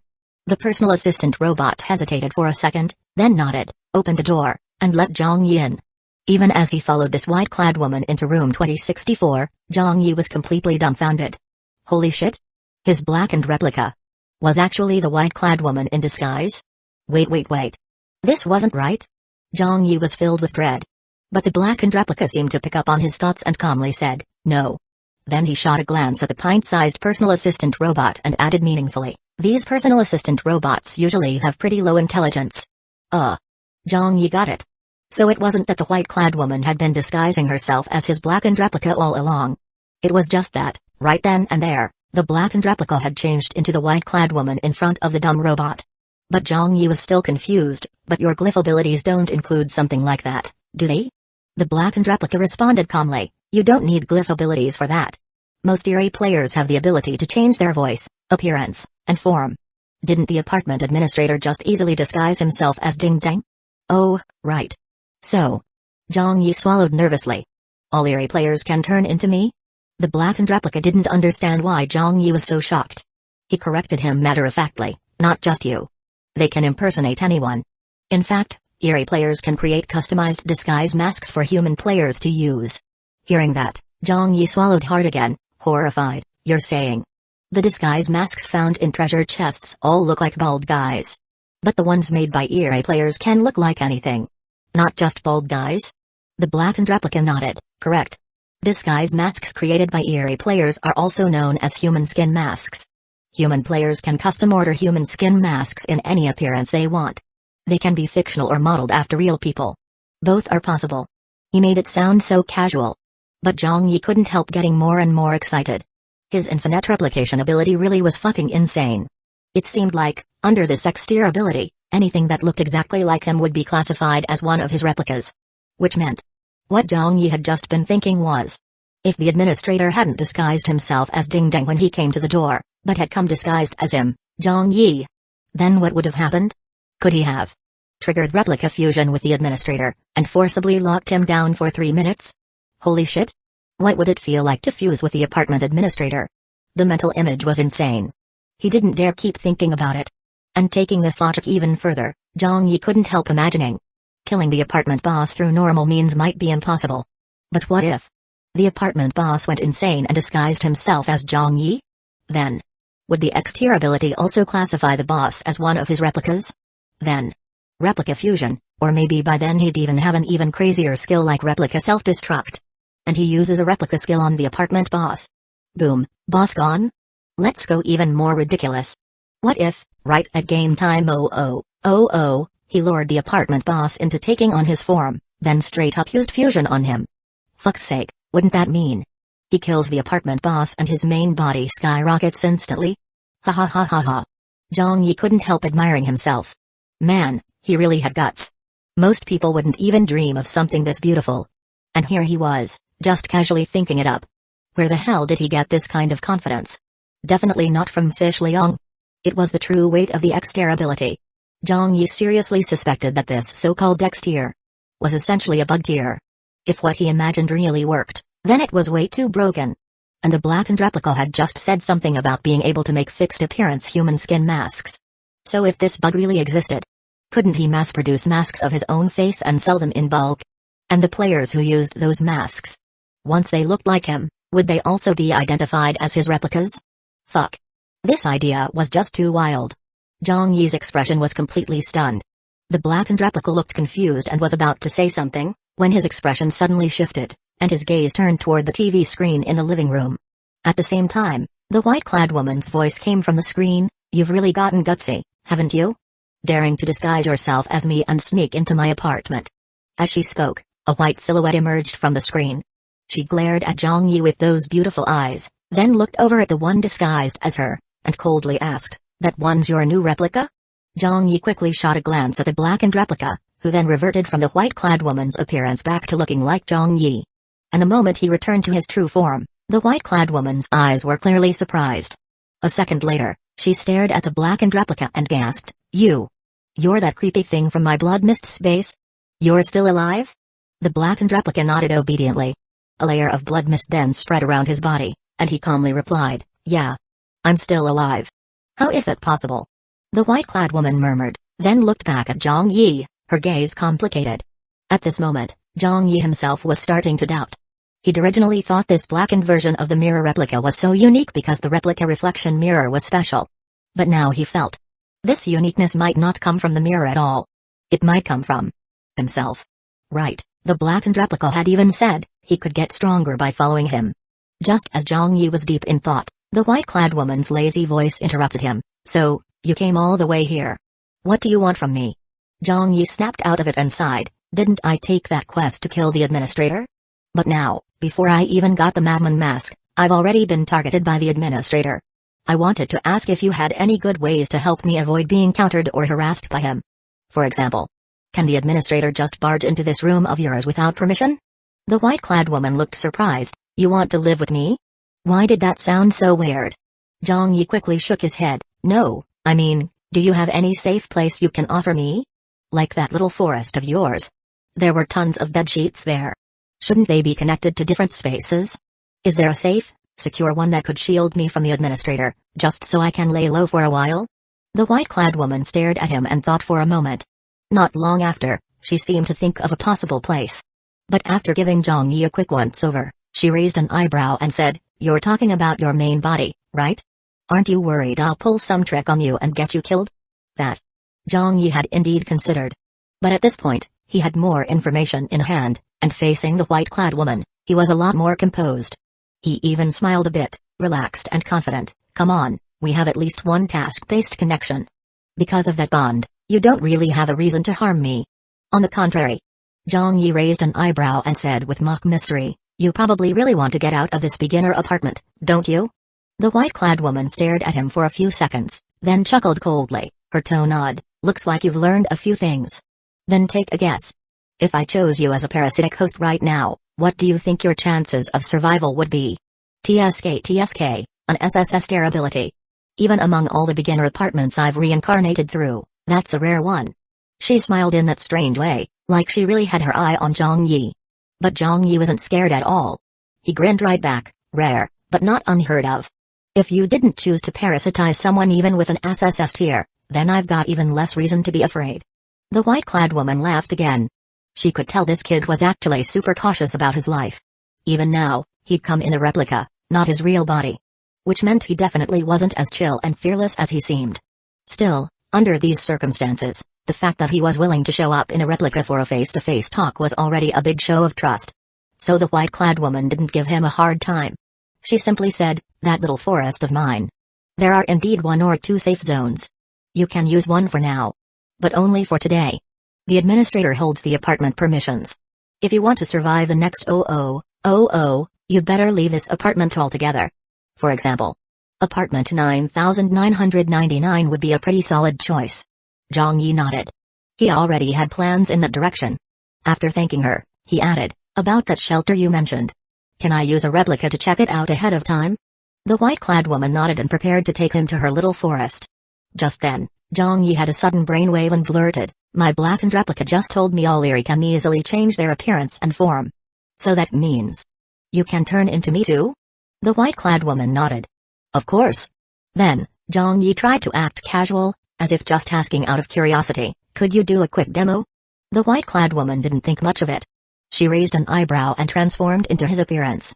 Afterward, she even pulled out a mirror, propped up her chin, and observed for a moment before commenting, Your face. Average. I'd give you a 79. Still plenty of room for improvement. Then she smiled easily and added, Once you master glyph abilities, you'll probably be able to change your appearance too. And then you'll realize. Looks mean nothing in the Doomsday apartment. With modifiable faces, anyone can be a handsome guy or gorgeous girl. The white-clad woman was just casually musing. But Zhang Yi wasn't listening at all.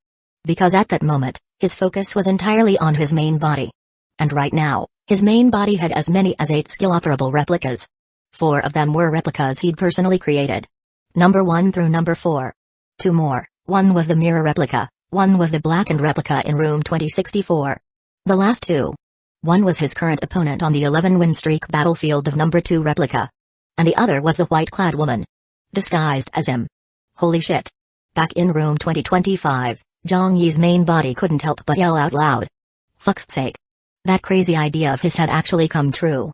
The white-clad woman, disguised as him, had actually entered the usable range of his replica skills. This time, though, he wasn't in a rush. Zhang Yi could clearly sense. These 8 replicas weren't all the same. The ones that truly shared his consciousness were only the 4 he personally created. The mirror replica could follow spoken commands. The blackened replica, which had been invaded by an Eri, could also be controlled via his consciousness, but its own thoughts were independent of his. As for the dual opponent and the white-clad woman, these two had the weakest connection with him. His main body couldn't influence them mentally at all. Even verbal commands would likely be ignored.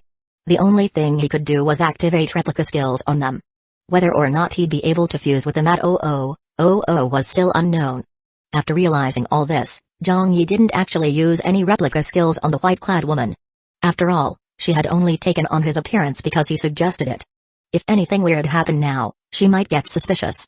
So for now, all was peaceful. She soon returned to her original appearance. Meanwhile, on number 2 replica's battlefield. Once again, Wu Ying, who had used his phantasm duplication to take on Zhang Yi's form, was gripping a soul-calming bell on the far end of the arena, eyes locked tightly on him. Even with his body tense, Wu Ying's tone was still arrogant as he shouted at Zhang Yi, "If your 10-win streak one-shot method came from some subtle soul attack item, then this time, I've prepared a soul-calming bell. You still think you can one-shot me?" Chapter 85, Fusing with Wu Ying again. Soul-calming bell? I should still be able to one-shot him, right? I've watched that kid's fight with Wu Ying over and over, and I still couldn't figure out what item he used to one-shot Wu Ying. I think it definitely wasn't an item. It had to be some powerful ability Wu Ying couldn't replicate with his phantasm duplication. And that bell probably won't work against it either. What do you mean it won't work? The soul-calming bell is a top-tier Eri item. If the kid's ability is any kind of mental control or soul attack, then the bell has to be effective. I'm telling you, this time, there's no way he's beating Wu Ying again. That's right. Zhang Yi's 11th match was also drawing quite a crowd from the 119th floor of the Doomsday apartment. However, at this point, a big chunk of the viewers' attention had already shifted to Lin Jing's quick battle. In fact, the entire Duo organization had launched a massive betting pool centered around Lin Jing's quick battle performance. People could bet on whether he would successfully complete the run or wager on exactly which round he would lose. The odds for completing the full quick battle were very low. Even if you won that bet, you wouldn't make much. On the other hand, guessing the exact round he'd lose and had insanely high odds. If you nailed that, you'd make a killing. As a result, a whole bunch of bike-to-motorcycle gamblers were taking the risk, betting on the specific round Lin Jing would fail. By comparison, Zhang Yi's fight still had viewers, but nowhere near as many as Lin Jing's. After all, Lin Jing was the first human player to upgrade his glyph ability to Tier 2 on the very first day. And Zhang Yi, he was just kinda weird and mysterious. He didn't even have glyph abilities yet. People were watching him mostly for fun, like browsing online gossip. They were just waiting to see what the real story turned out to be. Still, gossip always comes with anticipation. Right now, a lot of spectators were busy speculating whether Zhang Yi's one-shot of Wu Ying was done with a skill or an item. And now that Wu Ying had the soul-calming bell, could Zhang Yi still one-shot him? Plenty of viewers were recording the fight this time, afraid they'd miss the key moment of the kill like last time. On the battlefield, Zhang Yi looked at the exact same opponent from his 10-win streak and could only sigh. He honestly wasn't sure if he could still one-shot Wu Ying this time. Not because of the soul-calming bell. From what he could tell, that bell had no defensive effect against his replica skill. The real issue was, replica skills have cooldowns. It hadn't been that long since he last used replica fusion. What he was most torn about now was this. In cases like this, where the opponent changes into his appearance, then reverts, then changes back into him again. There's a stretch of time where they're not in replica state. Would that break the cooldown the same way the replica reflection mirror did? As long as cooldown wasn't a problem, one-shotting this guy would be no issue. But thinking further, another scenario crossed Zhang Yi's mind. What if, after the 3-minute fusion, this guy just stays in Zhang Yi's form and never switches back? Then wouldn't the cooldown never reset? And if he got matched with this guy again later, what then? Use replica possession? Replica swap? But replica possession targets his main body. Zhang Yi didn't want to risk his main body at all. As for replica swap, once they switch places, there's no switching back. That'd be like letting a veteran player enter early. And once the swap happened, the opponent and the whole duo organization might catch on. So even if he managed to one-shot his opponent this time, being stuck with this guy long-term could get tricky. Zhang Yi's thoughts spun rapidly, mind racing with scenarios. Facing the still cocky Wu Ying, he didn't go for mockery. Instead, he responded seriously, "To be honest, I'm not sure if I can one-shot you again. But it looks like you're volunteering to help me test it. So, I'll go ahead and test it with you." He said it lightly. Wu Ying relaxed a little too. Yeah, it was just a duel. Win or lose, he'd complete his mission for the organization by gauging this guy's strength. That was enough. Winning or losing didn't matter. Thinking that, Wu Ying looked even more relaxed and cocky, grinning confidently. "Alright, try again if you want." Zhang Yi didn't fuse right away. It looked more like he was gathering power. But in reality, his #1 replica and blackened replica had just arrived at the safe space the white-clad woman had prepared. This is the ruins of a destroyed beginner apartment. The environment's bad, but as long as you stay out of the fog, there's basically no danger. Then she added, "During the time between one beginner apartment's destruction and another's birth, I hid here." Zhang Yi could vaguely see it. It really did look like the wreckage of a destroyed apartment. From the ruins, he could almost visualize how the place had been wiped out.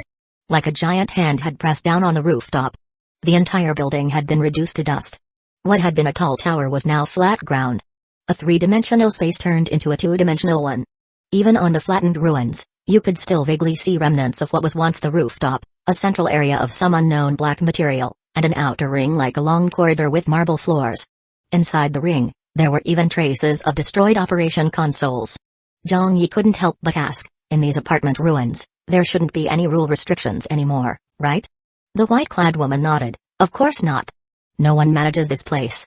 It's my private space now." Zhang Yi then looked at the fog beyond the ruins. "What's inside that fog?" She shook her head. "No idea. It's too eerie. I didn't dare explore it. But while I was waiting out my cycle here, I used to wonder, what if a real player from the Doomsday apartment found their way here? But sadly, no one ever did. Not once." That got Zhang Yi asking again, "How many times have you reincarnated?" But this time, the white-clad woman shot him a glare and snapped, "None of your damn business." Zhang Yi awkwardly scratched his nose and quickly changed the topic. "Ahem, well, I'll go with this place then." The white-clad woman nodded without emotion, then said a bit impatiently, "I've brought you to the safe space. How and when your main body gets here? None of my concern. Sometime before I'll come pick you up." With that, she didn't even wait for Zhang Yi's response. With a flash, she vanished from the space. Only Zhang Yi and the blackened replica remained, as if trapped in the surrounding fog. Zhang Yi wasn't worried. He didn't even bother exploring the ruins. Instead, he turned straight to the blackened replica and said, "I remember you saying earlier. You can still be invaded by an Eerie, right?" The blackened replica nodded eagerly, eyes pitch black with a faint red glint of excitement. "Yes, I can." Truth was, Zhang Yi still wasn't sure if his idea would actually work. But he still gave the blackened replica a heads up. "In a bit, I'm going to fuse something into you. I'm not even sure if it's an Eerie or not. But you can try and see if you can. Completely and totally fuse it." The blackened replica blinked, seeming a little confused, but mostly just excited. At the same time, over at the duel arena of #2 replica, Zhang Yi finally finished charging up and looked at Wu Ying with a steady gaze. "Alright, I'm ready." Wu Ying, seeing how long this had taken, started to wonder. Was it possible that last time, he got one-shotted because he talked too much? If he hadn't babbled on and on with all that useless chatter, maybe he could have taken this kid out? Anyway, from the looks of it, this kid's one-shot move wasn't instant cast. That piece of information was key. Next time he fought this kid, no talking. Just a quick battle. But for now, it was an experiment. Wu Ying looked relaxed, the soul calming bell still in hand. And then, the very next second, spectators from floor 119 once again witnessed. Wu Ying vanished from the battlefield in an instant. At the same time, the duel result popped up on screen. Wu Ying lost again. The soul calming bell was completely ineffective. The crowd erupted in an uproar. Those who guessed right were smug. Those who guessed wrong all started making after-the-fact analyses. This time, there was no win streak reward, and #2 replica didn't fuse with Wu Ying. He simply jumped straight into the next match without missing a beat. Since Wu Ying was in a fused state, he obviously wasn't the opponent for the upcoming 12th win match. In fact, due to Wu Ying's temporary disappearance, even the duo organization hadn't reacted yet. Zhang Yi's 12th win wasn't targeted at all. Just a normal opponent. And so, from the 12th to the 15th win, he speedrun them all.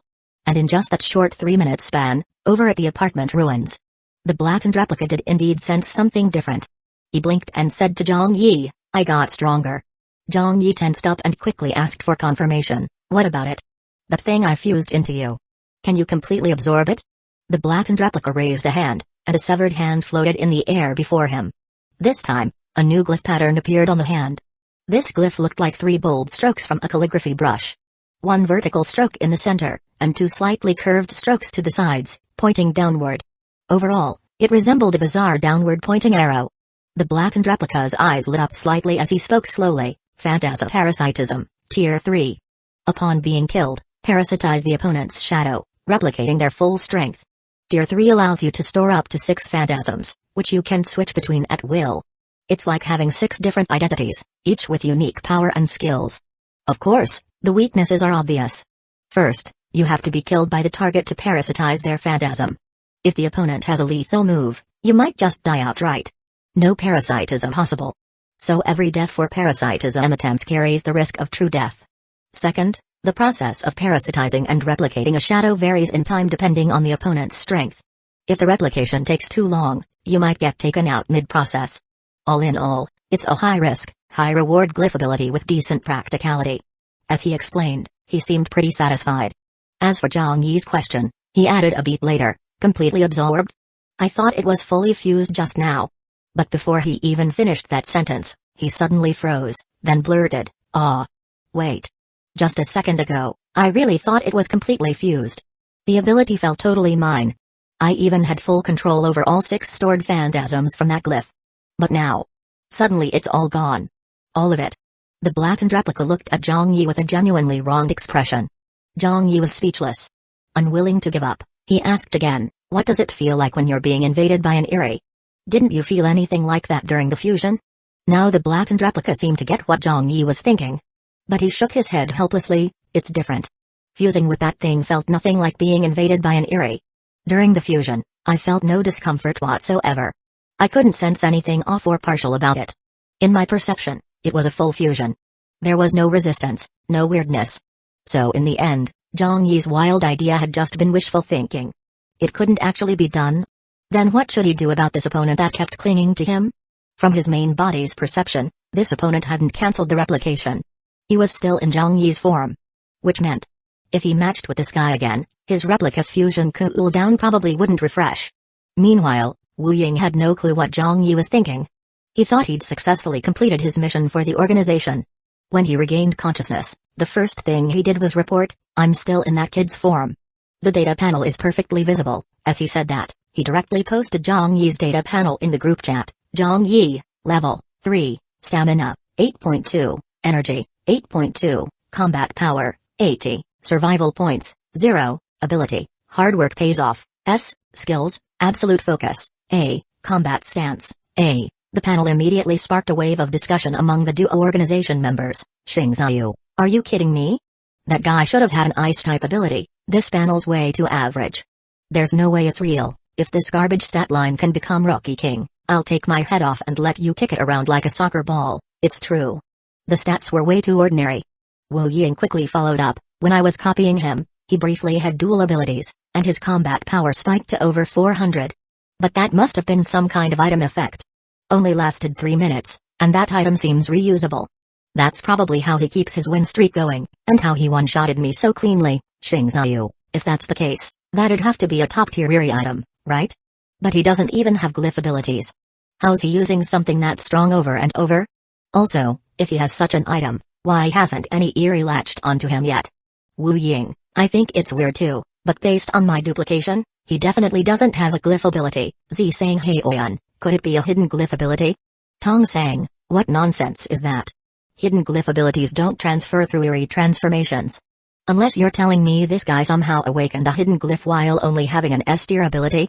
Comic Chapter 86, 20 Win Streak. This is obviously impossible. After all, in the earliest days of the Doomsday apartment, humans awakened abilities while the Eri awakened glyph patterns. This was practically common knowledge.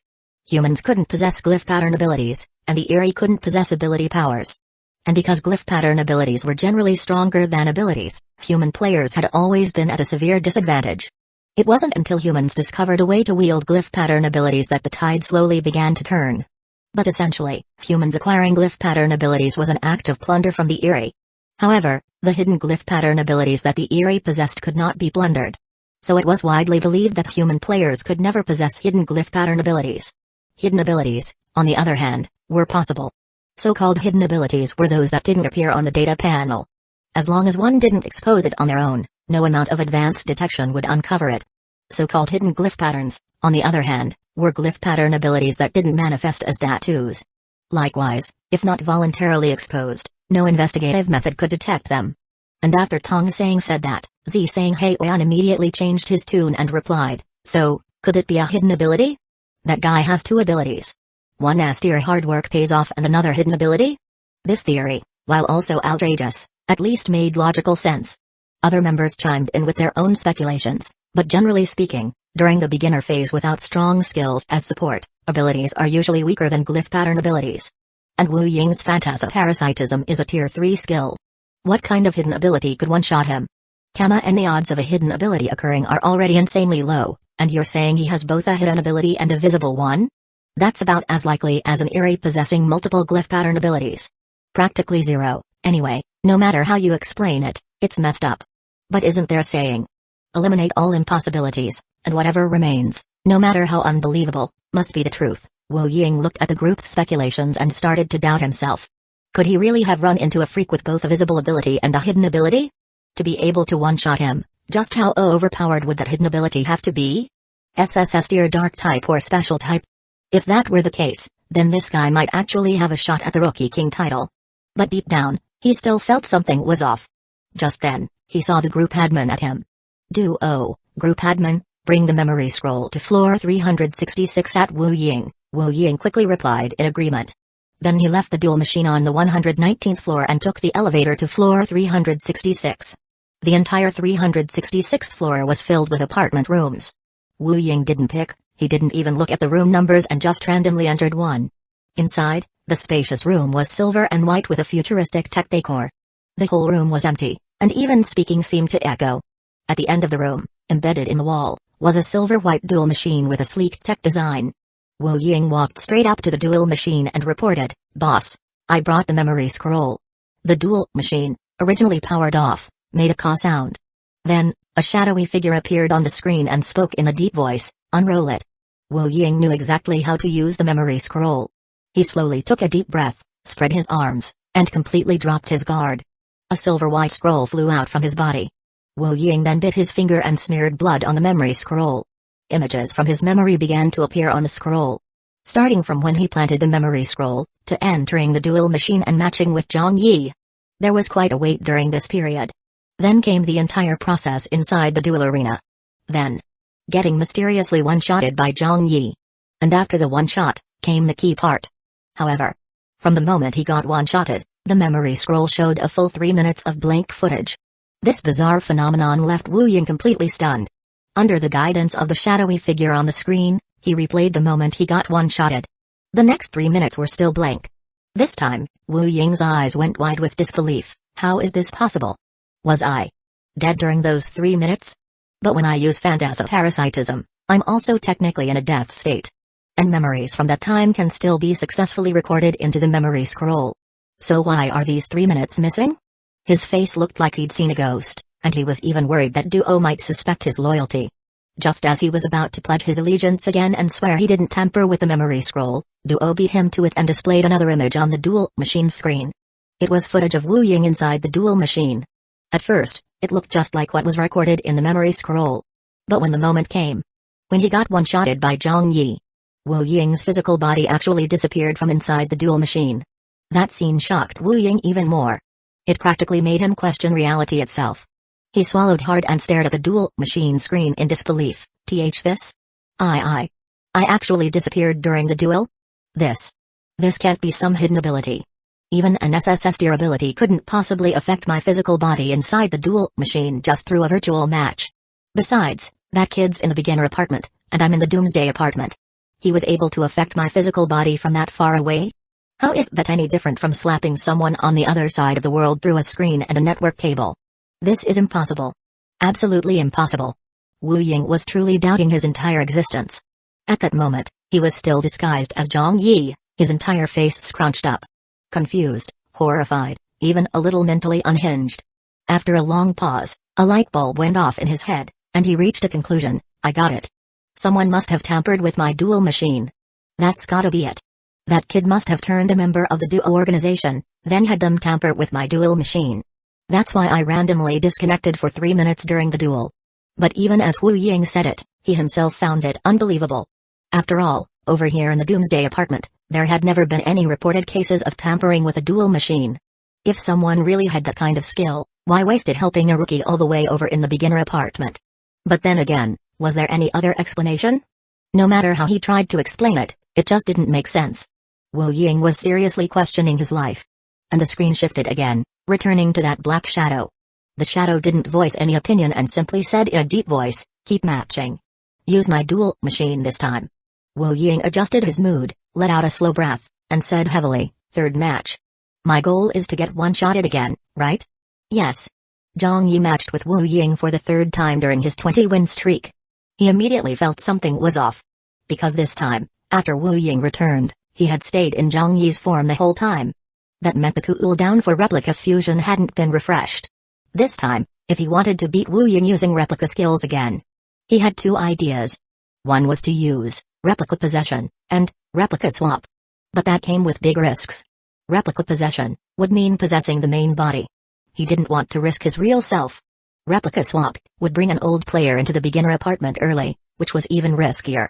The second idea was to trick Wu Ying into switching to another phantasm identity, and then replicate him again. That way, the cooldown for replica fusion would reset. But during that process, Wu Ying might notice something's off. Zhang Yi's mind was racing. This time, Wu Ying wasn't being arrogant. He just stared at him with a blank expression and said, come on, go ahead and one-shot me again, I won't resist. That line sounded both pitiful and kinda funny. Zhang Yi thought. Was this basically a free win streak sponsored by Duo? A 20-win streak, how much did that just save him?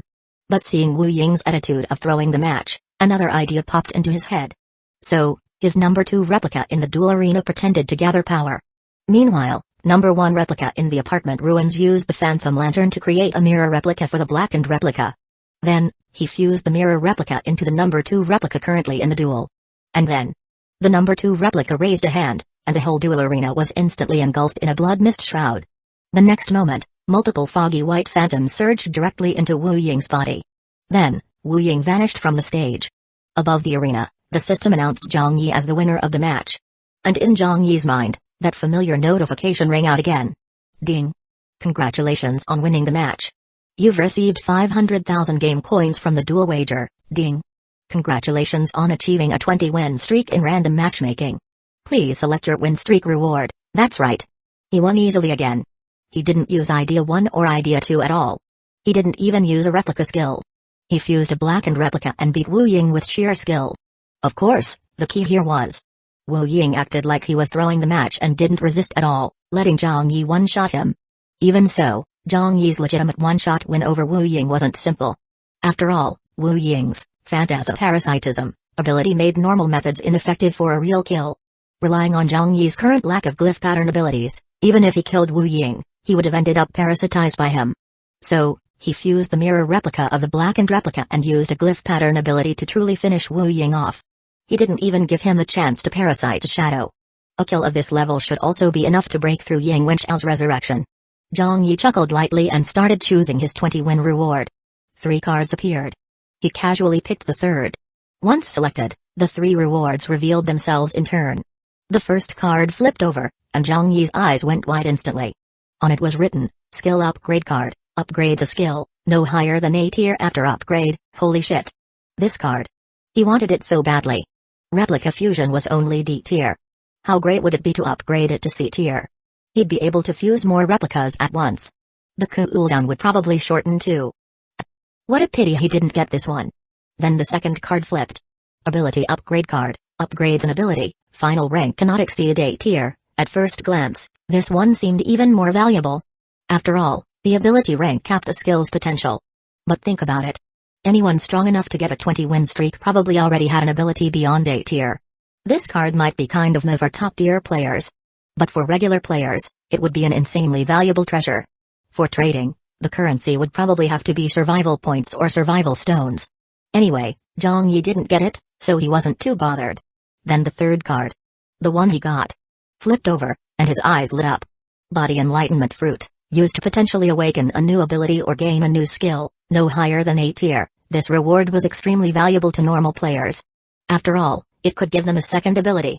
But for Zhang Yi, who had infinite replication, abilities weren't a concern. Forget a second ability. He basically already had 5. Plus, he still hadn't used the survival points he got from killing Ran Zi and Xing Man. So this kind of thing that average players drooled over didn't excite him much. But what he did want was skills. The skills tied to infinite replication were practically game-breaking for him. If he could just get a couple more powerful replica skills. Like that replica self-destruct he imagined. Then next time he faced Wu Ying, the one-shot would be even easier. But the probability aspect of this enlightenment fruit was annoying. What if it ended up awakening an ability instead? Zhang Yi thought for a moment and made up his mind. On the other side. This time, Wu Ying didn't vanish for 3 minutes. He came out of the duel machine right away. He looked at the black shadow on the screen, ecstatic like he had uncovered the truth. I knew it. I knew the duel machine had been tampered with.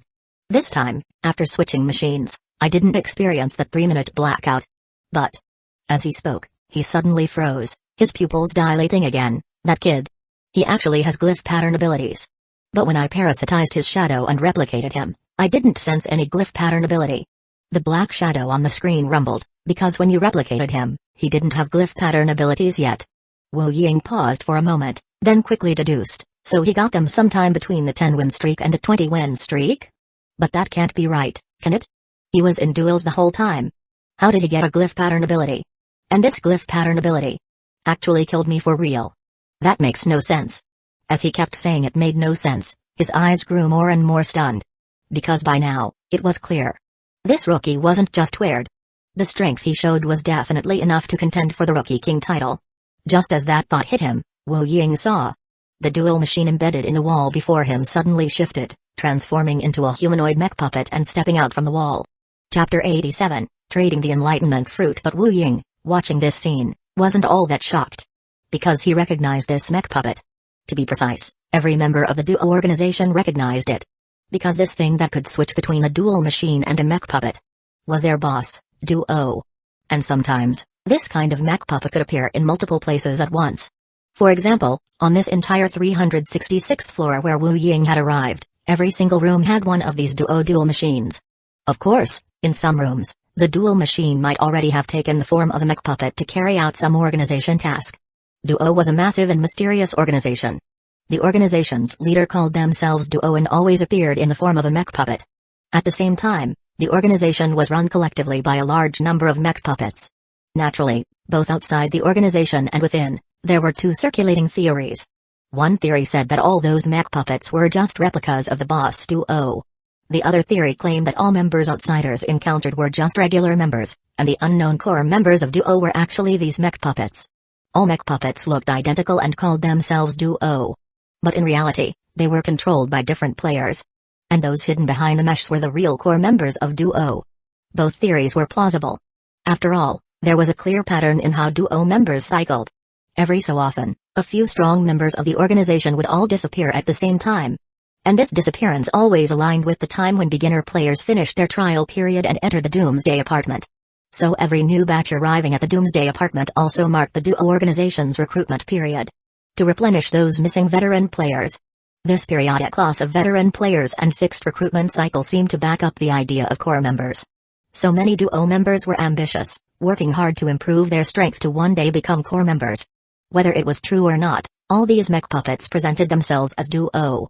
So Wu Ying didn't care whether it was a replica of Duo or a real core member, he just instinctively called out to the humanoid puppet stepping out from the wall, "Boss." Naturally, the mech puppet showed no expression. Its emotionless mechanical eyes glanced at him once before speaking in the same deep tone as the black shadow on the screen, "You don't need to handle this matter anymore. That includes the rookie. Stop targeting him." Wu Ying was stunned. "So? I don't need to investigate the duel machine I used before either?" But the mech puppet simply walked toward the exit, its voice steady. No need. Wu Ying paused for a moment, then rushed out of the room. And saw the mech puppet entering the red light elevator in the hallway. Just as he was thinking it over, he noticed a message pop up in the internal group chat for Duo members. Duo, group admin, rookie number 666. Other than key win streaks, do not target him further. At all members, that was an official order to lift all targeting against Zhang Yi. But why? At once, Duo members began discussing it non-stop, and several directly messaged Wu Ying for answers. But Wu Ying replied, I don't know either. But that guy seems to have mastered glyph pattern abilities. The ability he used to kill me last match was definitely a glyph pattern ability. Tong sang, damn. Another rookie who mastered glyph pattern abilities on day 1. This batch is insane. Zhu Chen, I wonder if he's still human or has become an Eri? Chi Bei, I've got a feeling. He might be another powerful human player. Wu Ying, I'm leaning toward him being a human player too. Xing Xiu, this is ridiculous. He was still a total noob about his 3-win streak. The growth rate is way too fast. Zi saying hey Oyan, I wonder what the boss is thinking? Could it be he wants to recruit this guy into Duo? Tang Yi, what if the core members really exist? Maybe the boss told us to back off because he's preparing to let a core member handle it. Wu Ying, that's definitely possible. After all, that guy used a glyph pattern ability to actually kill me. If regular members keep trying to go against him, it might be pointless. Tong sang, so. Are we really saying our Duo organization has those legendary core members? Then maybe, when this trial period ends, I'll get promoted to core member myself. Zi saying hey Oyan, TCH. With how much time you waste chatting in the group, and you think you make core member? Tong sang, come on. You dead weight. You've got no right to laugh at me. It was true, Duo had a ton of members. But 99% of them rarely ever chatted. And those few who seemed to live in the group chat 24/7. They were just like Wan Xin from apartment 9999. Meanwhile, Zhang Yi once again found Wan Xin in the spectator seats of Lin Jing's quick battle match. At that moment, Wan Xin was watching his 10th match in a row. With 3 minutes before the match started, and Lin Jing's opponent still not on stage, most of the spectators were casually chatting. Next to Wan Xin was a conversation partner, and the two were chatting casually. But as soon as he saw Zhang Yi, Wan Xin dropped the chat and turned to ask him. Not even 15 minutes have passed. How many wins are you up to now? Zhang Yi glanced at Wan Xin's conversation partner. He vaguely recognized him as a big shot from apartment 9999, but didn't know his exact name. He quickly looked away and replied to Wan Xin with a sigh, I was aiming for 30, but ran into a bit of trouble midway. Only made it to 20. He said it like it was no big deal, but honestly, it was pretty flaunty. Wan Xin didn't mind. He gave a thumbs up and said, no matter what. With a record like that, you're already killing it on our zone's War God ranking. After all, 10 wins is already tough. Getting 20 or 30, the difficulty multiplies. Who knows, you might actually catch up and become the second in our zone. After God Lin. To hit a 100-win streak. Though, it's hard to say. I bet there are others like you, staying low level on purpose to grind win streaks. They're probably hiding in other apartments. Never showing up on the ranking board and not daring to come to our apartment 9999. As he was saying that, his eyes lit up again and he asked Zhang Yi, since you hit 20 wins, what reward did you draw? Body enlightenment fruit, Zhang Yi answered directly. Then he added with a sigh, I'm thinking of trading it. As soon as he said that, Wan Xin and his chat partner both widened their eyes, their gazes sparkling. Especially Wan Xin. His eyes spun quickly before he raised a thumb again and praised, absolutely the wise choice. Someone like you, with lousy luck, really isn't cut out for probability-based items. Besides, even if you gain an extra ability or skill, the impact in the early stage isn't all that noticeable. But still, just the chance of getting another ability makes the body enlightenment fruit insanely valuable. If you trade it, there'll be plenty of strong players willing to offer you good stuff. And actually, Wan Xin swept his eyes across the increasingly crowded spectator stands and raised an eyebrow. This match with Godlin is packed with hidden powerhouses. There might be more than a few strong players here willing to give you great stuff in exchange for that enlightenment fruit. At first, Zhang Yi thought Wan Xin was planning to trade with him himself, judging by that gleam in his eyes. But then he thought again. Wan Xin had said his luck sucked and that he'd never pulled anything from the distorted box. So of course, he wouldn't be the type to pay big for a gamble-based item. Still, Zhang Yi looked over the spectators and asked curiously, you can trade directly here in the spectator area? Wan Xin shook his head. Of course not. But if you can chat, then you can at least agree on a method to trade. Wanzin was just about to start explaining some trading methods when the guy sitting to his right, a player from apartment 9999, cut in. But making deals with total strangers is not only troublesome, it's easy to get scammed. You'd be better off considering me. Zhang Yi looked past Wanzin and asked, and you are? I'm Cheng. You've probably seen me in the 9999 apartment chat group? Zhang Yi nodded. You seem familiar. What he remembered more clearly, though, was Wanzin roasting this guy for getting 2 fingers bitten off by an eerie while pulling from the distorted box. He glanced at Cheng's hands and noticed he was wearing black gloves. He didn't dwell on the guy's injury and just asked flatly, what are you offering in return? Cheng didn't answer directly. Instead, he asked, what kind of item are you looking for, exactly? Zhang Yi didn't hold back at all. I want to master an S-tier skill in a short time. As soon as he said it, Cheng's expression froze and he frowned. Come on. That enlightenment fruit of yours? It's a total gamble whether it even awakens an ability. For all I know, I could eat it and just learn some low-tier, basic skill. And whether it's awakening an ability or gaining a skill, it's still capped at A tier. Which means the best I could get is B tier. And you want me to give you an S tier skill in return? Clearly, he thought Zhang Yi was asking way too much. But Zhang Yi just raised an eyebrow and didn't budge in the slightest. If you're not interested, I'll find someone else. Sure, what Cheng said made sense at first glance. If you used the enlightenment fruit and only got a low tier skill, then maybe it wasn't worth that much. But you couldn't evaluate the fruit's worth that way. It gave players the chance to awaken a new ability. That alone made it incredibly valuable. Even if the chance of awakening was just 1%, its value still outclassed any skill scroll. Simple logic. Rarity means value. Skills could come from skill scrolls, or players could gain them through self-realization. But awakening an ability? That wasn't nearly so easy. It was just like in a cultivation novel. Skill scrolls were like spells or divine techniques. While the enlightenment fruit was akin to a rare treasure that could turn a triple root cultivator into a dual root one. In those stories, once a treasure like that appeared, the whole cultivation world would go up in flames. And from Zhang Yi's perspective, this enlightenment fruit was that kind of treasure. Even from Wanzin's reaction, he could tell. Asking for an S-tier skill wasn't overreaching. Thinking this, Zhang Yi ignored Cheng and turned back to Wanzin to ask about how players typically conducted trades. But they had barely exchanged a few words when another alert rang out in Zhang Yi's head. Beginner apartment emergency announcement. Apartment 0000 will open at the next 000, a short and simple notice. Left Zhang Yi stunned. Apartment 0000. Hadn't been opened before? Was there something special about its opening? He quickly turned to ask Wanzin, but before he could speak, the previously indecisive Cheng suddenly said, items that help players comprehend skills almost never have a 100% success rate. And the higher the skills tier, the lower the chance of learning it. Usually, if a player doesn't gain an S-tier skill when they awaken their ability, then they're basically locked out of it for the whole beginner phase. Because rookies just don't have the experience. Even if you're loaded enough to use a diamond tier skill scroll, you'll probably only learn a C tier or D tier skill. It's like asking an elementary school kid to read a university textbook. There's just no way to comprehend it. So at this stage, using high-tier skill scrolls is a waste.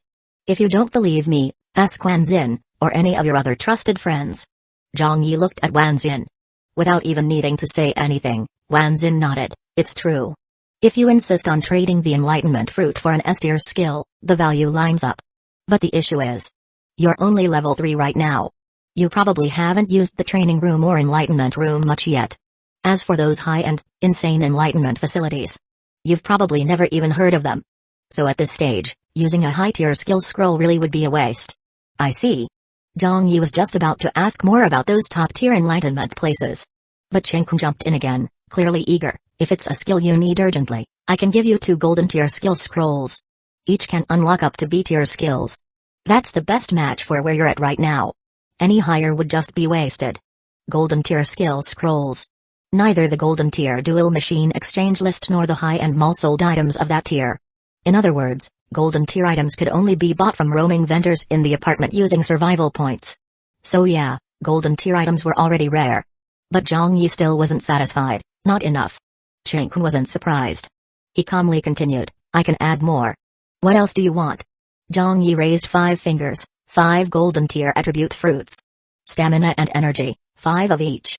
This time, not only Cheng, even Wanzin's mouth twitched. Before Cheng could say anything, Wanzin patted Zhang Yi on the shoulder and explained, "Bro. I think you've got a misunderstanding about golden tier attribute fruits. At the golden tier, attribute fruits are crazy expensive.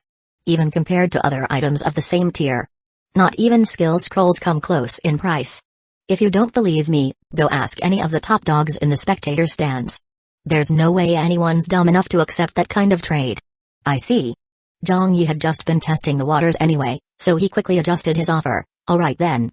Silver tier attribute fruits. Stamina and energy, 50 of each." Chapter 88, Dice of Fate.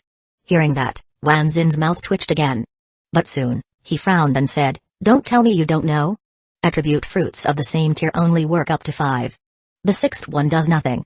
If you want that many silver tier attribute fruits, only the first 5 of each type will be effective." Zhang Yi had already prepared an explanation and looked straight at Chinku. "Of course I know that. And I also know the high-end mall in the apartment only sells a limited number of silver tier attribute fruits each day. Normally, there's no way you'd be able to come up with 50 of each kind at once. But the exchange list on my golden tier duel machine allows me to redeem that many all at once." Chinku was quick on the uptake and instantly understood. Silver tier attribute fruits are 5 million each. 50 each of stamina and energy makes 100 total. So you want 500 million. Zhang Yi raised an eyebrow and smiled. "That's right, 500 million. Game coins are only valid in the beginner apartment. Compared to survival points, they're much less valuable. So this request isn't too much, right?" It wasn't. In fact, compared to an S tier skill or golden tier attribute fruits, this was actually a concession on Zhang Yi's part. But even so, 500 million was not an amount Chinku could cough up on the spot. Tenants who owned their rooms could take out a mortgage loan from the apartment administrator, and the loan amount could be quite large. But 500 million. After thinking for a moment, Chinku tried to negotiate. "How about I pay 250 million today and give you 300 million tomorrow?" "No." Zhang Yi rejected instantly without a second thought. This is the Doomsday apartment, not some law-abiding society. "Sure, you're saying all the right things now, but what if you take my enlightenment fruit and back out, or worse? Just kill me? Even if you plan to keep your word, what if something happens to you and there is no tomorrow? Then who am I supposed to chase down for the 300 million? You'll need to figure out a way to offer some kind of collateral." At that, Chinku turned to look at Wanzin. Wanzin glared at him and waved his hand repeatedly. "You kidding me? We're just chat buddies. Why would I guarantee your 300 million? Chinku turned back to Zhang Yi. "Can I mortgage an item instead? I have a dice of fate. It's got 6 faces. Crown, sword, gold coin, holy grail, scepter, and skull. Roll it and you get different effects depending on the result. Roll crown, and it works like the lucky bracelet, boosting your luck attribute. Roll sword, and you can summon a powerful weapon. Roll gold coin, and you get a windfall. Roll holy grail, and your injuries heal instantly. Roll scepter, and your attributes increase. Roll skull, and you die instantly." Zhang Yi was getting excited listening to the first part. Such a great item. Was he really willing to hand it over as collateral without worrying it might never be returned? But that last line poured cold water on his excitement. Instant death. The fuck? Who would dare roll the dice of fate? You'd have to be tired of living. Still, if someone were pushed to the brink of death, with nothing left to lose, then maybe the dice of fate could be a gamble worth taking. So, the item wasn't completely useless after all. As Zhang Yi was thinking this, Chinku added seriously, "This item, sure, most people wouldn't dare use it under normal circumstances. But its value definitely exceeds 300 million. So tomorrow, as long as I'm still alive, I will buy it back. And if I die, you holding on to it definitely won't be a loss." Zhang Yi thought about it. He wasn't going to use the dice of fate himself. But it was still a damn good item. So he nodded in agreement. Soon after, they agreed to complete the trade on the first floor of the apartment. During the actual transaction, Chinku even drafted a contract. Once both parties signed, they couldn't go back on it. Nor could they attack each other to break the deal. All in all, the transaction was pretty formal. But just as Zhang Yi was about to sign the contract, he couldn't help but ask, "The opening of apartment 0000. Did that affect your decision?" Chinku looked like the quiet, silent type. Reminded Zhang Yi of Yang Wenchao back in school. He paused, then nodded toward the contract. "Sign first, and I'll tell you." Zhang Yi was already making a massive profit, so he didn't mind. He signed his name. 2 copies. Each party kept one once the contract was finalized. Then, a rare smile appeared on Chinku's normally expressionless face. Just now, Wanzin mentioned the term enlightenment venue, which gamers usually call a dojo. Sure, every floor of a beginner apartment has training rooms and enlightenment rooms. But those are the most basic kind. Using them to improve yourself is practically a waste of time. Across apartments 0000 to 9999, a few with special numbers have unique areas. Training or comprehending skills in those places is way more effective than any so-called training room or enlightenment room. And in the newly opened apartment 0000, there are tons of secret realms and dojos. If the game system hasn't changed much, one of those dojos contains a type of butterfly called Zhuangshu Dreaming Butterfly. Using the body enlightenment fruit together with the Zhuangshu Dreaming Butterfly significantly boosts the chance of awakening a new ability. Chenku's voice had a note of excitement as he said this. But Zhang Yi couldn't help thinking. Wasn't this all a bit too coincidental? He had just gotten the body enlightenment fruit, and now apartment 0000 was opening? If he were just an ordinary person, he probably would have done the same as Chenku. Try to awaken a new ability, then bring the enlightenment fruit to apartment 0000 in search of its Zhuangshu Dreaming Butterfly. Thinking that, he was about to ask Chenku for more details about apartment 0000. However, Chenku waved his hand and said, I've got things to do, so I won't stay and chat. With that, he slipped away. Zhang Yi stood silent for a moment, then quickly returned to his room 2025. What he didn't know was that announcement about apartment 0000 opening hadn't just rung out in the beginner apartment. At nearly the same moment, the same announcement had echoed through the faraway Doomsday apartment. And immediately after, the entire Doomsday apartment player base began buzzing. Especially on floor 119, where spectators watched the progress of newcomers. Upon hearing the announcement, they were both thrilled and confused. Wasn't apartment 0000 supposed to open on day 8? Why the sudden notice that it's opening on day 2? An access level like that. Surely not something a regular VIP player could trigger? VIPs can trigger apartment fusion by linking into a veteran's dual machine, sure. But early access to apartment 0000. That's at least a apartment boss level authority. No. From what I know, opening apartment 0000 early actually requires the unanimous agreement of all apartment bosses across zones A to Z. Miss even one, and it doesn't work. Holy shit? That means all 26 zones apartment bosses agreed to open 0000 early. What are they planning? It might just be the opening, though. Maybe veterans still won't be allowed in until day 8 like usual. Why are we overthinking it? Just sit back and enjoy the show. The players of the Doomsday apartment were mostly just entertained by the surprise. Meanwhile, in the beginner apartment, many veteran players were also discussing the opening of apartment 0000. Most, like Chenku, were planning to explore its secret realms and dojos. As soon as Zhang Yi returned to his room, the first thing he did was put the 2 golden tier skill scrolls into the replica shared space, then he used 250 million game coins to redeem 50 silver tier attribute fruits. 50 was enough for 5 replicas to max out their silver tier limit. But to keep power level low for matchmaking, replica number 2 would hold off for now. Next, he examined the dice of fate that Chenku had left as collateral. But given that the skull side meant instant death, there was no way he'd casually use it. So he tossed the dice of fate into the replica shared space as well. After getting everything arranged, replica number 2 entered the golden tier duel machine and sent a challenge request to Wanxian. Back in the main body, Zhang Yi consumed 10 silver tier attribute fruits. Stamina and energy each increased by 15 points. Then he pulled out the 2 golden tier skill scrolls, hesitating slightly. He was thinking, if there are places that increase the chance of awakening an ability with the enlightenment fruit, then maybe there are places that boost the odds of learning a skill from a skill scroll. But right now, he didn't have that luxury. He couldn't just let skill scrolls sit unused. Zhang Yi quickly calmed his thoughts and tore open the first golden tier skill scroll. This time, as the radiant light enveloped him, he tried to stretch every pore wide open to fully absorb it. When that comfortable, radiant sensation faded, he looked at his panel and found a new skill had appeared, Replica Coordinated Strike, B. Up to 1,000 supporting replicas can channel their consciousness into the main replica to assist its attacks. No cooldown, no restrictions, holy shit? 1,000 replicas? Zhang Yi only had 4 replicas total right now. This skill let him control up to 1,000 replicas? That's finally starting to look like infinite replication. At first glance, Replica Coordinated Strike seemed similar to Replica Fusion. But after carefully feeling it out, he realized they were quite different. In Replica Fusion, the fused replicas vanish on the spot. During the fusion, they lose consciousness and individuality, as if they cease to exist. But Coordinated Strike was more like telepathic coordination. Up to 1,000 replicas would provide mental support to the active fighting replica. Those 1,000 replicas wouldn't disappear or lose self-awareness. They remained aware of themselves. And the so-called support didn't mean full power transfer like with fusion.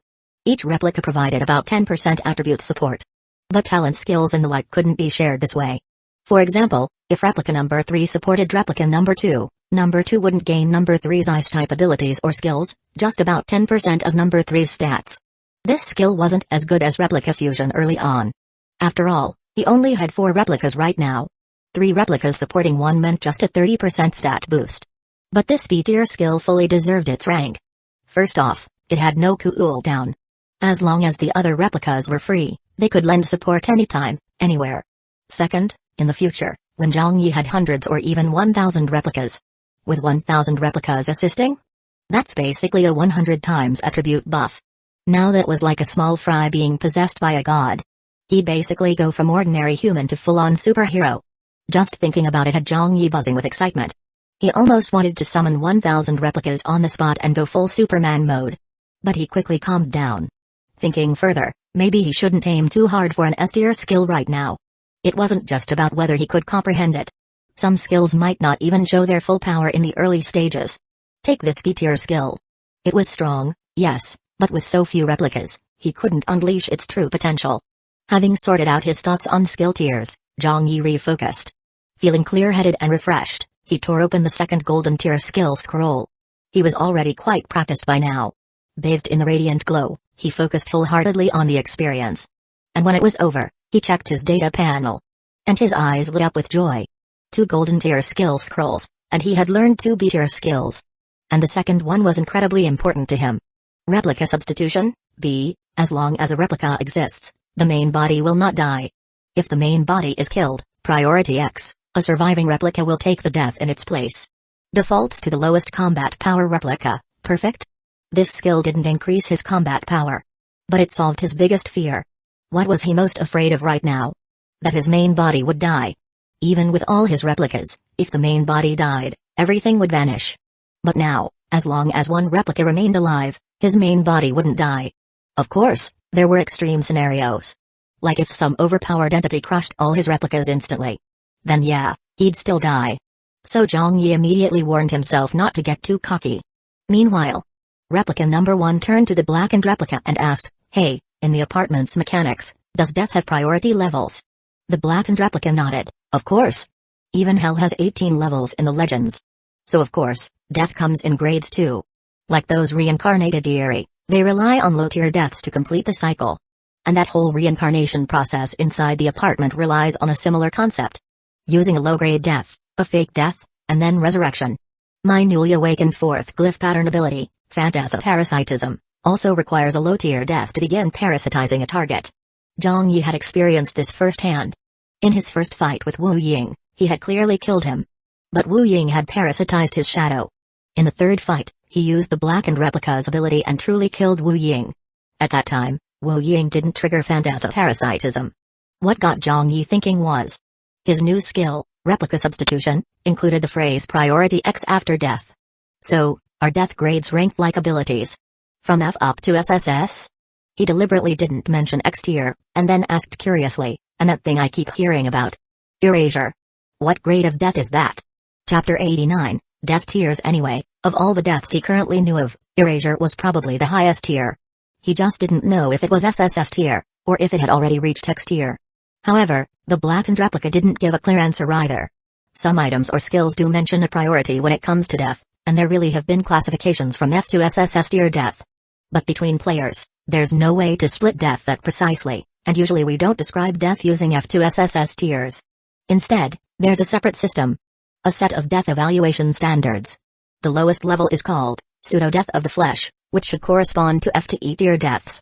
This generally refers to players dying from regular physical or magical means, but their physical body isn't badly damaged, the death hasn't exceeded 24 hours, or the corpse has been kept frozen for no more than 3 days. And typically, players in a pseudo-death of the flesh state can be resurrected using abilities or items. For example, a light-type ability might include an S-tier resurrection skill. Above pseudo-death of the flesh is destruction of the flesh, which corresponds to D to C tier death.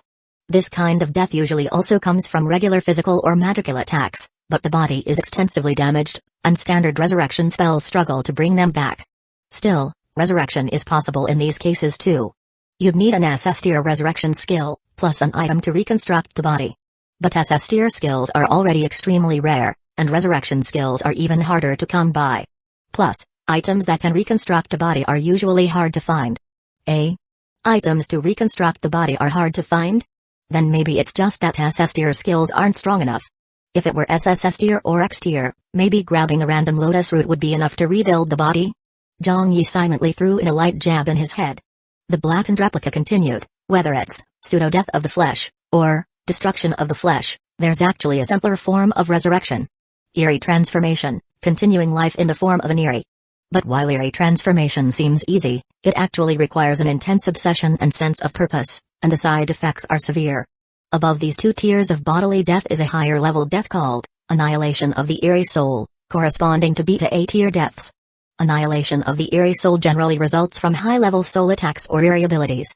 For example, the glyph pattern ability, phantasoparasitism. In the first two tiers of bodily death, it can still allow resurrection by parasitizing an enemy's shadow. But once it reaches the annihilation of the eerie soul tier, it becomes very difficult to use glyph abilities for resurrection. However, annihilation of the eerie soul can still be countered with certain special eerie items. But the resurrection process is more complex than a normal eerie transformation, and takes much longer. Often, the person helping with this type of resurrection dies before the process is complete. So resurrection from annihilation of the eerie soul usually ends in failure, and when it fails, it often results in the birth of a powerful abnormal eerie. For example, many secret realms in the Doomsday apartment were created specifically for the purpose of resurrecting someone who suffered annihilation of the eerie soul. And the final boss in those secret realms is the abnormal eerie born from a failed resurrection. The longer the resurrection cycle lasts, the stronger the resulting abnormal eerie. That's why the longer a secret realm has existed, the more difficult it tends to be. Above, annihilation of the eerie soul is an even higher tier. Annihilation of the will, which corresponds to S2SS tier death. Annihilation of the will generally means you're truly dead, with no medium for resurrection. There aren't many documented cases of this kind of death, since not many have reached that level. Still, there are ways to counter low-level annihilation of the will. For instance, some incredibly powerful top-tier players might manage to split off a sliver of their will. In that case, even with low-tier annihilation of the will, there could still be a shot at resurrection. Of course, annihilation of the will spans a range. Some versions are so absolute that even the split-off will gets annihilated, leaving no chance of revival. And erasure should correspond to SSS tier death. Of course, that's just what players say. After all, there has never been a way to resist erasure-level death. So its classification is purely speculative. So basically, it might be X tier? Either way, Zhang Yi couldn't afford to let his guard down. But then, the blackened replica seemed to remember something else and added, actually, there's one more hypothetical death type that has no recorded case. Ultimate erasure. Some players speculate that there might be a type of ultimate erasure that completely eliminates all traces of a person's existence. Even the memories of people still alive would be wiped clean. No one would remember that the person ever existed. This kind of death would be the true highest tier of all. But obviously, it's just a theory. After all, even if it were real, no one would remember it. Damn. A death where no one remembers your existence. That really is terrifying. But it also can't be proven true. It remains only a guess. Unless someone actually caused that kind of death to someone else? What kind of terrifying existence would that take? To erase traces and affect the memories of all? Zhang Yi didn't dare dwell on such a horrifying being. He just took it as an eye-opener. He then took out the dice of fate from the replica shared space. The instant death effect from rolling skull on this. Does it correspond to eerie abilities that cause annihilation of the eerie soul? The blackened replica nodded. Yeah, most eerie items cause annihilation of the eerie soul. Annihilation of the eerie soul, corresponding to B and A tier deaths, was fully within the death coverage of replica substitution. So, even if Zhang Yi rolled skull with his main body, it would probably just trigger the death of a weak replica in his place. Besides, it couldn't be that unlucky to roll skull on the first try, right? With that thought, his main body was honestly kind of tempted. How about letting a mirror replica try it first? That made Zhang Yi remember. He'd created so many mirror replicas, but always using a replica to do it.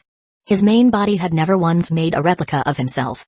So, would a replica made from the main body be able to replicate the X-tier ability, infinite replication? And those replica skills?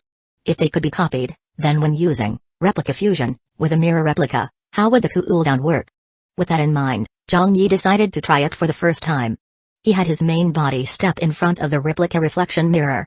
Then, he displayed his data panel and stood in front of the mirror for 30 seconds. But in the end, the mirror didn't react at all. The reflection inside stayed just that. A reflection. No replica was created at all. Zhang Yi found it strange, so he tried using the phantom lantern to create a replica of the main body. But that ended in failure too. This is kind of weird. All his replicas could make replicas. So why couldn't the main body? Does that mean his main body can only use the infinite replication ability to make replicas? But then again, Zhang Yi didn't dwell on it. After all, even if the main body really did replicate the replica substitution skill, then if he rolled skull, a replica would still die in his place. So he completely gave up on trying to make a replica of the main body. Instead, he had replica number 4. The weakest in combat. Create a mirror replica to act as the substitution option. Then, the main body personally studied the dice of fate. The dice of fate wasn't something you could just toss on the ground and call it a roll. You had to calm your mind and light up all 6 symbols. This process ensured the one using the dice of fate was doing it voluntarily. In other words, Chinku couldn't force someone else to use the dice of fate. Because unless you voluntarily calmed your mind and immersed your will into the die, the 6 symbols wouldn't light up. On top of that, the die had to be thrown from 3 meters high. And it would spin automatically while airborne. Meaning, normal dice rolling skills didn't work on this item. After getting everything ready, and with all 6 symbols glowing, Zhang Yi tossed it 3 meters into the air. The dice of fate spun wildly in midair, its 6 glowing symbols flashing in a dizzying display. Meanwhile, at the duel arena, Zhang Yi and Wan Xin showed up together as replica number 2. Since it was a backdoor match, both were pretty relaxed. Zhang Yi even took the chance to ask Wan Xin some questions. Hey brother Wan Xin, do you know any special number departments that have special training rooms or dojos to boost combat power or aid in skill comprehension? Wan Xin was relaxed too, raising an eyebrow. What, not planning to go for a win streak? Of course he was. But for that, a single replica was enough. His replicas would only grow in number moving forward. Naturally, he needed to scout out good spots for AFK training. Though he didn't say that directly in response to Wan Xin's question. So he just smiled and said, "Nah, I just got 2 golden tier skill scrolls. Feels like using such rare items casually would be kind of wasteful. So I wanna go to one of those dojos that enhance comprehension, and then use the golden tier skill scrolls." Wan Xin raised an eyebrow. Dojo. Chinku told you about that, huh? Looks like he's really planning to go to apartment 0000 to find Yuangshu dreaming butterfly. Then, after a brief pause, he glanced up and teased, "Backdoor match, now trying to gain advantages. Are we really that close?" Zhang Yi felt a bit awkward. He was trying to get info from Wan Xin while also planning to steal his war god ranking spot. Definitely came off as ungrateful and heartless. Seeing Wan Xin's attitude, he responded politely, "Brother Wan, if you've got any terms, just name them." Wan Xin saw he was being so reasonable and gave a squinty-eyed smile. Then suddenly blinked to Zhang Yi's side. He didn't attack but lowered his voice and said, "I wanna make a deal with you." Zhang Yi raised an eyebrow. "What kind of deal?" Wan Xin chuckled, "I want the reward for your 30-win streak. In return, I'm willing to throw this match and let you get on the war god ranking. Yeah, I'll hand over my spot on the war god ranking to you. Think about it. You, entering the war god ranking with the title Nameless Black Iron. What an honor that would be. You'd be the center of attention, the flashiest guy in the entire duel zone. The name Zhang Yi would be known and admired by everyone. And on top of that, you'd get the war god ranking reward. A room in apartment 9999 and a full war god set. The total value and prestige of that combined is definitely worth more than 500 million. And I'll throw in something even more valuable. An exclusive beginner apartment gameplay guide. Don't think that just because you've freeloaded some info from me that you've seen the real stuff. The real high-value guides. You haven't even touched the surface. And these real guides? Their value can't be measured in money." Wan Xin's pitch honestly sounded like some pyramid scheme recruitment speech. Zhang Yi was speechless. He thought, damn it, I can beat you myself. Why would I need a rigged match? As for that so-called guide, whether it's even worth anything is just a bunch of hot air. Not even a single word to back it up. Zhang Yi wasn't stupid. He was about to outright reject the deal, but then his eyes shifted, and he changed his tune. "The value you're talking about? Sounds like nothing but fluff. Unless you can give me a tiny sample. Something solid to prove your guide is legit. Then maybe I'll consider this deal." Wan Xin thought for a second, then decisively nodded. Alright, I'll leak a bit through my fingers. Just a tiny piece of valuable info. Since you're aiming to boost your comprehension. Got it. In apartment 6996's room 9669, and apartment 9669's room 6996, there's a shared space called the Void Mirror Palace. Clear the Void Mirror Palace once, and you not only cross between the two apartments, but also gain a boost to your comprehension. Of course, that boost works like the attribute fruit effects. Strongest on the first try, weakest by the fifth. No effect after the sixth. In other words, the Mirror Palace only needs to be done 5 times max. But in practice, clearing it once takes a full day. 5 times means 5 days. In our game player guides, we usually don't recommend doing all 5. Since the beginner phase only lasts 10 days, and there are lots of scenes to boost your power, it's impossible to experience them all. So in the beginner guide, we've laid out different gameplay routes for different goals. For example, if you're going full comprehension build, the Mirror Palace only needs to be cleared 3 times. Then you can pair it with other comprehension boosting scenes. If you're lucky, you can even prepare special items to combo for better results. That way, in 10 days, you can max out comprehension as much as the beginner phase allows. Of course, comprehension builds are pretty rare in our game. Most people go for attribute builds, luck builds, or a jumbled balanced build. There are also pure casual players who don't care about strength. Just for fun. In short, you've got only 10 days. Depending on your goal, your time should be planned accordingly. And this kind of planning only applies to whales. Normal players just spend their time grinding. Plus, real-life conditions may differ from in-game ones too. But no matter how you spin it, the guide helps players plan their time. And that value is undeniable. So? Was that tiny tidbit satisfying? Can we make the deal now? Chapter 90, Rank 96 on the War God ranking. To be honest, Zhang Yi hadn't really planned on trading for any guide. He just said that to squeeze some more free info out of Wanzin. But after hearing that tiny fraction Wanzin revealed, he was genuinely tempted. If it was really like Wanzin said, that there were all kinds of power-boosting locations in special numbered apartments, and that there were even different training routes to follow so players could plan their beginner phases 10 days clearly. Then this guide really was, just like Wanzin claimed, priceless. So this time, Wanzin wasn't just drawing pie in the sky? Either way, Zhang Yi was truly convinced. After thinking briefly, he turned to Wanzin and emphasized, I'll agree to this deal, but I have 2 conditions. First, your guide has to be complete. It must list all the special features of each special apartment, and clearly detail every training route for each type of build. Wanzin nodded. That might take a bit of time to organize. But no big deal, I was already sorting the guide while spectating Lin Shen's match. But I also have one condition. After I give you the full guide, you can't resell it to anyone else. Zhang Yi nodded and agreed to Wanzin's last-minute term. Then he stated his second condition. The second condition is about that part of the deal where you throw the match to let me get on the War God ranking. Wanzin raised an eyebrow. What? Don't tell me your pride won't allow a rigged win, so you don't want this fake honor. Zhang Yi smiled. Of course not. I'll absolutely go along with a rigged match if it's the right time. But here's the thing. What if I can beat you fair and square? Beat me? Fair and square? Bro, are you still dreaming, or do you really think I'm just some useless scrub? You think just because I'm being nice, the lower ranks of the War God ranking don't mean anything? Wanzin looked at him suspiciously, but deep down, a trace of caution flickered in his eyes. Because he vaguely sensed. This guy wasn't joking. He might actually. Zhang Yi smiled calmly. Whether I win or not isn't certain. But I'd like to change the terms of the deal a little. For this match, I'll fight with my own strength. But as compensation, you'll need to pay me 500 million. 500 million. Wanzin's expression darkened. Zhang Yi raised an eyebrow again. You were the one who said the War God ranking rewards and honor are worth way more than 500 million.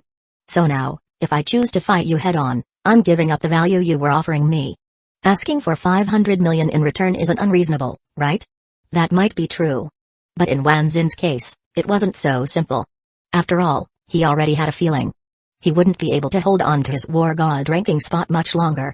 A ranking he couldn't keep anyway. If he just handed it to Zhang Yi through a rigged match, it wouldn't be much of a loss. But if they follow Zhang Yi's terms, he'd have to fork over 500 million himself. And this guy was freakishly tricky. If he really did win, then not only would he lose his ranking, but he'd be 500 million short too. Thinking that, Wanzin flat out refused. No way. I don't have 500 million. He even started regretting agreeing to Zhang Yi's challenge in the first place. Zhang Yi knew he was kind of at fault when it came to the challenge. So he offered a new proposal. How about this? I haven't hit 30 wins in a row yet. So let's revise the deal like this. After this match, regardless of the result, we sign a contract. When we sign it, you give me the part of the guide you've already organized, as a show of good faith. When I reach 30 wins in a row, I'll give you the 30-win streak reward as my part of the deal.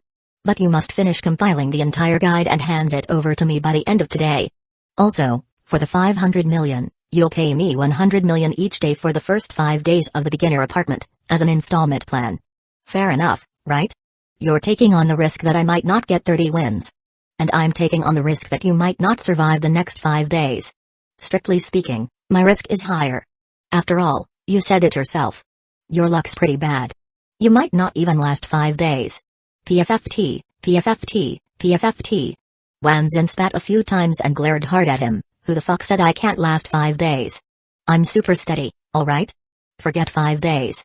I'll definitely clear the whole beginner phase. Then he straightforwardly agreed to Zhang Yi's terms. Fine, we'll go with your 5-day payment plan. But the installments have to be interest-free, and I don't have anything to use as collateral. Zhang Yi nodded with a smile. This deal is a total loss for me. But I'll take it as a thank you gift for letting me in through the back door. Wanzin rolled his eyes again. Wait till you see the guide I put together. You'll realize you've actually hit the jackpot. As he spoke, Wanzin suddenly fired a hidden weapon straight at Zhang Yi's neck. Without even a warning. But Zhang Yi had already triggered replica fusion the moment the deal was settled. And not just any fusion. He fused mirror replica number 3 with the phantom replica of the blackened replica. The fusion of these two powerful replicas sent replica number 2's attributes soaring to over 900. And the blackened replica had glyph pattern abilities. Within the blood mist shroud, Wanzin's stats were instantly suppressed. While Zhang Yi's stats surged even higher within the blood mist. His combat power instantly broke into 4 digits. Wanzin didn't even have time to react before the pale fog invaded his body. His pupils rapidly dilated. At the same time, an announcement rang out above the duel arena. Zhang Yi had won. And in his mind, a series of notification chimes echoed. Ding.